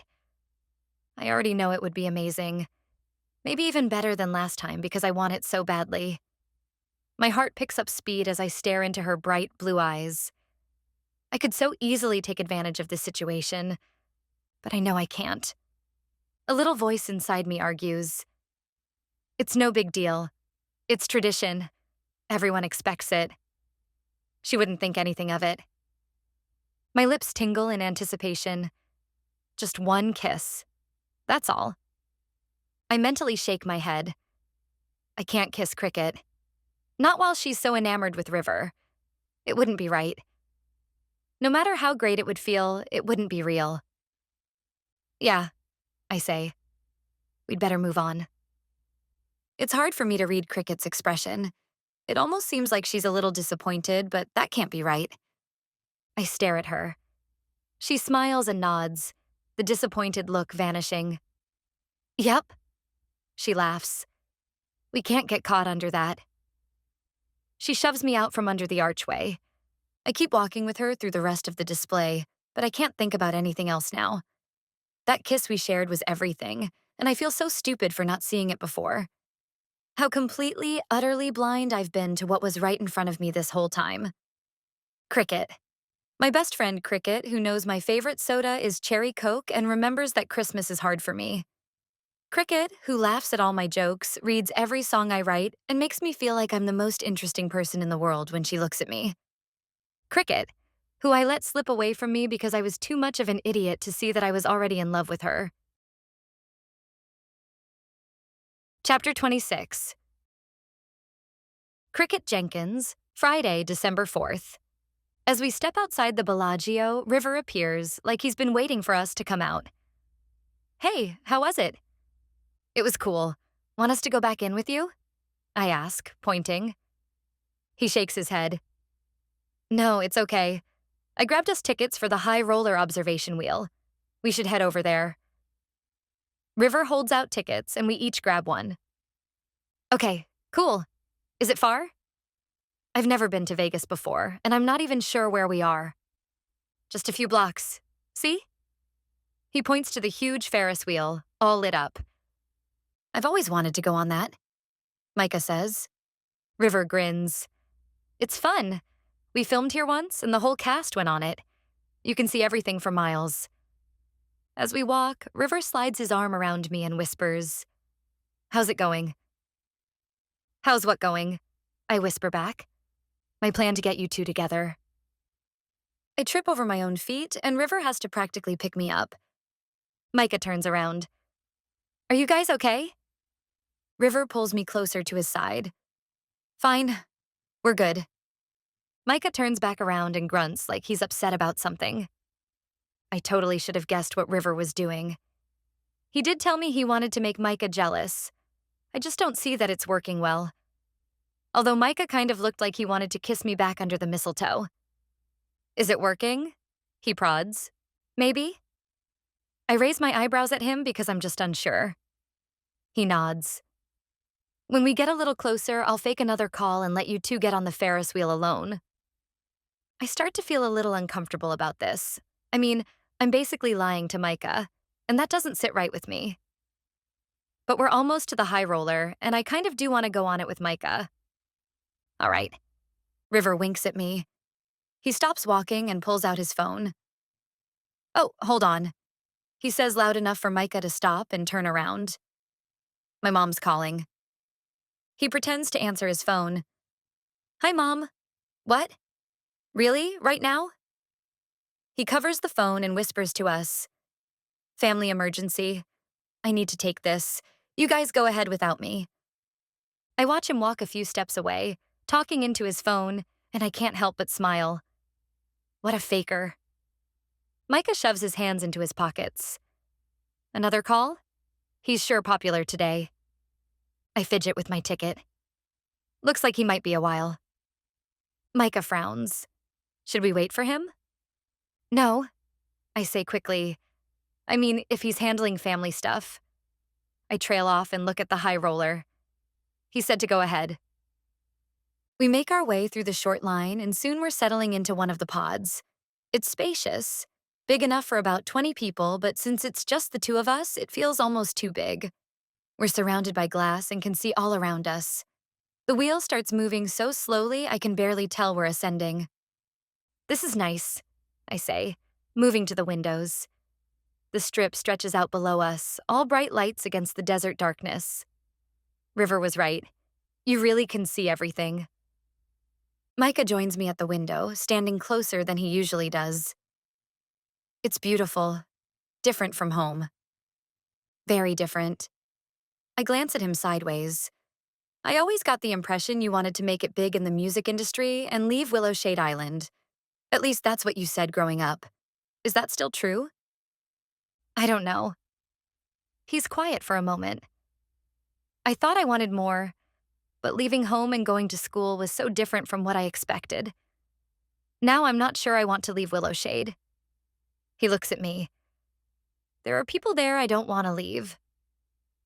There's something in his voice that makes me turn away from the view to really look at him. What do you mean? He runs a hand through his hair and leans against the railing. I don't know. It's just, after everything that happened, home has become this anchor, you know? The one constant thing. I didn't even realize it until I left for school. We're rising higher now, and the lights below us are getting smaller. I can feel the question forming before I even decide to ask it. Everything that happened? Micah is quiet for a long moment. Then he sighs and looks down at his hands. The accident, when my parents died. My heart clenches. We've known each other for years, but he's never really talked about that day. None of the Barrett brothers have, at least not with me. It was a horrible day. Yeah, he says quietly. It was. I sense he wants to say more, but he doesn't speak up, so I wait and let him talk when he's ready. Finally, he speaks. You know what the worst part is? He looks at me, and his eyes are so full of pain it takes my breath away. The last thing I said to my mom wasn't, I love you, or even see you later. It was something awful. My throat closes and I can barely breathe. What did you say to her? I can't say it. It's too terrible. I squeeze his arm. You were just a kid. It couldn't have been that bad. He looks down at the floor. I said, I hate you. Oh, Micah. I move closer to him. Tears prick at my eyes because I know how much that must be killing him. He's never opened up to me about that. What happened? I ask softly. He stares out at the horizon for a while, not saying anything, his jaw working. Finally, he looks at me and lets out a breath. They were pulling Noah out of school for some book signing. He got to miss a whole day and I had to stay and go to school. I was so angry about it. I thought it was unfair. So when Mom came to kiss me goodbye that morning, I jerked away from her and said it. His voice cracks slightly and tears pool in his eyes. I said I hated her because she loved Noah more than me. I reach up and place my hand on his cheek without thinking. You were just a kid. You were upset. I was old enough to know better. He closes his eyes and lets the tears fall, snuggling into my hand. Electricity flows into me. I catch a tear with my thumb, wiping it off his face. Micah. And then they were gone, and I could never take it back. I could never tell her I didn't mean it. We're at the top now, the highest point of the wheel, and the view is spectacular, but I can't look away from Micah's face. You know she knew you didn't mean it, right? Mothers always know. He shakes his head. You don't understand. I was throwing a stupid temper tantrum. I acted like such a baby. That's what 7-year-olds do, I say softly. That's normal. But his voice is barely above a whisper now. What if she died thinking I actually hated her? I cup his face with both hands.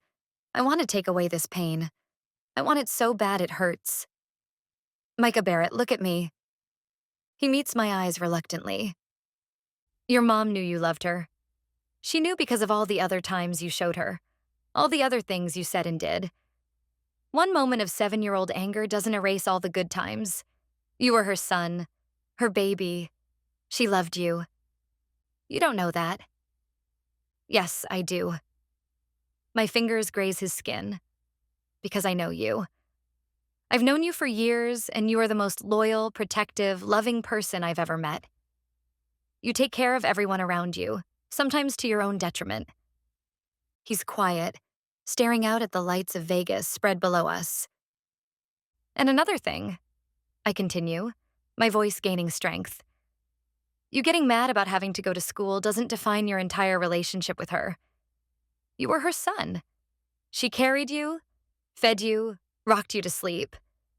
Do you really think one argument would make her forget all of that? He swallows and more tears flow. I've been carrying around this guilt. It's been eating at me. I wipe away his tears. It's time to let it go. Your mom wouldn't want you torturing yourself like this. Something shifts in his expression. How do you always know exactly what to say? My lips move to tell him it's because I love him. Because I've loved him for so long, I feel like he's a part of me. But I don't. I can't. Instead, I choke out, because we've been best friends forever. He pulls me into an embrace, and I bury my face into his jacket. I close my eyes and pretend he's hugging me because he feels things for me. That he loves me and can't live without me. But it's all a lie, and the pain stabs deep into my chest. We're starting to descend now, but neither of us moves away from the window or from each other. Thank you, Micah says, and his voice is rough with emotion. I've never told anyone that before, not even my brothers. My heart swells, and I blink back my own tears. Thank you for trusting me with it. He pulls back and looks at me then. Really looks at me, and there's something different in his expression. Something I've never seen before. And I wonder if maybe, finally, he's starting to see me as more than just a friend. Cricket? Yeah? Thanks for always being there for me. I feel my cheeks heat up again, but I don't look away. Of course. The wheel continues its slow descent, and the lights of the strip grow brighter and closer. Micah lets go of me and walks to the other side of the pod. This is pretty cool. I join him. Yeah, it is. Maybe you and River can come back so you can enjoy it together. My heart sinks. River's plan isn't working after all. Micah's not jealous. I sigh. Micah will never see me as anything more than a friend. Chapter 27. Micah Barrett, Saturday, December 5th. The Sterling Rose Chapel in Vegas is smaller than I expected, but it's full of understated luxury with ivory marble columns rising to a coffered ceiling and preserved garden roses arranged in crystalline cascades along the walls. The afternoon light filters through custom stained glass windows, casting everything in warm, golden hues that make the space feel both intimate and elegant. I'm sitting in the second row, watching everyone file into their seats. All my family is here, along with quite a few from Claire's side. Even some of Levi's college friends have come. We fill the chapel pretty quickly. Violet keeps dabbing at her eyes. Tobias is looking uncomfortable in his suit. Kiki's smoothing down Skylar's dress, and Noah and Savannah are whispering quietly to each other. And there's River, with his arm draped casually around Cricket's shoulders like it belongs there. My throat goes dry at the sight. He's been touching her like that all weekend. Small gestures, a casual intimacy that feels as natural as breathing. Cricket leans into him, laughing at something he whispers in her ear, and I force myself to look away. Tobias and Kiki are sitting in front of me, her hand resting on his thigh, fingers intertwined. There's something so easy about the way they fit together. Like they figured out some secret the rest of us are still trying to crack. Kiki catches Tobias looking at her and gives him this soft smile that makes my throat ache. In the row across from me, Noah has his arm around Savannah, and she's practically glowing as she watches people take their seats. They keep exchanging these knowing glances, the kind that speaks of shared jokes and quiet moments and a love so solid you could build a house on it. And then there's Levi, standing at the altar in his perfectly tailored suit, grinning like he just won the lottery. His eyes are locked on the back of the chapel, waiting for Claire to appear. And even from here, I can see the way his hands shake slightly with nerves and excitement. Everyone here knows what this is. All of my brothers have found their person, their other half. They're happily ever after. Even all of Levi's college friends have someone. Everyone except me. I steal another glance at Cricket and River. She's wearing this soft blue dress that brings out her eyes, her hair falling in gentle waves over her shoulders. She looks beautiful. The thought strikes me, and I inwardly gasp. Have I always thought she was beautiful? I didn't realize it. But today there's something different. A radiance that has nothing to do with the Vegas lighting. River says something that makes her laugh. That bright musical sound I've been listening to my whole life. But now it's for him. Now when she lights up like that, when her face transforms with joy, it's because of River, not me. I'm such an idiot.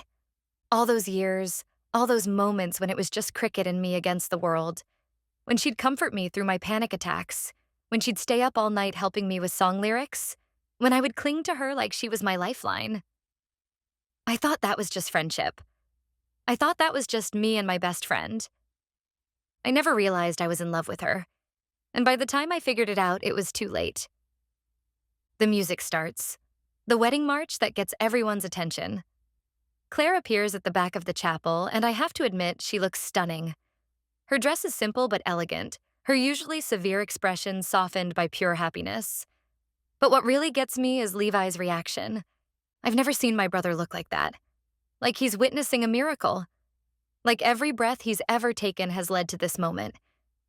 His hands aren't shaking anymore. They're completely steady as Claire walks toward him. When she reaches the altar, he takes her hands like he's been waiting his whole life to do exactly that. The officiant starts speaking, but I'm only half listening. My attention keeps drifting to the couples around me, to the way they all seem to have found their perfect match. And then to Cricket, who's watching the ceremony with tears in her eyes, River's hand resting protectively on her knee. Do you, Levi Barrett, take Claire Matthews to be your wife? The officiant asks. Levi's grin gets impossibly wider. I absolutely do. And do you, Claire, take Levi to be your husband? I do, Claire says, and her voice is steady and sure. The couple has prepared their own vows. Levi? Levi clears his throat, but he's still grinning. Claire, when I first met you, you were sitting next to me at dinner, looking like you'd rather be anywhere else in the world. You did not appreciate my very humorous jokes or the way I flirted with you, and I thought, this woman clearly has trust issues. Everyone laughs, including Claire, who shakes her head at him. But then, Levi continues, you came to work with me. You so brilliantly helped me with my business because I clearly didn't know what I was doing, and along the way, I got to know you. I realized that maybe there was a reason for your trust issues. Maybe you'd been disappointed too many times by other people in your life. I can see Claire's eyes starting to well up. So I made it my mission to prove that I would always be there for you. Every eclair, every croissant, every single gluten-free treat I've made you has been my way of saying, I see you, I understand you, and I will never let you down. You're careful with your heart because it's precious, and I promise to treat it like the treasure it is. I love your lists, your spreadsheets, your need to have everything planned down to the minute. I love that you make me want to be better, more organized, more worthy of the incredible woman who somehow decided I was worth taking a chance on. He reaches into his pocket and pulls out a small box. I know we already exchanged rings, but I couldn't resist one more surprise. Claire's eyes go wide as he opens the box to reveal what looks like a tiny eclair, except it's clearly made of gold and diamonds. It's an eclair pin, Levi explains, and now he's getting choked up. Because you're my sweet Claire, and I want you to carry a piece of my love with you everywhere you go. My throat tightens, and I have to blink so I don't start crying. Even Tobias is wiping at his face. Claire takes a shaky breath before starting her vows. Levi, 6 months ago, if someone had told me I'd be standing in a Vegas chapel marrying a man who proposed with pastry, I would have suggested they seek professional help. More laughter. I had my life planned out in 5-year increments. Color-coded calendars, detailed budgets, contingency plans for my contingency plans. There was no room in my carefully organized world for a charming baker who thinks spontaneous is a food group. Levi laughs, and she smiles at him with so much tenderness it makes my chest ache. But then you walked into my life with your terrible jokes and your incredible pastries, and you turned everything upside down in the most beautiful way possible. You taught me that the best things in life can't be planned. They have to be felt. You showed me that love isn't about having all the answers. It's about being willing to figure them out together. She pauses, her voice getting stronger. You saw past my walls and my rules and my need to control everything, and somehow you made me feel safe enough to let go. You make me laugh when I want to cry. You hold me when the world gets too overwhelming, and you've never once made me feel like I need to be anyone other than exactly who I am. She reaches up and touches the eclair pin he just gave her. So yes, I'll be your sweet girl, but only if you promise to keep being my steady, wonderful, slightly ridiculous man who shows love through gluten-free pastries and terrible puns. Deal, Levi whispers, and they're both crying now. The officiant pronounces them husband and wife, and when they kiss, the whole chapel erupts in cheers and applause. I find myself clapping along, genuinely happy for them despite the hollow ache in my chest. As everyone starts filing out for the reception, I catch sight of Cricket wiping tears from her cheeks. River leans down and says something to her, probably asking if she's okay. And she nods and smiles up at him with such trust and affection that I have to look away. This is what I'll never have. This certainty, this perfect fit. This sense of finding your person and knowing without a doubt that they're yours and you're theirs.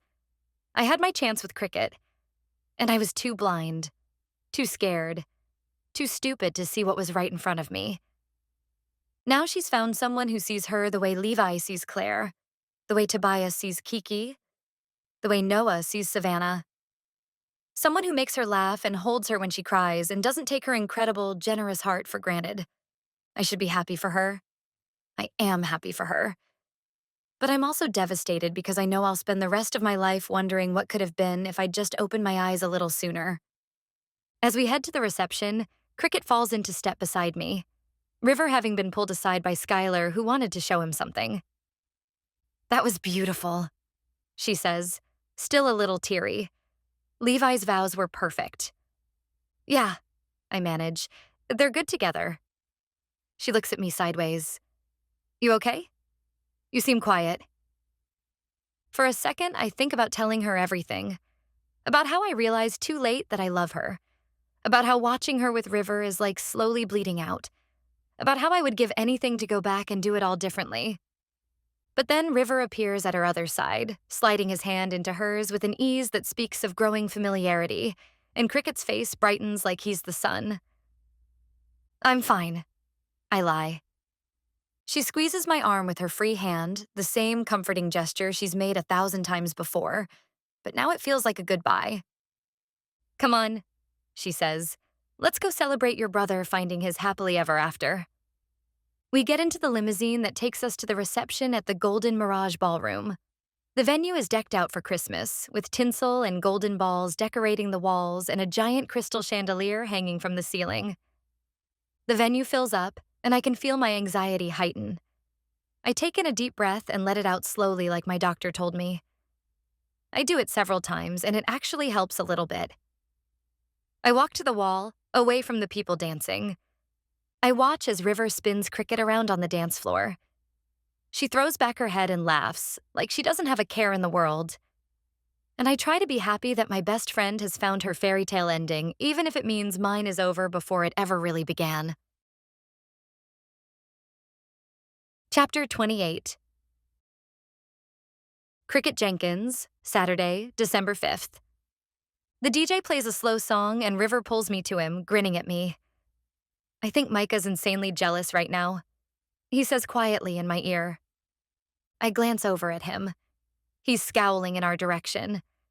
Just as I think River might be right, Skylar runs up to him and tugs on his hand to come dance with her, and his scowl disappears. He grins and twirls her around the dance floor. Nah, that's just his default grumpy setting. It comes with any crowd of people. River laughs and pulls me tighter. Are you sure? I'm sensing some major I wish I were with cricket vibes coming from him. Butterflies assault my insides. You think so? I do. We dance until the next song comes on. Then River maneuvers us closer to Micah and whispers, I'm going to make an excuse and leave. You stay and dance with Micah, okay? Where will you go?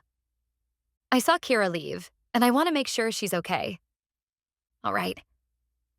Just as Skylar gets distracted and runs off, River steps back from me. Hey, Micah, will you take over for me? This loud music is giving me a headache. I need to go find some ibuprofen. Micah nods and steps over to me. Sure. River leans close to him. Take care of her. She's pretty special. He claps him on the shoulder before heading out. Micah holds out his arms and I step into them. My entire world settles into something right. I'm close enough that I can smell his cologne and feel the warmth radiating from his chest, and it makes every nerve ending in my body come alive. His hand on my lower back sends little sparks shooting up my spine, and when his thumb brushes against my knuckles where he's holding my hand, I have to concentrate on not shivering. His gaze slides over me. You look beautiful, he says softly, his gray eyes meeting mine. My cheeks heat up. River called me beautiful, but for some reason, Micah's saying it means everything. Thanks. You clean up pretty well yourself. He's wearing a dark suit that fits him perfectly, and his usually messy hair is styled just enough to look intentional but still touchably soft. I want to reach up and run my fingers through it, but I grip his hand tighter instead. We sway to the music, and I'm hyper-aware of every point of contact between us. The solid warmth of his shoulder under my palm, the way his fingers curl around mine, the gentle pressure of his hand guiding me through the steps. It's torture and heaven all at once. This is nice, he murmurs, and his voice sounds different. Softer, more intimate. Yeah, I manage, my own voice coming out breathier than I intended. It is. How are you doing? There aren't a ton of people here, but I know you usually duck out when places start to get this crowded. He smiles at me. I'm doing okay. Thanks for asking. For a moment, we just dance in comfortable silence, and I let myself pretend this means something. That we're not just friends. That the way he's looking at me right now means he feels even a fraction of what I feel for him. He pulls me a little closer. You know, sometimes I wake up and have to convince myself that I'm not living in a dream. That I really am going to Nashville soon to record for Atlantic Records. It's amazing. What are you going to do with the money? I'm going to get my own apartment, be an adult. That sounds like a good idea. He ducks his head. I found an apartment not too far from your parents' house. Before I can say anything to that, Violet comes up to us, holding my clutch purse. I'm so sorry to interrupt, but your phone has been buzzing. I thought maybe it was important. She holds my purse out to me. Micah steps back. You should check that. I reluctantly take my phone out. The text is from my mom, and as I read it, my stomach drops. Hi, sweetheart. Change of plans? Dad and I are cutting the tour short. We'll be home in 8 days instead of after New Year's. Can't wait to hear about your semester. Love you. The blood drains from my face. 8 days? They'll be home soon, and I haven't told them about switching to online classes, or about becoming Micah's manager, or about any of the huge changes I've made. I stuff my phone back in my purse and hand it back to Violet. Thanks so much. Is everything okay? She asks. I nod. It's fine. I choke out. Okay, good. Violet pats my shoulder. You two keep dancing. I'll take this back to the table. She scurries away with my purse. Micah pulls me to him, and we start swaying to the music again. What was that about? His voice is concerned.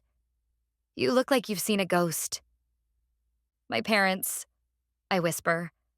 They're coming home early. Oh. I try to take in a breath, panic rising in my chest.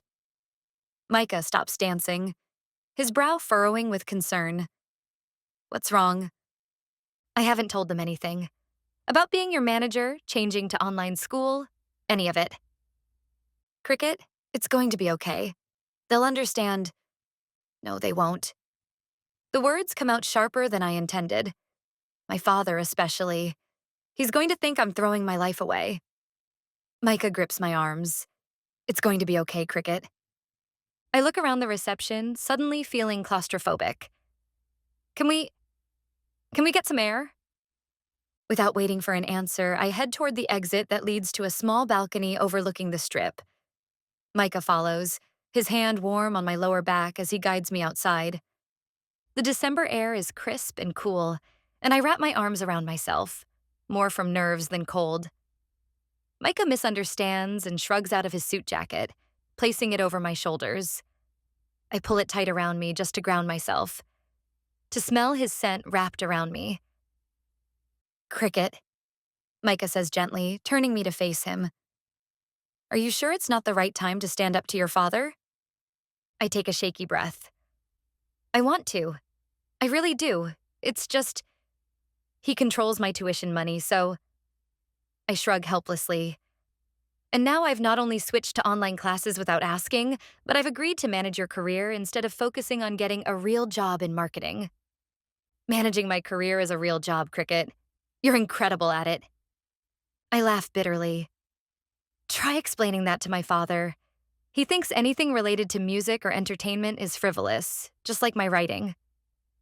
He'll see it as me chasing another pipe dream. Micah shakes his head. He runs a successful business. Maybe he will see what you're doing as a business too. I hesitate. Maybe, but I doubt it. For some reason, he's insisting that I go into marketing. You got me signed to a major label. I did my research. You should get a nice check when my money comes. My gaze snaps to his. I'd done my research too, but I hadn't really thought about the money. I'm not doing this for the money, I blurt out. His gaze softens. I know, but it will help you be more independent. You can pay your own tuition, make your own decisions. I chew my bottom lip. I hadn't thought about that before. Micah's right. If I could pay for my own school, my father wouldn't have anything hanging over me anymore. That sounds nice. He pulls me to him. Want to finish that dance? Yes. I shrug out of his suit jacket and hand it back to him. Come on. We go back to the dance floor. A different song is playing, but we pick up exactly where we left off. Slipping back into his arms feels like coming home. Micah smiles at me. Have you written any more of your book? You know I'm dying for more of your story. I blush and look away. No. Why not? I want to tell him I haven't had time, that I've been too busy with other things, but deep down I know it's a lie. I want to finish this book. It's just a little scary for me. I don't know, I whisper. Micah presses his hand to my lower back, pulling me closer. Talk to me, he whispers. Why can't you finish the book? I'm scared, I whisper. Of what? Because then I'll have to do something with it. Submit it to agents or publish it myself. And what if it's not as good as I think? What if I get rejected over and over? What if it doesn't sell? What if my father was right and I'm just living in a fantasy world? Micah's eyes narrow and I can feel him tense. He said that to you? Yeah. He lets out a frustrated breath. You don't deserve that. I've read your work. It's amazing. I look up at him. But what if no one else thinks so? What if I can't get published? Micah leans down closer to me. Cricket, listen to me. After our conversation the other day, I did some research about imposter syndrome. You did? Yeah. And I learned something important. If you were actually an imposter, if you really weren't talented, you wouldn't have imposter syndrome. The fact that you have these fears, these doubts, it's actually proof that you care about the quality of your work. It's proof that you're the real thing. His thumb brushes across my knuckles. You are talented, Cricket.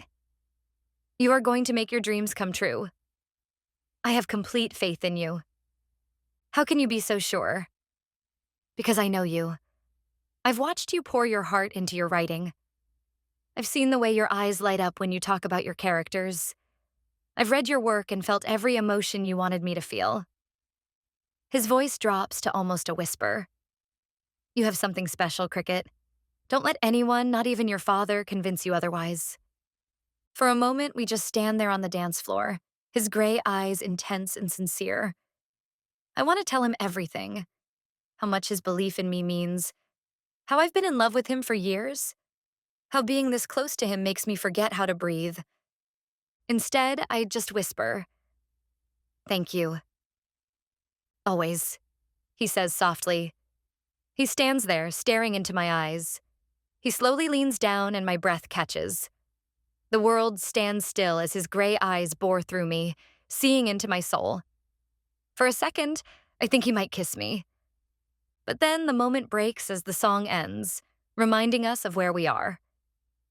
Micah drops his hands but doesn't step away.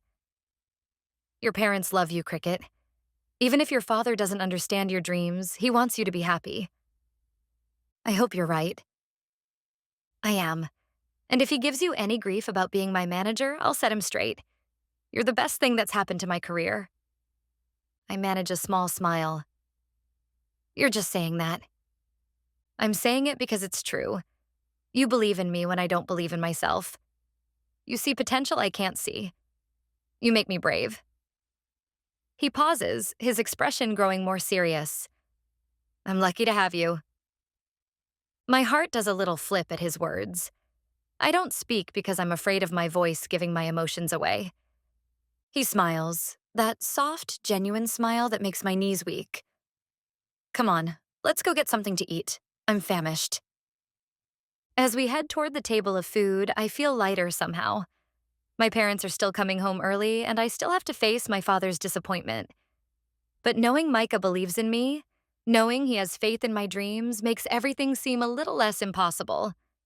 And maybe, just maybe, I'll find the courage to finish my novel after all. Chapter 29. Micah Barrett. Saturday, December 5th. When I get back to my hotel room, it's almost midnight.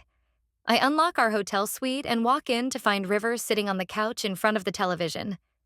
He clicks it off with the remote and turns to me. Hey, sorry I left. That headache was a killer. Are you feeling better? He nods. Yeah, man. The ibuprofen took care of it. Did you have fun with Cricket? Sure. River runs a hand through his hair. She's pretty special, isn't she? Guilt constricts my chest as I look at him. He really does like Cricket. And I spent the evening dancing with her and wishing she was mine. I swallow, my throat tight. Yeah, she's special.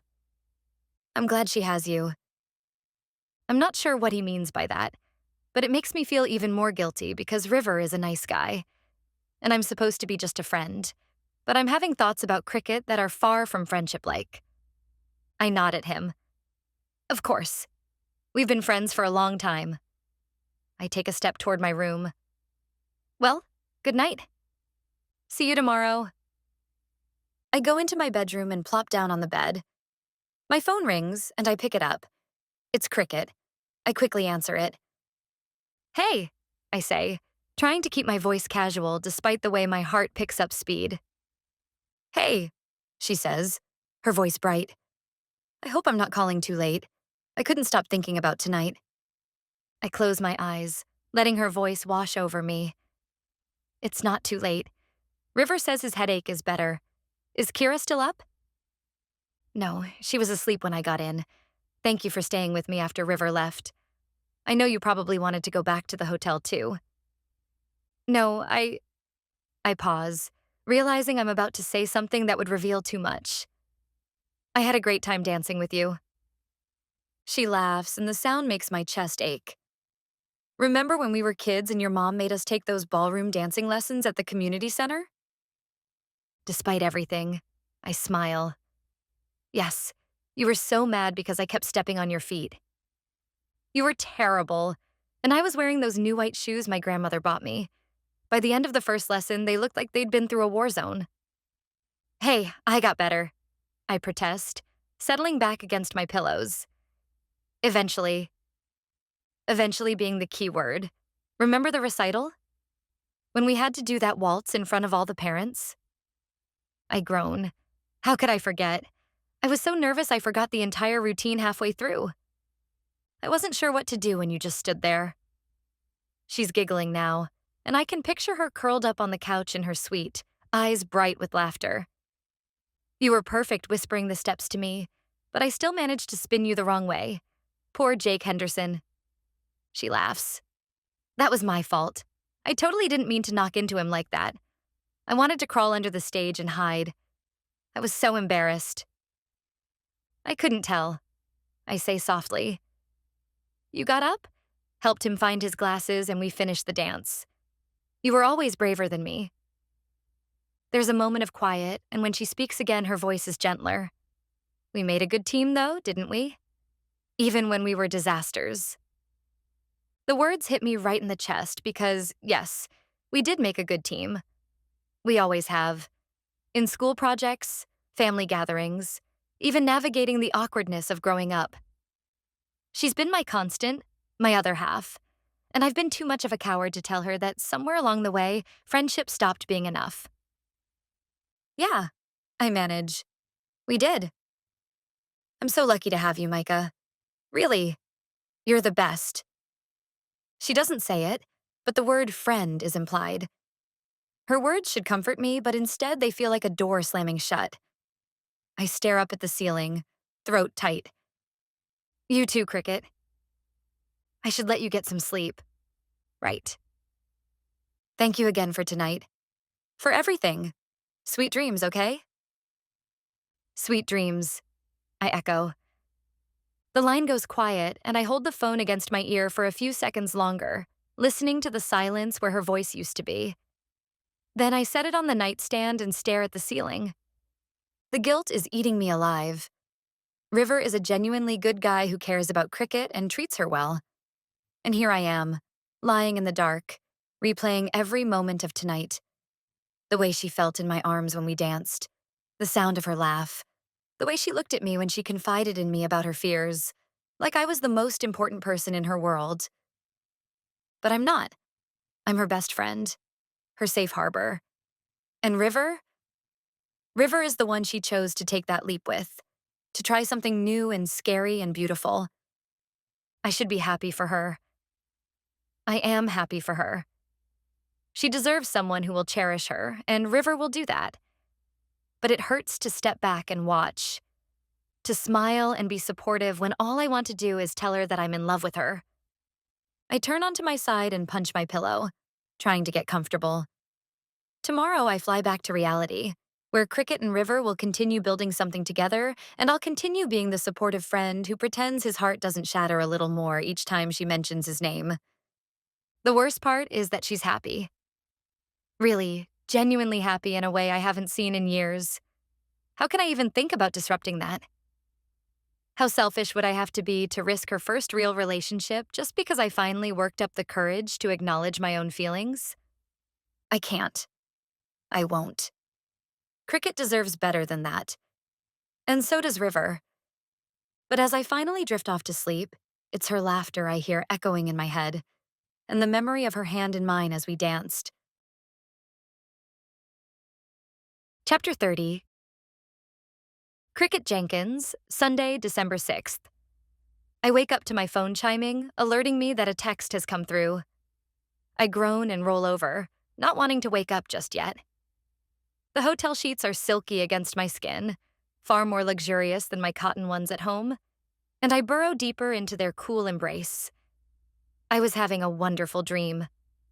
Micah and I were in the Christmas display, and I'd had the courage to press my lips to his. The world was suspended in time as his lips moved over mine, soft and warm and tasting faintly of peppermint.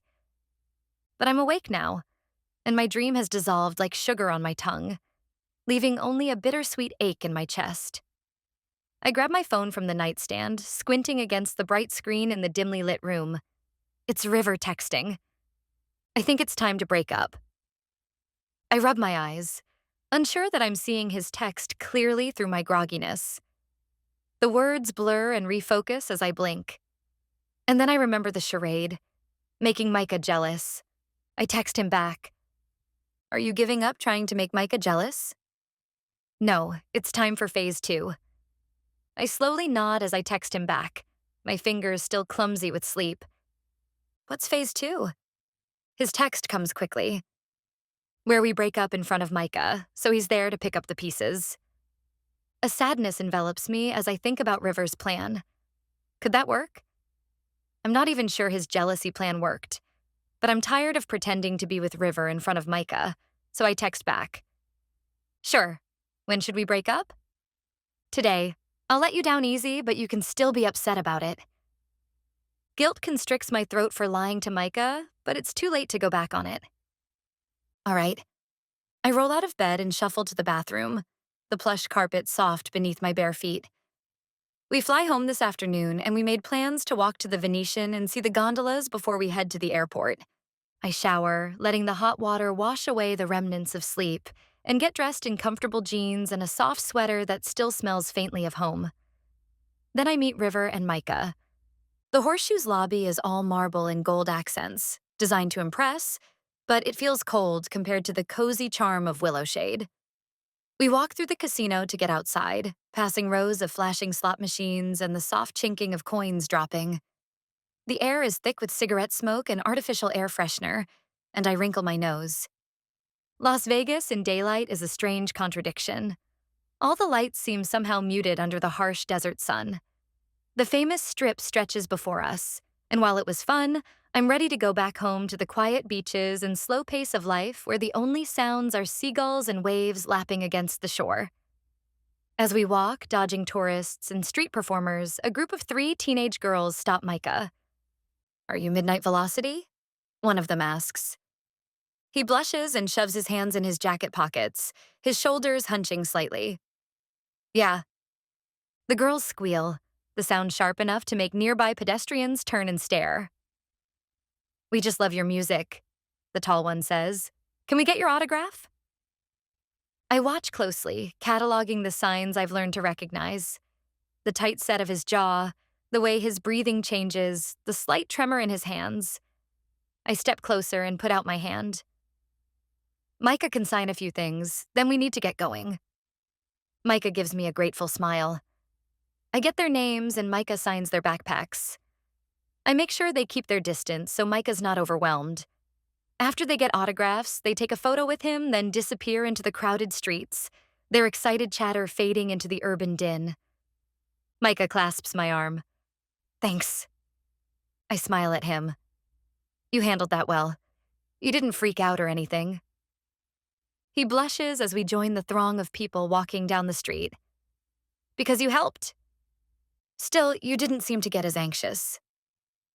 I study his face, noting how his shoulders have relaxed again. He rubs the back of his neck, a gesture so familiar it makes my heart flutter. You were right. The meds are helping. And the doctor taught me a couple of things I can do to help with the anxiety. I smile at him, happiness blooming warm in my chest. As we walk, Micah and I chat about the flight home and what we want to do first when we get back to the island. But River seems unusually quiet. His usual easy smile is strained, and he keeps running his hand through his hair. I turn to him, concerned by his silence. You okay? He smiles, although it seems forced. Yeah, I'm fine. It's just, that sort of thing used to happen to me all the time. Now, well, I bet those teens have never even heard of me. The sadness in his voice tugs at my heart. Micah frowns at him, his brow creasing with genuine sympathy. Sorry, man. That's gotta suck. I just have to accept that I'm starting a new era in my life. River's voice is resigned, and I can hear years of disappointment weighing down each word. We get to the Venetian and take the moving sidewalks into the building. The inside is designed to look like Venice, complete with a painted sky ceiling. River suggests we get some coffee at a small shop tucked between faux Italian storefronts. We walk to the counter and order. I get a caramel latte, Micah gets black coffee, and River orders something complicated with multiple shots of espresso. We sit at a little round table with wrought iron chairs that dig into my back. The ambient noise of tourists chattering creates a constant buzz around us. Micah and I drink our coffee, the corrugated cardboard sleeve warm against my palms. River fidgets with his cup, turning it in endless circles without taking a sip. Is your coffee okay?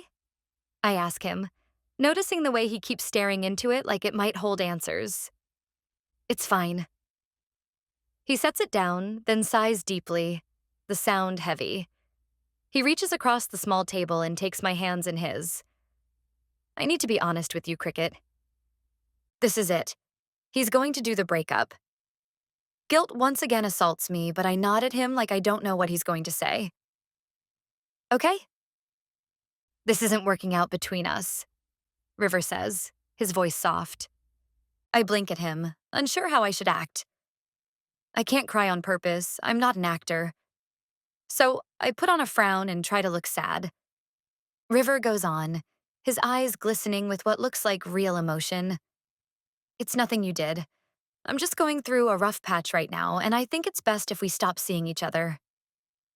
If I didn't know any better, I would think he's really torn up about this. The way he's looking at me with those puppy dog eyes, the slight quiver in his voice. I don't know why his agent dropped him. He's great. I nod, feeling awkward and exposed, like everyone in the coffee shop is watching our drama unfold. Okay, I say again, not trusting myself with more words. I'm going to head out. You two stay. I bought us a gondola ride, but I don't feel like going, so you two go. I'll text you the tickets. River squeezes my hands and then leaves, weaving through the maze of small tables until he disappears into the crowd of tourists. I sit there, feeling too guilty to say anything. Does Micah know it was fake? I feel so awkward. The artificial Italian music playing over the speakers suddenly seems too loud. Micah clears his throat, the sound sharp in the sudden quiet between us. Are you okay, Cricket? I nod, feeling weird about this whole charade, like I'm wearing clothes that don't fit. I'm fine. You don't look fine. His green eyes search my face intently, and I can see concern creasing the corners. Seriously, that jerk just dumps you like that? In front of me? What a totally rotten thing to do. Micah's face flushes red, and he clenches his jaw so tight I can see the muscle jumping. I really want to pound him right now. My insides turn into melted chocolate, warm and gooey and sweet. Micah's angry on my behalf, his protective instincts flaring like a knight defending his lady's honor. That's such a sweet, swoony thing for him to do, and I have to resist the urge to reach out and smooth the angry lines from his forehead. It's okay, I say, holding up my hand to calm him. Don't get mad at him. This is for the best. Micah stands and pulls me up, his hands firm and steady on my arms. The warmth of his touch sends little sparks up my skin. He grabs our empty cups and tosses them into the trash with more force than necessary. Let's go take your mind off that jerk. It's super sweet to see Micah all worked up over my fake breakup, his protective side on full display. Ironically, I wasn't even that upset when River broke up with me for real. Let's go take that gondola ride, I say. We shouldn't waste the tickets. Micah raises his eyebrows, genuine surprise flickering across his features. Really? You still want to do that? Of course, it will help take my mind off things. I feel guilty for lying to Micah, the deception sitting heavy in my stomach like undigested food. All right, You deserve it. Let's go. There's something fierce in his voice, like he's personally going to make sure I have a good time. I pull up the tickets on my phone and we walk to the designated area past shops selling overpriced souvenirs. A few people are in line ahead of us, so we wait until our turn, the anticipation building like butterflies in my stomach. When it's time, the gondolier helps Micah and me onto the boat. He's a middle-aged man with an impressive mustache and a striped shirt that completes the stereotype. The gondola rocks gently under our weight, and I instinctively grab Micah's hand to steady myself.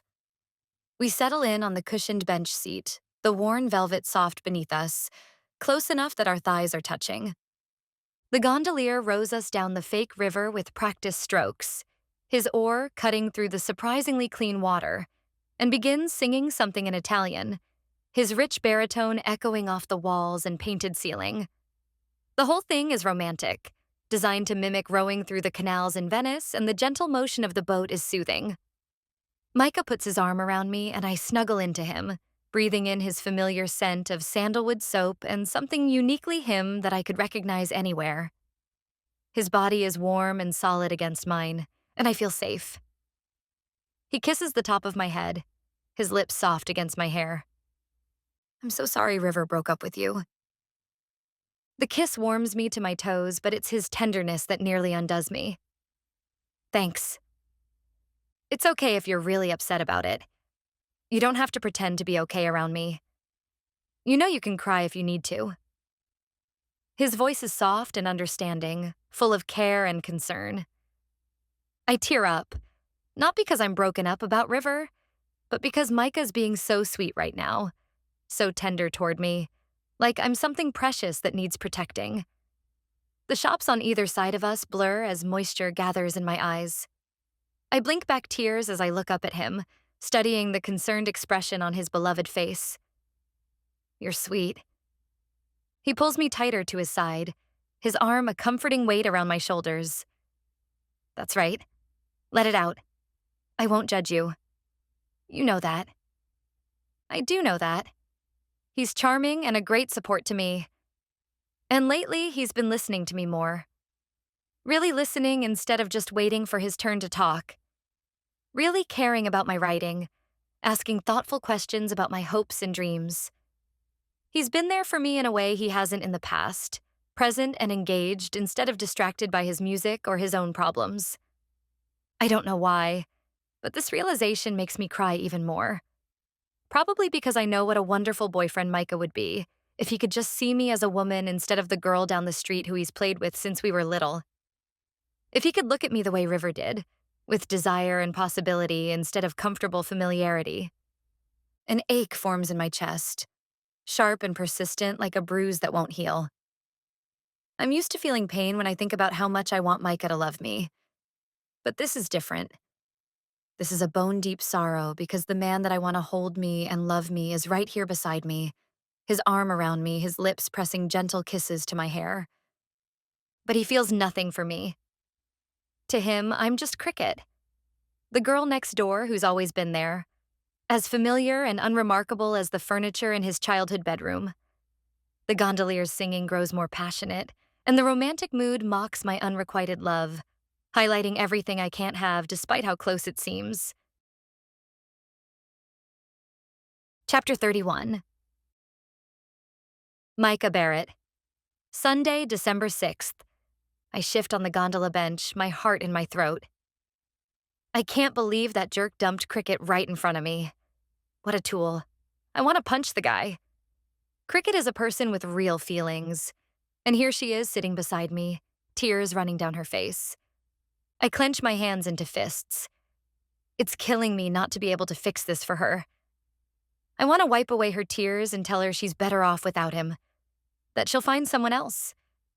That maybe, just maybe, I could be that person for her.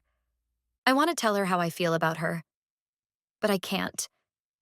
She's hurting right now. It would be totally inappropriate for me to confess my feelings to her. I don't want to be her rebound. Besides, what if it ruins things between us? If she doesn't feel the same way, I run the risk of totally messing up our friendship. The gondolier slows, and I can tell the ride is almost done. Cricket quickly wipes at her face, and I slide her glasses off so I can clean them. By the time I get them back on her face, her tears are gone. She gives me a shy smile. Thanks for being there for me. The gondolier helps us off the boat, and I put my arm around her as we walk past all the shops toward the entrance. It feels natural to walk with her tucked into my side. She fits there perfectly. We walk back to the hotel and get our luggage, then grab an Uber to the airport. I worry that things will now be awkward with River on the plane, but when we board, he's already sitting next to Kira near the front.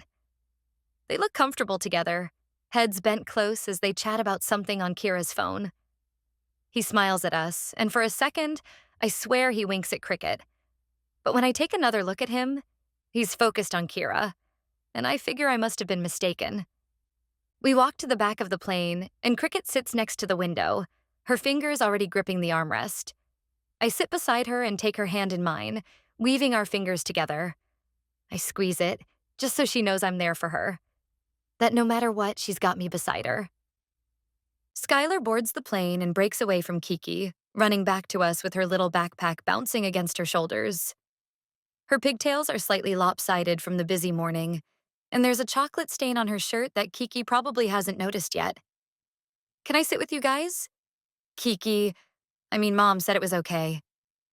I smile at her and nod. Sure, go ahead. She makes herself comfortable in one of the plush leather seats on the other side of the polished wood table.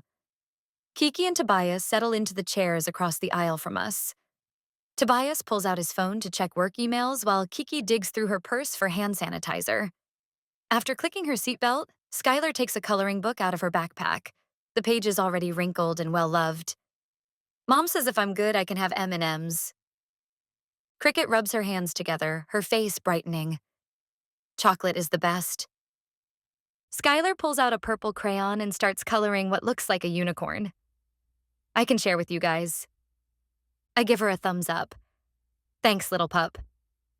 After coloring for a bit, her tongue poking out in concentration, Skylar stops and looks up at me with those large blue eyes that always melt my heart. Why did Uncle Levi get married? Because he fell in love with Claire. She nods seriously, like she understands the weight of that decision. Are you going to get married, Uncle Micah? I chuckle, my chest tightening slightly. Someday I will. Is Uncle Noah going to get married? I glance toward the front of the cabin where Noah is sharing earbuds with Savannah, their heads close together. She's laughing at something on his tablet, her hand resting comfortably on his arm. Definitely. Skylar looks at Cricket, her crayon pausing mid-stroke. Are you going to marry River? My gut twists, and I suck in a breath, my whole body going rigid. Kiki turns in her chair, her face flushing with embarrassment. She places a gentle hand on Skylar's knee. Sweetie, can you color a picture for me? Sure. Skylar digs in her backpack for more crayons, completely oblivious to the tension she just created. I glance at Cricket to make sure she's not upset. Her hands cover her face, her shoulders hunched inward, and for a moment, I panic that she's crying again. I put my arm around her and lean close, catching the faint scent of her peach shampoo. Hey, are you okay? I whisper. She lowers her hands to her lap, throws her head back, and laughs, making several people glance our way. You should have seen your face when she asked me that. It was hilarious. Relief breezes through me, and I laugh with her, the tension draining from my shoulders. Yeah, it took me by surprise for sure. You gotta love a 5-year-old's perspective. Skylar looks up at us, indignant. I'm going to be 6 soon. This makes us laugh even harder, and even Tobias cracks a smile from across the aisle. The plane begins to taxi down the runway, and Cricket stiffens next to me, her laughter dying away. Her fingers dig into my hand, and her breathing quickens. I grab her other hand, too, turning slightly to face her. It's fine. Just expect the bumps at the beginning. It will smooth out. The engines roar to life, and we start picking up speed. Cricket's eyes are squeezed shut, her knuckles white where she's gripping my hands. I keep my voice low and steady. Remember what Skylar said? The bouncy clouds. That's all it is. She does great as the plane takes off, her breathing evening out as I talk her through each sensation. When it hits a rough patch of turbulence, she sucks in a breath and her eyes fly open. But I keep talking to her in low tones, reminding her to breathe, telling her we're safe, describing how the plane cuts through different air currents. Slowly, she relaxes into her seat, the color returning to her cheeks. By the time we're cruising at a high altitude, the cabin bathed in the golden light of late afternoon, we're chatting about her book, and she's not as anxious. Skylar has fallen asleep with her head against the window, her coloring book abandoned on the table. Across the aisle, Kiki and Tobias are having a quiet conversation. "So, will you have time to finish another chapter this week?" I ask, genuinely curious. I've been dying to know what happens next in her story. She sets her jaw with determination, a fire lighting in her blue eyes that I haven't seen in a while.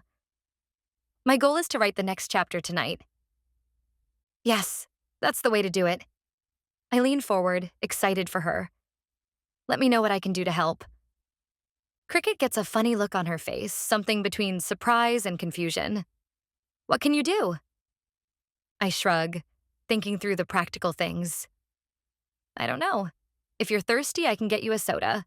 If you're feeling snacky, I can make popcorn. If you need someone to bounce ideas off of, I'll be there for you. If what you really need is peace and quiet, I'll go in the other room and keep my music down." Cricket stares at me, her expression shifting to something I can't quite read. Her eyes get glassy and she blinks rapidly, like she's fighting tears. "You'd do that for me?" "Of course I would." I squeeze her hand, confused by her reaction. "Why wouldn't I?" She looks down at our joined hands, her voice coming out soft and thick. You've never really asked what I needed before, or offered to help with my writing." She swipes at her eyes with her free hand. "You've always been supportive in general, but this feels different, like you're making me a priority." Her words hit me like a punch to the gut. She's right. How many times did I half listen while she talked about her stories, too focused on my next song? How many times did I dismiss her writing as a hobby while obsessing over my own music career? I've taken her constant support for granted while giving so little in return. "Cricket, I'm sorry." The words feel inadequate. "You've always been there for me. You deserve the same from me." She shakes her head, a tear escaping down her cheek. "You don't have to apologize. Thank you. It means a lot." I reach up and catch the tear with my thumb, letting my hand linger against her cheek. "I mean it. Whatever you need. I want to be there for you the way you've always been there for me." She leans into my touch for just a moment, her eyes fluttering closed, and my heart hammers against my ribs. When she opens them again, there's something vulnerable in her expression that makes me want to kiss her right here in front of everyone. But I can't. She just got dumped by River this morning. Her heart is probably still bruised, even if she's putting on a brave face. What kind of friend would I be if I swooped in now, taking advantage of her vulnerability?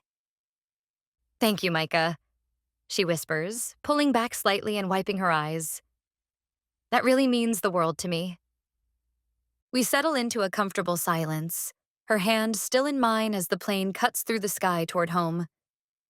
I watch the clouds drift past the window, golden and pink in the fading sunlight, and try to figure out the right timeline. How long do you wait after your best friend gets dumped to tell her you're in love with her? A week? A month? Long enough that she doesn't think you're just trying to be her rebound, but not so long that she finds someone else? The question eats at me as Cricket dozes off against my shoulder, her breathing soft and even. I could tell her now. I could confess everything and hope for the best. But what if she thinks I'm taking advantage? What if she needs time to heal from River before she can even consider someone new? And there's the bigger fear lurking underneath it all. What if I tell her and she doesn't feel the same way? What if our kiss meant nothing to her? I could lose her completely, and that would be worse than staying silent. I look down at her sleeping face, peaceful and beautiful in the golden light, and make a decision. I'll wait. Not forever, but long enough so she knows I'm not just trying to fill the space River left. Long enough so that when I tell her, she'll know I mean it.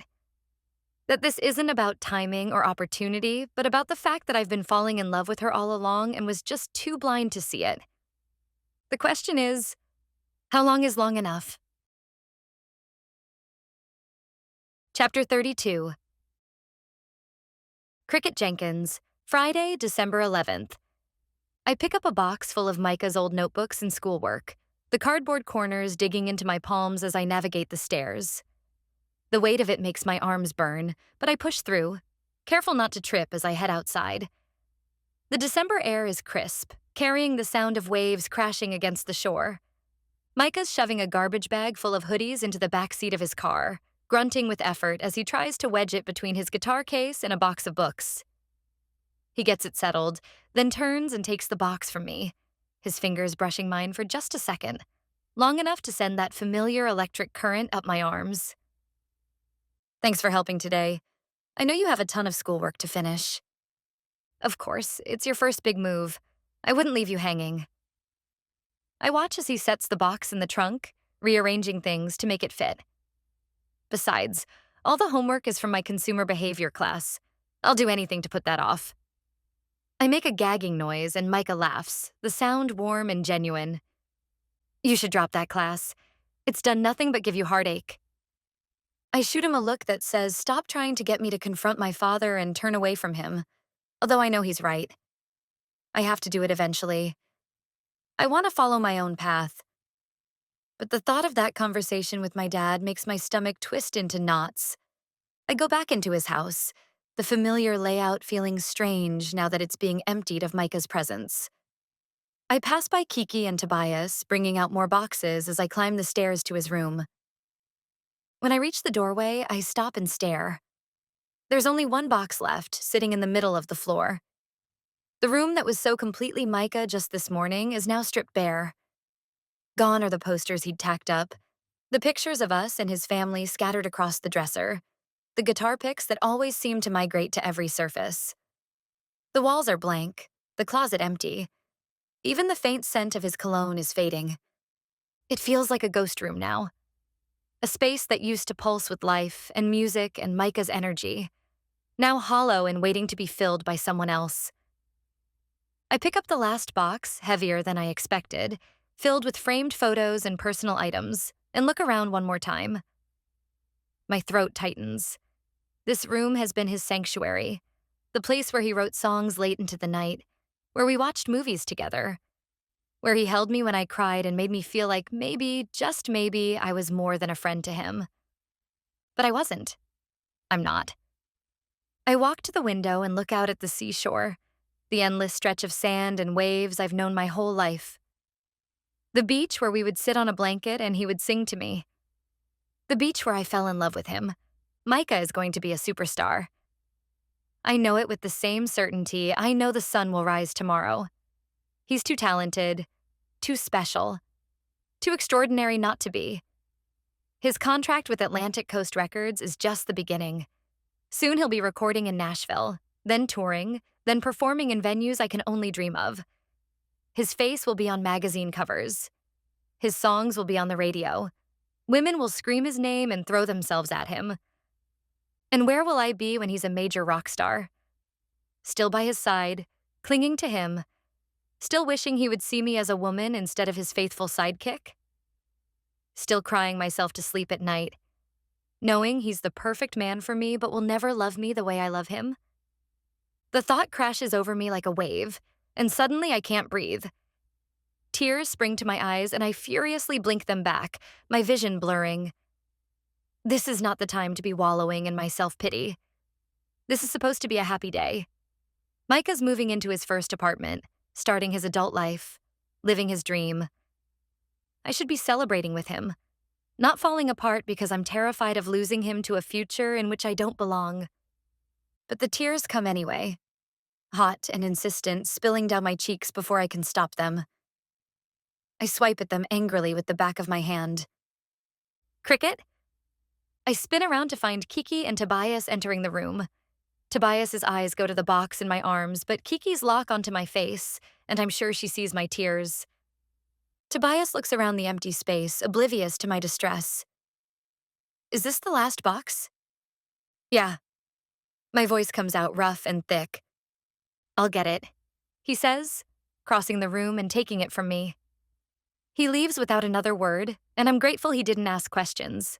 But Kiki stays. She comes over to me, wrapping me in a hug that smells like laundry detergent and comfort. Her arms are warm and maternal, and it makes me want to cry even harder. Are you okay? I'm fine. I lie. The words muffled against her shoulder as I desperately try to pull myself together. I can't fall apart right now. Micah needs me to be strong, to be supportive, to be his friend. You're not still upset about River, are you? Kiki pulls back slightly, her eyes searching my face with concern. No. A lump forms in my throat, making it hard to speak. River seems like a lifetime ago, even though it's only been days. He was never the problem. He was never going to be the solution either. Oh, sweetie. Kiki squeezes my shoulder, her voice dropping to something soft and knowing. Micah will come around. I know he will. My jaw drops, shock momentarily overriding my tears. You knew? Of course. Everyone knows you're in love with him. Embarrassment sweeps through me like wildfire, and I know my face is flaming red, hot enough to burn. Everyone? The word comes out as barely a whisper. Everyone but Micah, she says gently, like she's delivering good news instead of confirming my worst nightmare. But don't worry, he's got to figure it out soon. I want to sink into the floor. I want the earth to open up and swallow me whole. Is it that obvious to everyone that I've been pining for him? I must look like such a loser. All this time, I thought I was hiding my feelings fairly well, playing it cool, being the supportive best friend. Instead, everyone has been watching me make a fool of myself, probably talking about it behind my back, pitying poor Cricket, who's hopelessly in love with a guy who will never see her that way. Kiki loops her arm through mine, anchoring me when I feel like I might float away from sheer humiliation. He's in love with you too. I know he is. He just doesn't know it yet. My heart sinks heavy as a stone in my chest. But he keeps telling me what a good pal I am. His bestie. Such a fantastic friend. The words taste bitter on my tongue. I hate that word. She pats my arm sympathetically. You are a good friend to him, and someday you'll be so much more. Relationships are best when built on friendship. Never think that's a bad thing. I nod because I know she's right. Because I want to believe her, because what else can I do? But I'm so tired. Tired of waiting for him. Tired of being patient. Tired of pretending my heart doesn't shatter every time he looks past me toward another woman. Every time he writes a song about someone else. Every time he calls me his buddy like it's something to be proud of instead of a label that's slowly suffocating me. He doesn't know it, but he's killing me. One best friend at a time. Kiki and I walk down the stairs together, my legs feeling like they might give out with each step. Outside, Micah and Tobias are trying to shove that last box into the trunk of his blue Honda, which is already packed to the brim. It's going to fit, Tobias says with determination, moving around boxes and bags like he's playing the world's most frustrating game of Tetris. I don't think so. Micah steps back and shakes his head, running a hand through his hair in that way that makes my stomach flip. After another 5 minutes of Tobias removing and replacing boxes, shifting things at different angles, he triumphantly slams the trunk shut with a satisfied grunt. There. Everyone claps. Great job, Kiki says, rising up on her toes to give him a quick kiss. Micah turns to me. Before I forget, this is yours. He pulls an envelope from his back pocket and hands it to me. The envelope is crisp and white, my name written on the front in his messy handwriting. I open it, unsure what to expect, my fingers trembling slightly. Inside is a check, and when I see the amount, my heart stutters to a complete stop. $15,000. I stare at it, the numbers blurring and refocusing as my brain tries to process what I'm seeing. It's made out to me, signed by Micah, with management commission written in the memo line. Micah grins at me, his whole face lighting up with pride. Congratulations, you're officially my manager. My head spins, and I have to take a breath to steady myself, gripping the check like it might disappear if I don't hold on tight enough. This is real money. Real, life-changing money. Money that represents freedom. Kiki slings her arm over my shoulders, squeezing me tight. Your first check? That's awesome. What are you going to do with it? The words come out before I can even think about them, before I can second-guess myself or worry about the consequences. I'm going to pay my own tuition. Micah's eyebrows rise, surprise and something that looks like respect flickering across his face. Does that mean what I think it means? What does it mean? Tobias asks, looking between us in confusion. I clear my throat and gather my courage, standing a little straighter. This is it. The moment I stop letting fear control my life. I want to take English and writing classes, not marketing classes. If I pay my own way through school, then my father can't demand I follow his path. Kiki grins at me, her eyes bright with approval. That's great, Cricket. I think you'll be a great author. Micah takes a step toward me, closing the distance between us until I can see the flecks of green in his gray eyes. She's almost finished with her novel, too. Only one chapter left. Pride radiates from him, genuine and warm, and for a moment, I let myself bask in it. He believes in me. He's proud of me. That has to mean something, right? I don't have the guts to let him know it's just the first draft and that there's still a whole lot of work left. We should probably get going, Tobias says, checking his watch. You want to get settled in before dark. Micah nods. Cricket, you want to ride with me? Help me unpack? Of course. 10 minutes later, we're pulling up to Micah's new apartment complex. It's a modest 2-story building just a few blocks from the marina. It's nothing fancy, but it's clean and safe and close enough to my parents' house that I can still see him whenever I want. His apartment is on the second floor, number 2B, and as we climb the stairs with our arms full of boxes, I can hear music coming from one of the other units. The hallway smells like someone's cooking dinner. It's something with garlic and tomatoes that makes my stomach rumble. Micah unlocks the door and pushes it open with his foot. I guess this is it. This is officially my place now. The apartment is small but cozy. The living room flows into a tiny kitchen. There's a hallway to a bedroom and a bathroom. The walls are white and bare. The carpet is that generic beige that all rental properties seem to have, but the windows let in good light, and there's a small balcony overlooking the street. I'm sure you'll love it here, I say, and I mean it. It's so completely Micah. Unpretentious, comfortable, and full of possibility. We make several trips up and down the stairs, bringing in boxes and bags until the living room is filled with Micah's entire life in cardboard form. Tobias and Kiki bring in Micah's bed and mattress, then put it together while Micah and I unpack the new set of pots and pans he bought. We order pizza and eat it while standing in the kitchen. Micah looks pleased as Tobias nods his head in approval. By the time Tobias and Kiki leave, my arms ache, and I'm sweating. But I'm happy for him. Micah collapses onto the floor and leans back against the wall. I can't believe I actually did it. I have my own place. I sink down beside him, our shoulders touching. You're officially an adult now. Terrifying. He laughs, then turns to look at me. Thank you for being here, for everything. I couldn't have done any of this without you. There's that warmth again, spreading through my chest like sunshine. That's what we do for each other.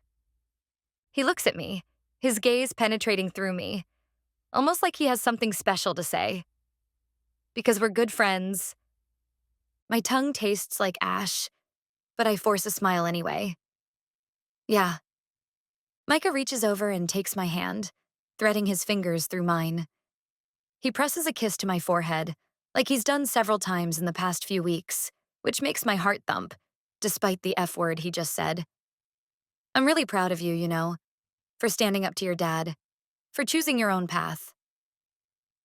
I haven't stood up to him yet, I admit quietly. I just made the decision. You'll do great, and I'll be right there with you if you need backup. He squeezes my hand as if our friendship is the best thing in the world, but it's like a knife twisting in my chest. Hey, I have an idea, Micah says, his eyes lighting up. Why don't you bring over your laptop tomorrow? You can work on your novel here while I'm unpacking and setting up. It'll be like old times, but in a new place. My heart lifts despite itself. Really? You want me here while you're getting settled? Of course. Having you around always helps me feel more grounded. Plus, I want to read the last chapter as soon as you finish it. He grins at me, that dimpled smile that makes my knees weak. I need to know if Alexa can put her fears aside and just tell Zane that she loves him. Yeah, I managed to say, my voice sounding hollow even to my own ears. And I hope he returns her feelings. Micah leans his head back against the wall, his eyes closing as he smiles contentedly. Your writing is so good, Cricket. You really capture what it feels like to be in love with someone and not know how to tell them. It's so realistic. Like you really understand that kind of pain. I understand it because I'm living it. I want to scream. I understand it because every word I wrote was bleeding directly from my heart onto the page. I understand it because I am that woman, hopelessly and desperately in love with someone who will never see me the way I need him to. But instead, I just nod and squeeze his hand back, blinking away the tears that are threatening to spill over once again. Thanks, Micah.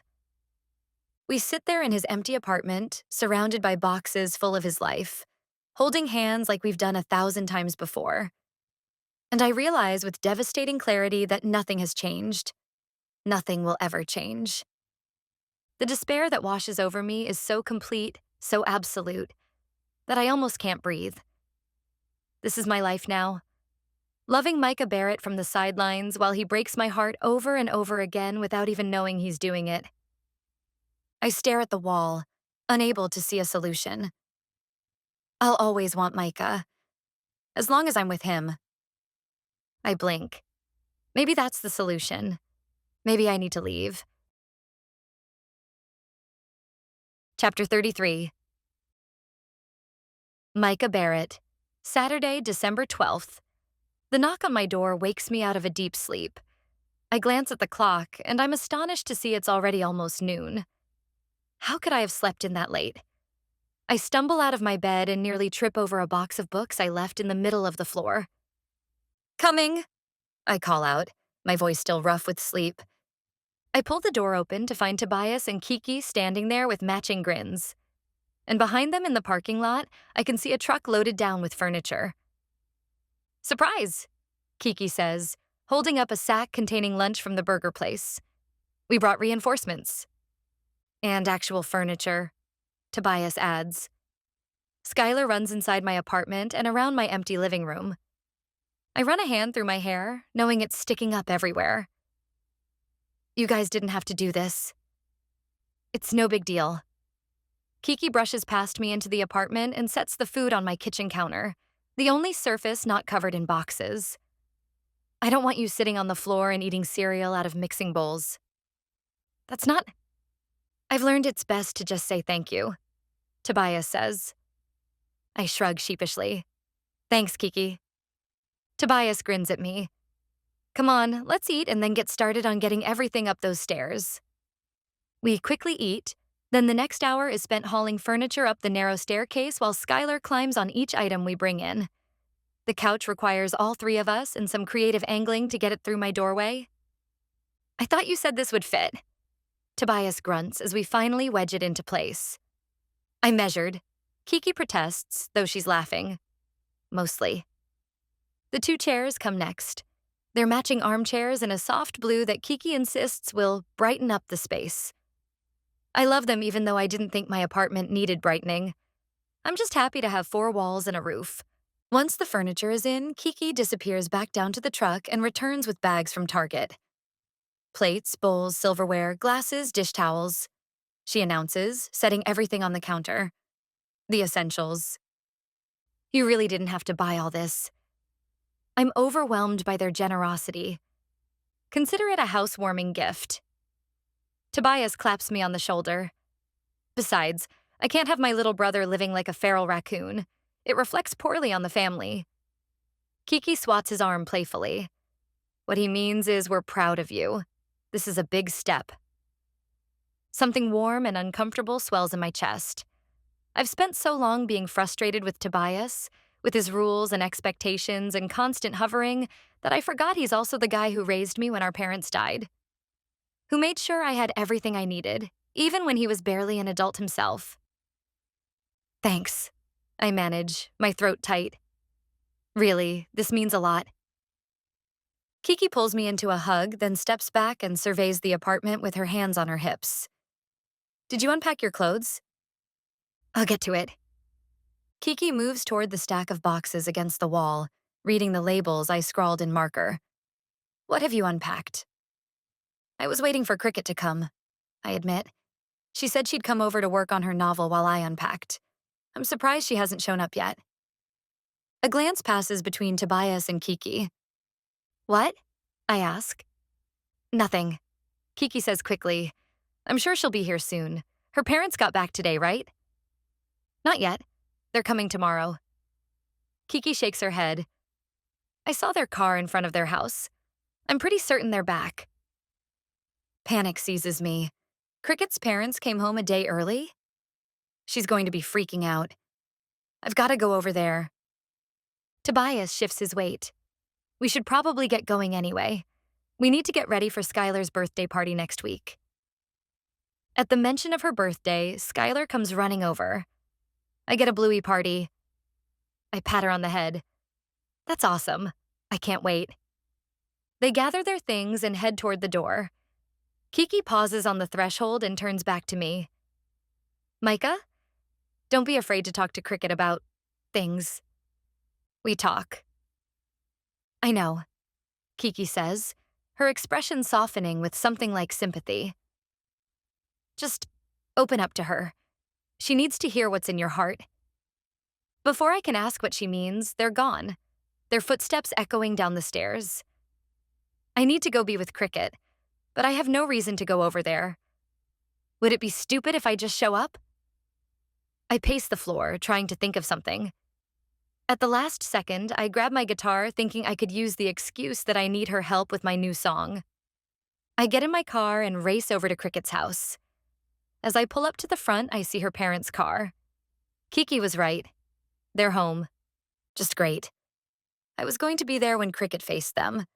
I guess late is better than never. Chapter 34. Cricket Jenkins, Saturday, December 12th. I sit in my room listening to the muffled sound of my parents talking in the kitchen downstairs. Their voices drift up through the heating vents.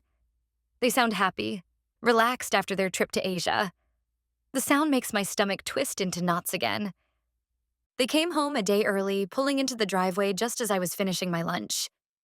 I heard the car doors slam and rushed outside to see them. After the hugs and kisses and initial flurry of, "We missed you," and "How was your trip?" I made an excuse about having schoolwork due Monday and holed myself up in my room like a coward. And now I don't know what to do. My stomach twists again as I hear their voices shift from the kitchen to the living room, their easy conversation, the familiar rhythms of them settling in after a long journey. Meanwhile, I'm up here trying to work up the courage to shatter their homecoming with news that will devastate my father.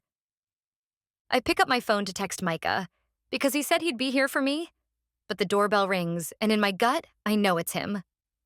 I race down the stairs so I can answer before my parents get up. I've got it, I yell. I throw open the door. Micah stands there with his guitar like 100 other times I've seen him, but this time I feel like weeping for joy. Come in, I say, breathless. I grab his arm and tug him up the stairs to my room before he can even say anything. He turns to me, running a hand through his messy hair. Kiki told me your parents are home. Why are they here a day early? I wave my hands. Something about getting an earlier flight and not having internet to tell me. I don't know, it's just thrown me off kilter. I'm so glad you're here. He sets his guitar down and pulls me into a hug. I didn't realize how much I needed a hug until this moment. Warmth envelopes me as I cling to him. Hey, he says, putting his hand on the back of my head. holding me tight and grounding me. It's okay. You can do this. I nod, but I don't let go of him. I know. I just don't know what to say. Then let's go over it together. We spend the next hour talking it through, practicing my speech and going over the points I want to make. As we talk, my spirit lifts. There are lots of good reasons why me changing to online school and switching my major makes sense. Courage fills me as I make a plan for what to say. You've got this, Micah says, squeezing my hand. I nod, feeling for the first time like he's right. Like I can do this. Okay, I'm ready. Micah puts his hand on the small of my back as I walk out of my bedroom. I know he's there for me. We make our way down the stairs and my heart pounds. This is it. I'm going to do this. We walk into the living room, my chest heaving like I just ran a marathon instead of down a single flight of stairs. My father looks up from his conversation with my mother, surprised by our sudden appearance. They're sitting on opposite ends of the couch, my mother curled up with a throw blanket, my father in his reading glasses with what looks like a travel magazine in his lap. Did you get all your homework done? He asks, his tone casual, completely unaware of the bomb I'm about to drop. Yes. My mouth feels like it's filled with cotton, dry and sticky. I try to swallow but can't. I press on anyway, forcing the words out. But that's not what I need to tell you. Oh? He raises one eyebrow, his expression shifting from casual interest to mild concern. He sets the magazine aside and removes his reading glasses with deliberate slowness. His gaze bounces between me and Micah. What do you need to tell us? Great. I'm already messing this up. I had the perfect opening sentence I was going to use, something calm and rational that Micah and I practiced at least 20 times. And now my mind is completely blank, and I can't remember a single word of it. Panic floods through me, making my hands shake. Micah puts his hand on my shoulder in quiet reassurance. I say, stumbling over my words. There's something I have to say, and I want you to listen to it before talking. He blinks at me and frowns, and I can see his defenses going up. His shoulders square, his jaw sets, his eyes narrow just slightly. The face he gets when he's preparing for an argument. My mother leans forward on the couch, the blanket falling away, her expression shifting from relaxed contentment to maternal concern. What is it, dear? The tension in the room rises like humidity before a storm, thick and heavy and suffocating. I feel like I'm on the defense even before I tell them anything, which is not what I wanted. Not how we planned this at all. I was going to be calm, logical, and mature. But now everything is messed up. Our carefully constructed speech has evaporated, leaving me with nothing but terror. I have no idea what to say, so I open my mouth and let words just spill out like water from a broken dam. I went to the mainland and changed my enrollment, so I'm doing online school. I want to do this so I can... Wait. My father's face flushes red, the color creeping up from his collar to his temples. You quit school? No. My hands shake harder as I try to calm my nerves, pressing them against my thighs to stop the trembling. Micah squeezes my shoulder and I gain confidence. I'm still in college, taking my classes online, but I've decided I'm going to change my major. I'm going to study English and creative writing because I want to be a writer. My father works his jaw. You changed your major? What about marketing? I'm not interested in marketing. I want to write novels. It's what I want to do with my life. And Micah asked me to be his manager, so I'm going to do that as well. My father sighs and rubs his forehead. Writing is a wonderful hobby, honey. But you can't earn a real living with it. And being a manager is great, but how much can you earn with that? You need a reliable career path. I knew he'd say this. Of course I knew. I've heard variations of this speech my entire life. He always talks about practical careers, stable income, reasonable expectations. My heart sinks as my shoulders hunch inward, my confidence crumbling. What if he's right? Micah nudges me. Tell him about the advance. I straighten my spine and give him a nod. Micah is right. My father isn't moved by what my hopes and dreams are. He's a businessman, and actual numbers are what makes a difference for him. I got Micah a recording deal with Atlantic Coast Records and a $100,000 advance. I get 15%, $15,000. I got the check yesterday. My father's mouth drops, and my mother smiles at me, giving me courage. You did, sweetheart, she asks, obviously pleased. I nod. Yes. And Micah's going to go to Nashville to record his new album. He's very talented. I know he'll do well, and this can become a career for me. My father lifts his chin. Okay. But what about being Micah's manager as well as study marketing? If you go into marketing, you could eventually work at the company with me. I take a step back, reeling. That's why you wanted to push me into a marketing major? His eyebrows furrow. I'm not going to run my company forever. I thought, maybe after college you could help me, then eventually take it over. I can't believe what he's saying. That's sort of sweet in his own way. But I have no interest in his business at all. In fact, I can't think of a more boring business than what he does. Why would I want to sell rivets? I take a moment to think so I can be rational and still not hurt his feelings. I don't think manufacturing industrial fasteners is really my thing, Dad. That's what you're passionate about. It's not exciting, but it's a stable path. Reliable income. I sigh and shake my head. I'm sorry. I don't want to take over your business. His expression turns thoughtful. What about health insurance? Have you thought about that? The question catches me off guard. I expected more arguments, more objections about the instability of creative careers. But this is a practical question. A real concern, not a dismissal. Yes. I shift my weight. I've already contacted an organization called Music Health Alliance, which helps musicians and their managers get health insurance. They work with people in the entertainment industry to find affordable coverage. I've filled out the preliminary paperwork. My mother crosses her legs. You seem to have done a lot of research. Yes, my father says, but it's still a gamble, an unstable income like writing is. Micah and I practice this part, so I take courage and go into my speech. I know it's difficult to make a full-time living as a writer, but I've done a lot of research. Many authors are turning to self-publishing to make ends meet. You get a higher percentage of royalties. You get 70% versus the 12 to 15% traditional publishers offer. And you can do things like create audiobooks and translations to bring in multiple streams of income. My father raises his eyebrows but doesn't interrupt me. The silence feels like permission to continue. So I do. And while I write books, I can take online classes. One of my life goals is to get a diploma, so don't worry about me quitting school. I want to graduate. My voice grows more passionate as I speak, the words flowing faster now. Online school isn't any easier. In fact, in some ways, it's harder than going to in-person classes. You have to be self-motivated. There's no one checking on you, no professor taking attendance. But I am determined. My father shifts but doesn't object anymore, so I continue. And as I'm doing all of that, I can be Micah's manager, which pays real money. My mother practically bounces off the couch, her face glowing with pride.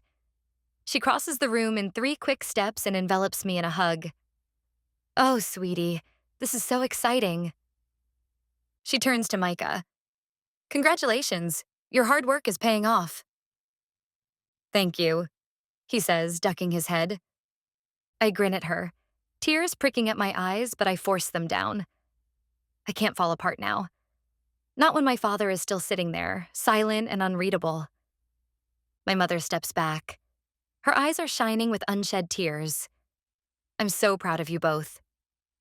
Of course I'm proud of you both as well. My father stammers, the words coming out unsure. He stands slowly.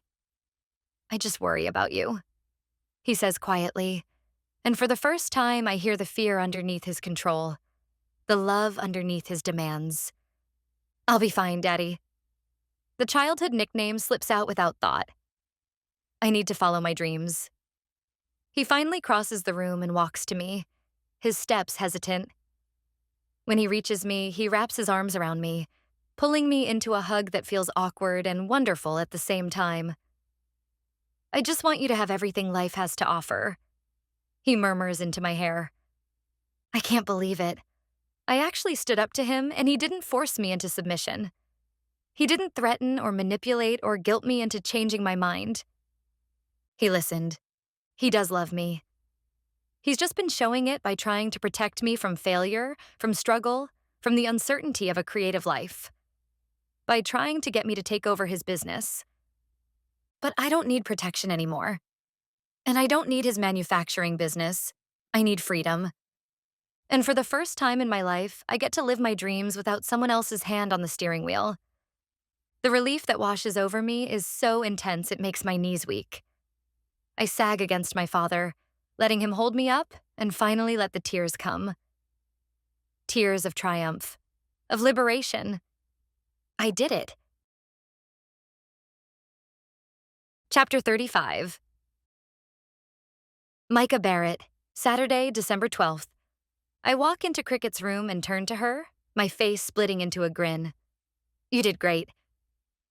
She shakes her hands like she's shaking off nerves, a soft laugh spilling out. I can't believe it. I take her hand, mostly to still her, but sparks shoot up my arm, hot and dizzying, and I grasp it more firmly. I can. I knew you could do it. Doesn't it feel good? I thread my fingers through hers, hoping she can feel everything I can't bring myself to say. I'm proud of you. I care about you. She nods, smiling that radiant, heart-twisting smile. Yeah. And now you can major in English and read all those old books you like and get school credit for it. She laughs, that magical sound that always hits somewhere low in my chest. Yeah, I can't wait to change my major. I can't wait for you to finish your book. Her grin falters, just slightly, and she looks down at our joined hands. The movement's small, but it's enough. My heart stumbles. She's uncomfortable. I let go, forcing my fingers to unclasp even though it feels wrong, like setting down something fragile that might break if I hold on any tighter. The space between us fills with everything I wish she felt, but doesn't. I clear my throat. Want to go outside? You can bring your laptop and work on your book, and I can bring my guitar. It'll be like old times. Are you sure you don't want to go to your apartment and finish unpacking? I point to the window to where sunlight spills across the waves. It's such a nice afternoon. Let's take advantage of that. I can unpack tomorrow. She curls a strand of blonde hair behind her ear and nods. All right. We grab our things, then walk out the back door and down the path that winds past the yard to the beach. The late afternoon sun glints off the ocean, sparkling like tiny diamonds. I spread out our favorite faded blanket, and we settle in, the sound of the waves filling the silence between us. She opens her laptop, and I pick up my guitar. The rhythm of her typing mixes with the quiet strum of my strings, a kind of music only we make together.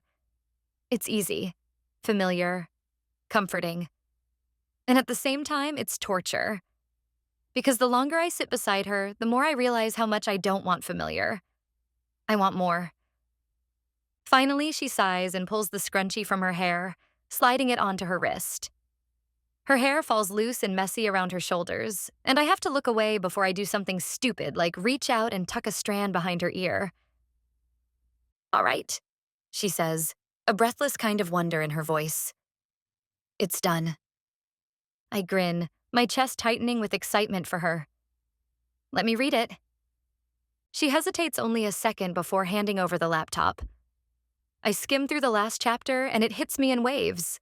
The emotion, the vulnerability, the hope. In a great twist, Zane confesses his love for Alexa, and it feels raw and real. Like every word she's written is something she's lived, something she feels. And as I finish, I realize with a hollow ache that maybe she does. Just not for me. That was really good, I say, handing her computer back. She stares at me, searching my face, and for a heartbeat, I think maybe she's waiting for something more. But I don't know what. I don't understand, so I tilt my head. What? She breaks eye contact, her gaze drifting to the horizon where the sun is sliding lower. Nothing. I'm so excited you finished, I say, trying to bridge the distance that's suddenly between us. It's your lifelong dream coming true. I think you did an amazing job. Cricket's mother appears with a platter of sandwiches and fruit. I know you both are working, but I thought you might be hungry. We thank her, and I dig in, grateful for the distraction. The weird tension that's been humming between us slowly fades, replaced by easy laughter and shared smiles. It almost feels normal again. Almost. When do you have finals? I ask, picking at a piece of watermelon. Next week. I'm so ready to be done with my marketing classes. I can't wait to dig into those old books. She laughs softly. I bet. I grin at her. The sunlight paints her skin gold and turns her hair almost silver. She's beautiful in a way that hurts to look at. The air between us shifts again, quiet and electric. I feel the words building in my chest. The truth that's been burning there for months. I want to tell her I haven't stopped thinking about that kiss. That it meant everything to me. That she means everything to me. But then she looks at me and smiles, and the fear hits me all over again. If I say it, I could lose her. So I press my lips together, swallow hard, and play a few soft chords on my guitar instead. Chapter 36. Cricket Jenkins, Saturday, December 12th. The sun kisses the water as it slowly lowers in the sky, and I listen to Micah strum chords on his guitar. The sand feels cool on my fingers now, the warmth of the day bleeding away as evening approaches. Soon I'll need to go inside and grab a sweater because the temperature is dipping, the ocean breeze carrying a chill that makes me shiver. I look over at Micah. He's wearing jeans and my favorite leather jacket. His hair is windblown in that way that looks so sexy on him. His gray eyes lock onto mine with an intensity I've never seen before, and my heart doesn't just skip a beat. It stumbles, falls, forgets how to work entirely. He picks up the empty food platter and moves it, then scoots in next to me. He's close enough that I can feel the warmth radiating from his body. He sets his guitar down. Can I ask you something? My stomach drops, and I politely nod at him, trying to maintain some semblance of composure even though every cell in my body is screaming at me to lean into him.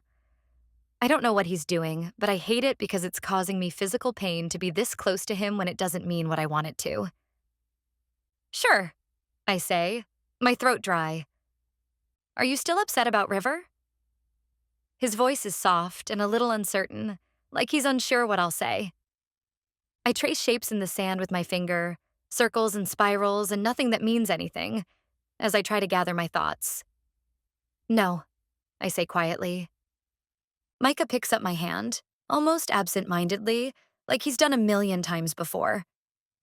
His fingers thread through mine with familiar ease. I want to pull away from him, to protect what's left of my shattered heart. But I don't. I can't. Even though it's torture, even though every second of contact is a reminder of what I can never have. This is my life. I'm always going to be pining for him, wishing he felt something for me, and I'm always going to be disappointed.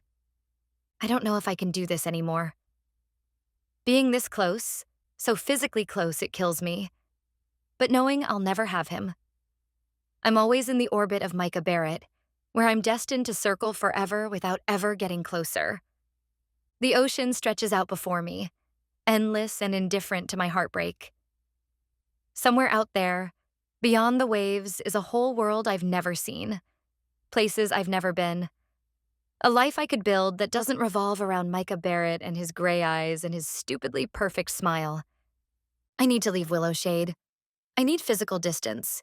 I could go anywhere. New York, Los Angeles, Seattle. Somewhere I could start fresh, where every street corner doesn't hold a memory of Micah and me. I need to, he says at the same time I blurt out, I want to. Our words collide and tangle in the air between us. He chuckles a little, the sound nervous and uncertain in a way that's not like him at all. He motions to me with his free hand. You go first. I'm not even sure what I was going to say. I only know that I can't keep doing this to myself. I can't stay. I can't watch him fall in love with someone else. I can't spend the rest of my life being close enough to touch, but never close enough to hold. It will kill me to continue like this. I want to leave, I say quietly, the words barely audible over the sound of the waves. Micah blinks at me, confusion clouding his features. Leave? I need some time away. I stop before I say what's really in my heart, that I need time away from him. Micah's grip on my hand tightens. Why would you say that? I can't look at him anymore. It hurts too much. My gaze bounces around, and I look at the distant speck of a boat, the seagulls wheeling overhead, the foam on the waves, anything and everything but him. I think I need to travel, see the world. I'm young, and I feel like a writer needs more experience. I need to do more things, live life. The words tumble out faster and faster, my rambling filling the space where truth should be. I can be your manager from another place. With technology these days, that could work. I think I need to get away from Willowshade Island for a while. I have to. Jiminy, he says softly, and the nickname nearly undoes me.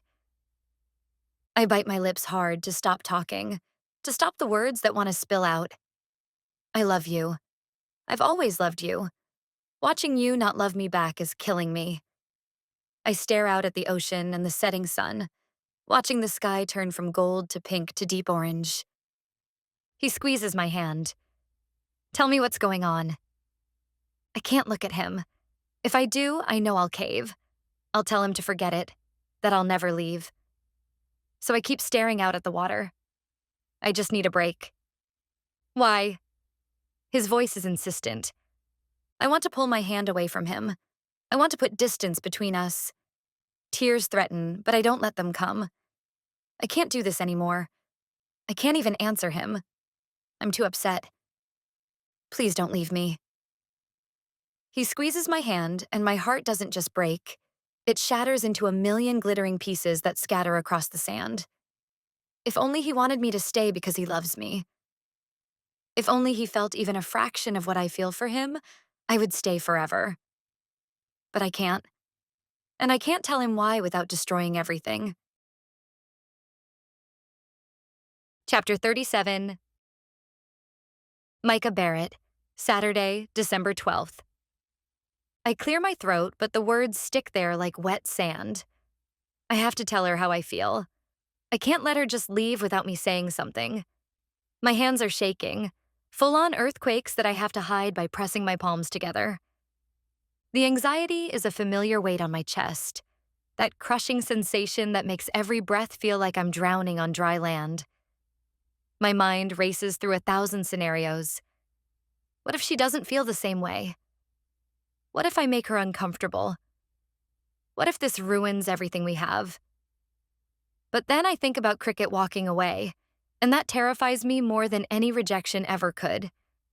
I have to stop being a coward. The sun is sinking lower, and I know this moment won't last forever. Neither will she. Not if I keep hiding behind my anxiety like it's some kind of shield. I think about all the times she stood by me, talking to record labels when I couldn't, handling crowds when they overwhelmed me, and listening to every song I write. She's never asked me to be anyone other than who I am. The least I can do is be brave enough to tell her the truth. I can't let her leave without knowing how I feel about her, even if my voice shakes, even if the words come out wrong, even if my heart is pounding so hard I'm sure she can hear it over the waves. My mind spins, and suddenly I know how I need to tell her. I wrote a song for you, I say, my voice rough with emotion. She jerks her gaze to me, the shock evident on her face. You did? I swallow back the fear, the anxiety. I have to do this now, or I'll lose my nerve. Yeah, want to hear it? Of course. I pick up my guitar and strum it. I wrote this a while ago, after realizing something important. The seconds tick by as she waits for me to continue. I lift my gaze to hers and try to convey all of my feelings to her. I strum another chord and a light flickers into her eyes. I know she recognizes it. I start to sing the song I wrote about her. The song that talks about my feelings for a woman who doesn't see me that way. The song that she thought was about Kira. At first, I see confusion behind her gaze. But as I sing the words that so perfectly fit Cricket, I see her cheeks flush. I can tell she's understanding that those lyrics aren't about Kira at all. They're about her. The last chord fades, and I sit there, swallowing back the emotions inside of me. I did it. I told her how I feel through my song, and I know this time she won't misunderstand. She just stares at me, and something inside of me pushes me to say it out loud. To be perfectly clear, I set my guitar down. I love you, Jiminy. Cricket Jenkins. Time stops. I blink, not wanting to break this fantasy by saying something. Am I imagining this? Do I want him to love me so badly that my brain conjured up this scene out of desperate hope? He's looking at me with such tenderness, such vulnerability. It's what I've always wanted. What I've needed from him. Micah smiles at me, soft and uncertain, and reaches out his hand to cup my cheek. His palm is warm against my skin, his thumb brushing across my cheekbone. I think I've loved you for a long time. I just didn't know it until someone came along and tried to take you from me. My vision blurs as tears flood my eyes. I blink and they spill down my cheeks in hot tracks. This is a dream. It has to be. He isn't saying what I think he's saying. Any second now, I'll wake up in my bed, alone, and realize this was just another cruel fantasy my heart created. Please don't go. I know I've been an idiot. I've been so stupid for so long. His voice cracks slightly, and I can see fear in his gray eyes. Fear that I don't feel the same way, that I'll leave anyway. Is it possible that we could be more than friends? I can't speak. I can't even breathe. My lungs have forgotten how to work. Micah really is saying what I've longed for him to say all these years. My heart swells so large I think it might burst right out of my chest. You love me? I ask, my voice cracking on the words. Micah catches a tear with his thumb, gently wiping it away.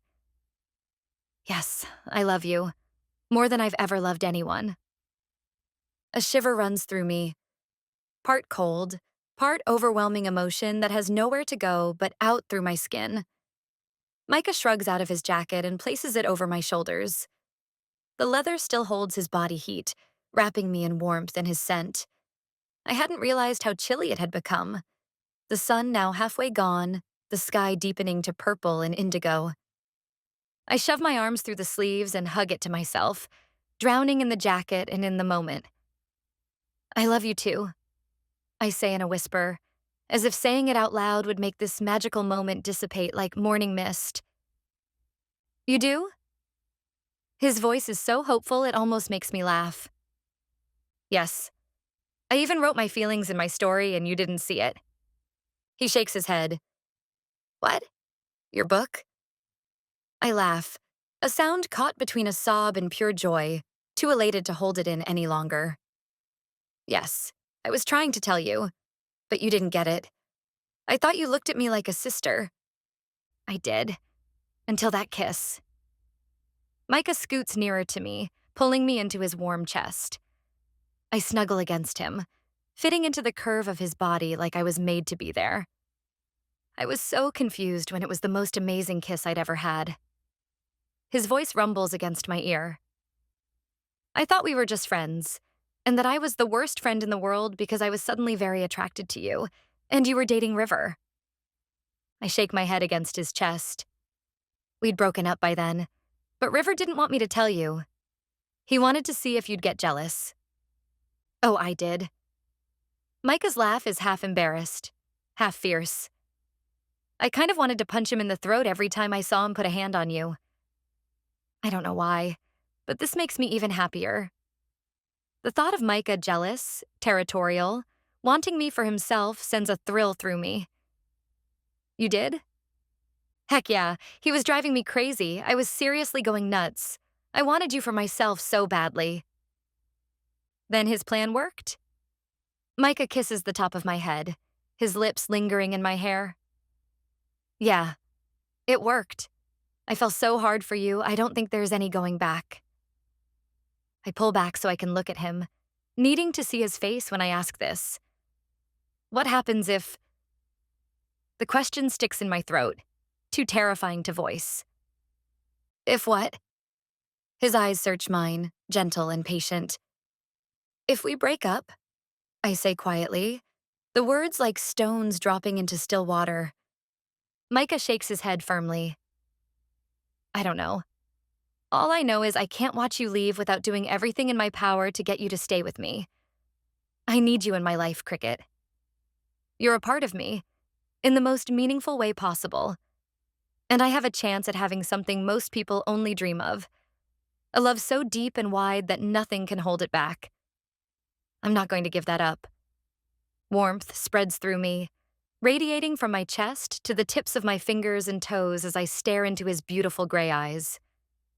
He's looking at me like I'm his whole world, like I'm the answer to every question he's ever had. Then I won't give up either, I whisper. Micah's expression shifts to relief and joy and desire all tangled together.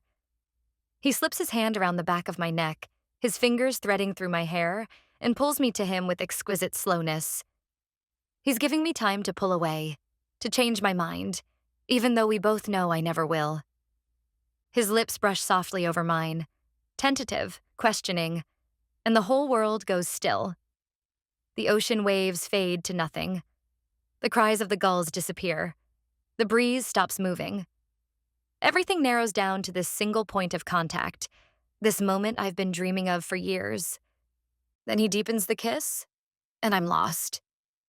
His lips move with mine in a slow dance that takes my breath away, stealing it right from my lungs and replacing it with something sweeter.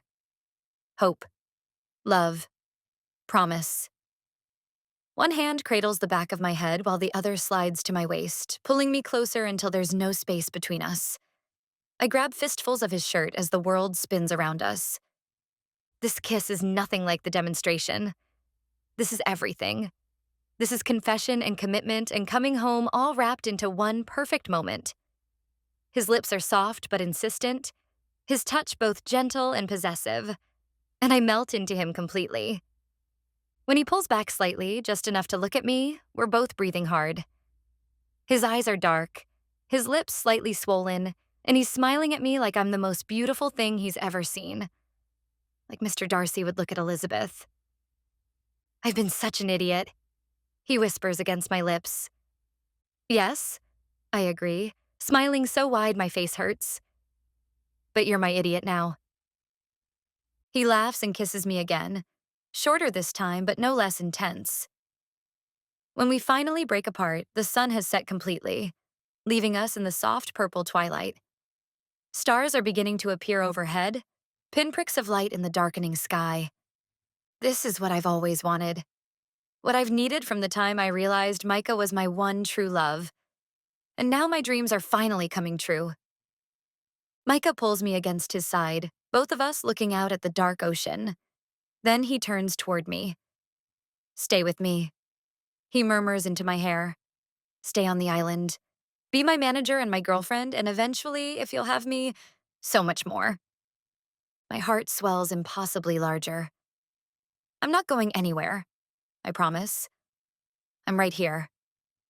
Right here. He echoes, saying the title of the song he wrote, and I can hear the smile in his voice. Where you've always been. He kisses my forehead. We sit there on the beach as night falls around us, wrapped in each other and his leather jacket. The ocean continues its eternal rhythm, the waves rolling in and out like a heartbeat. And for the first time in years, I'm not wishing for something different. I'm not hoping for a future that seems impossible. I'm just here, in this perfect moment with the boy I've loved forever finally loving me back. My own happily ever after. Chapter 38. Epilogue. Riverstone, Saturday, May 29th, 5 months later. I pull into the Barrett driveway and cut the engine, the sudden silence broken only by the tick of cooling metal and distant laughter from the backyard.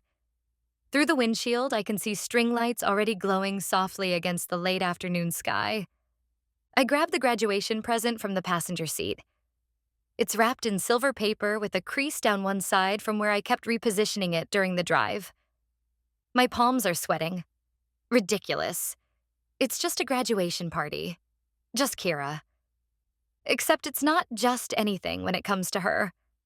The spring air hits me when I step out, warm and salt-tinged, carrying the sweet scent of the lilac bushes planted along the fence. I take a deep breath, trying to settle the nervous energy thrumming through my chest. I've had this crushing, persistent, completely inconvenient thing for Kira ever since our Las Vegas trip 5 months ago. And I'm pretty sure Kiki knows, given how often she's engineered reasons for us to be in the same room together. Not that Kira has noticed. Or if she has, she's pretending she hasn't. I ring the doorbell and Skylar yanks it open before the chime even finishes. Hi, River. Come in. Hey, Squirt. I ruffle her hair as I pass through, and she giggles before darting away.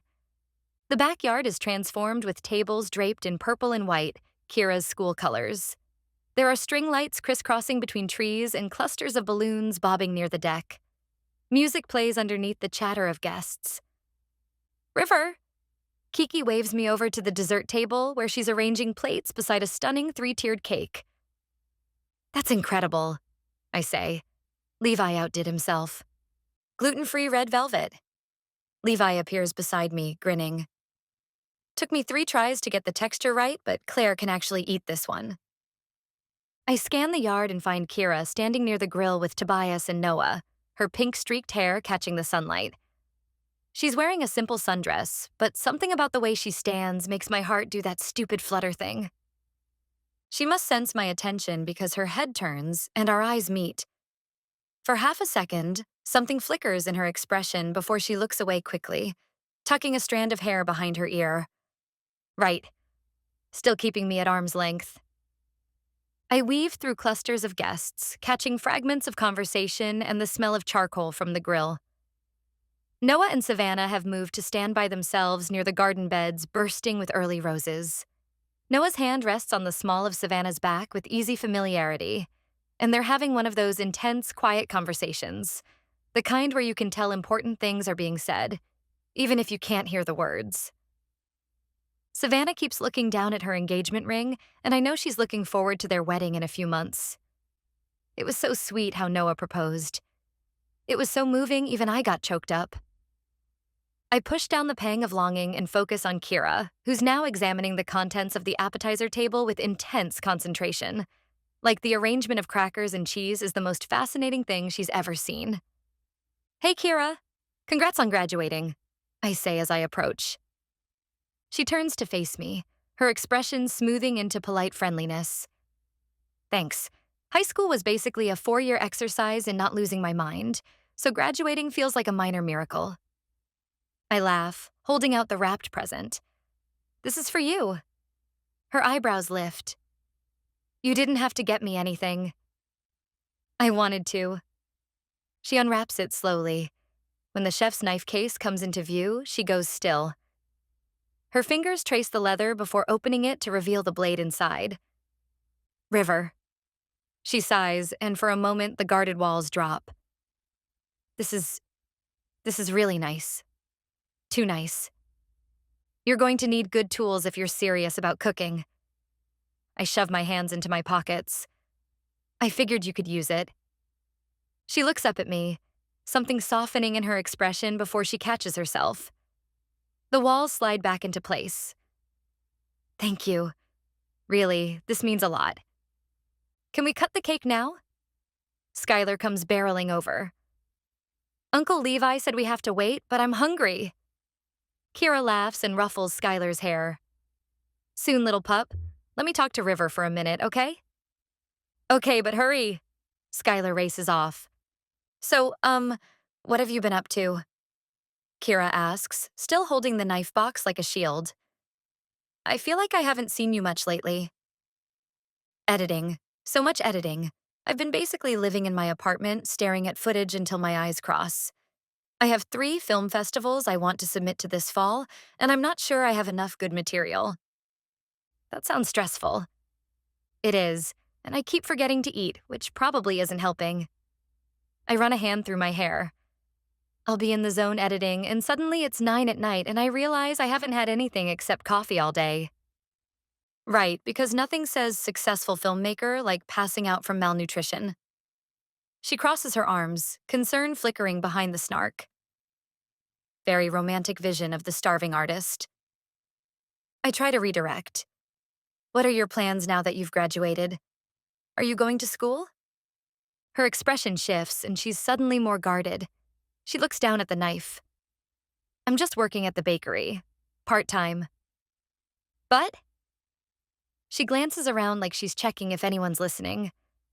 But there's this culinary school on the mainland. They're hosting a cooking competition in July. The winner gets a full scholarship. That's incredible. Are you going to enter? I want to.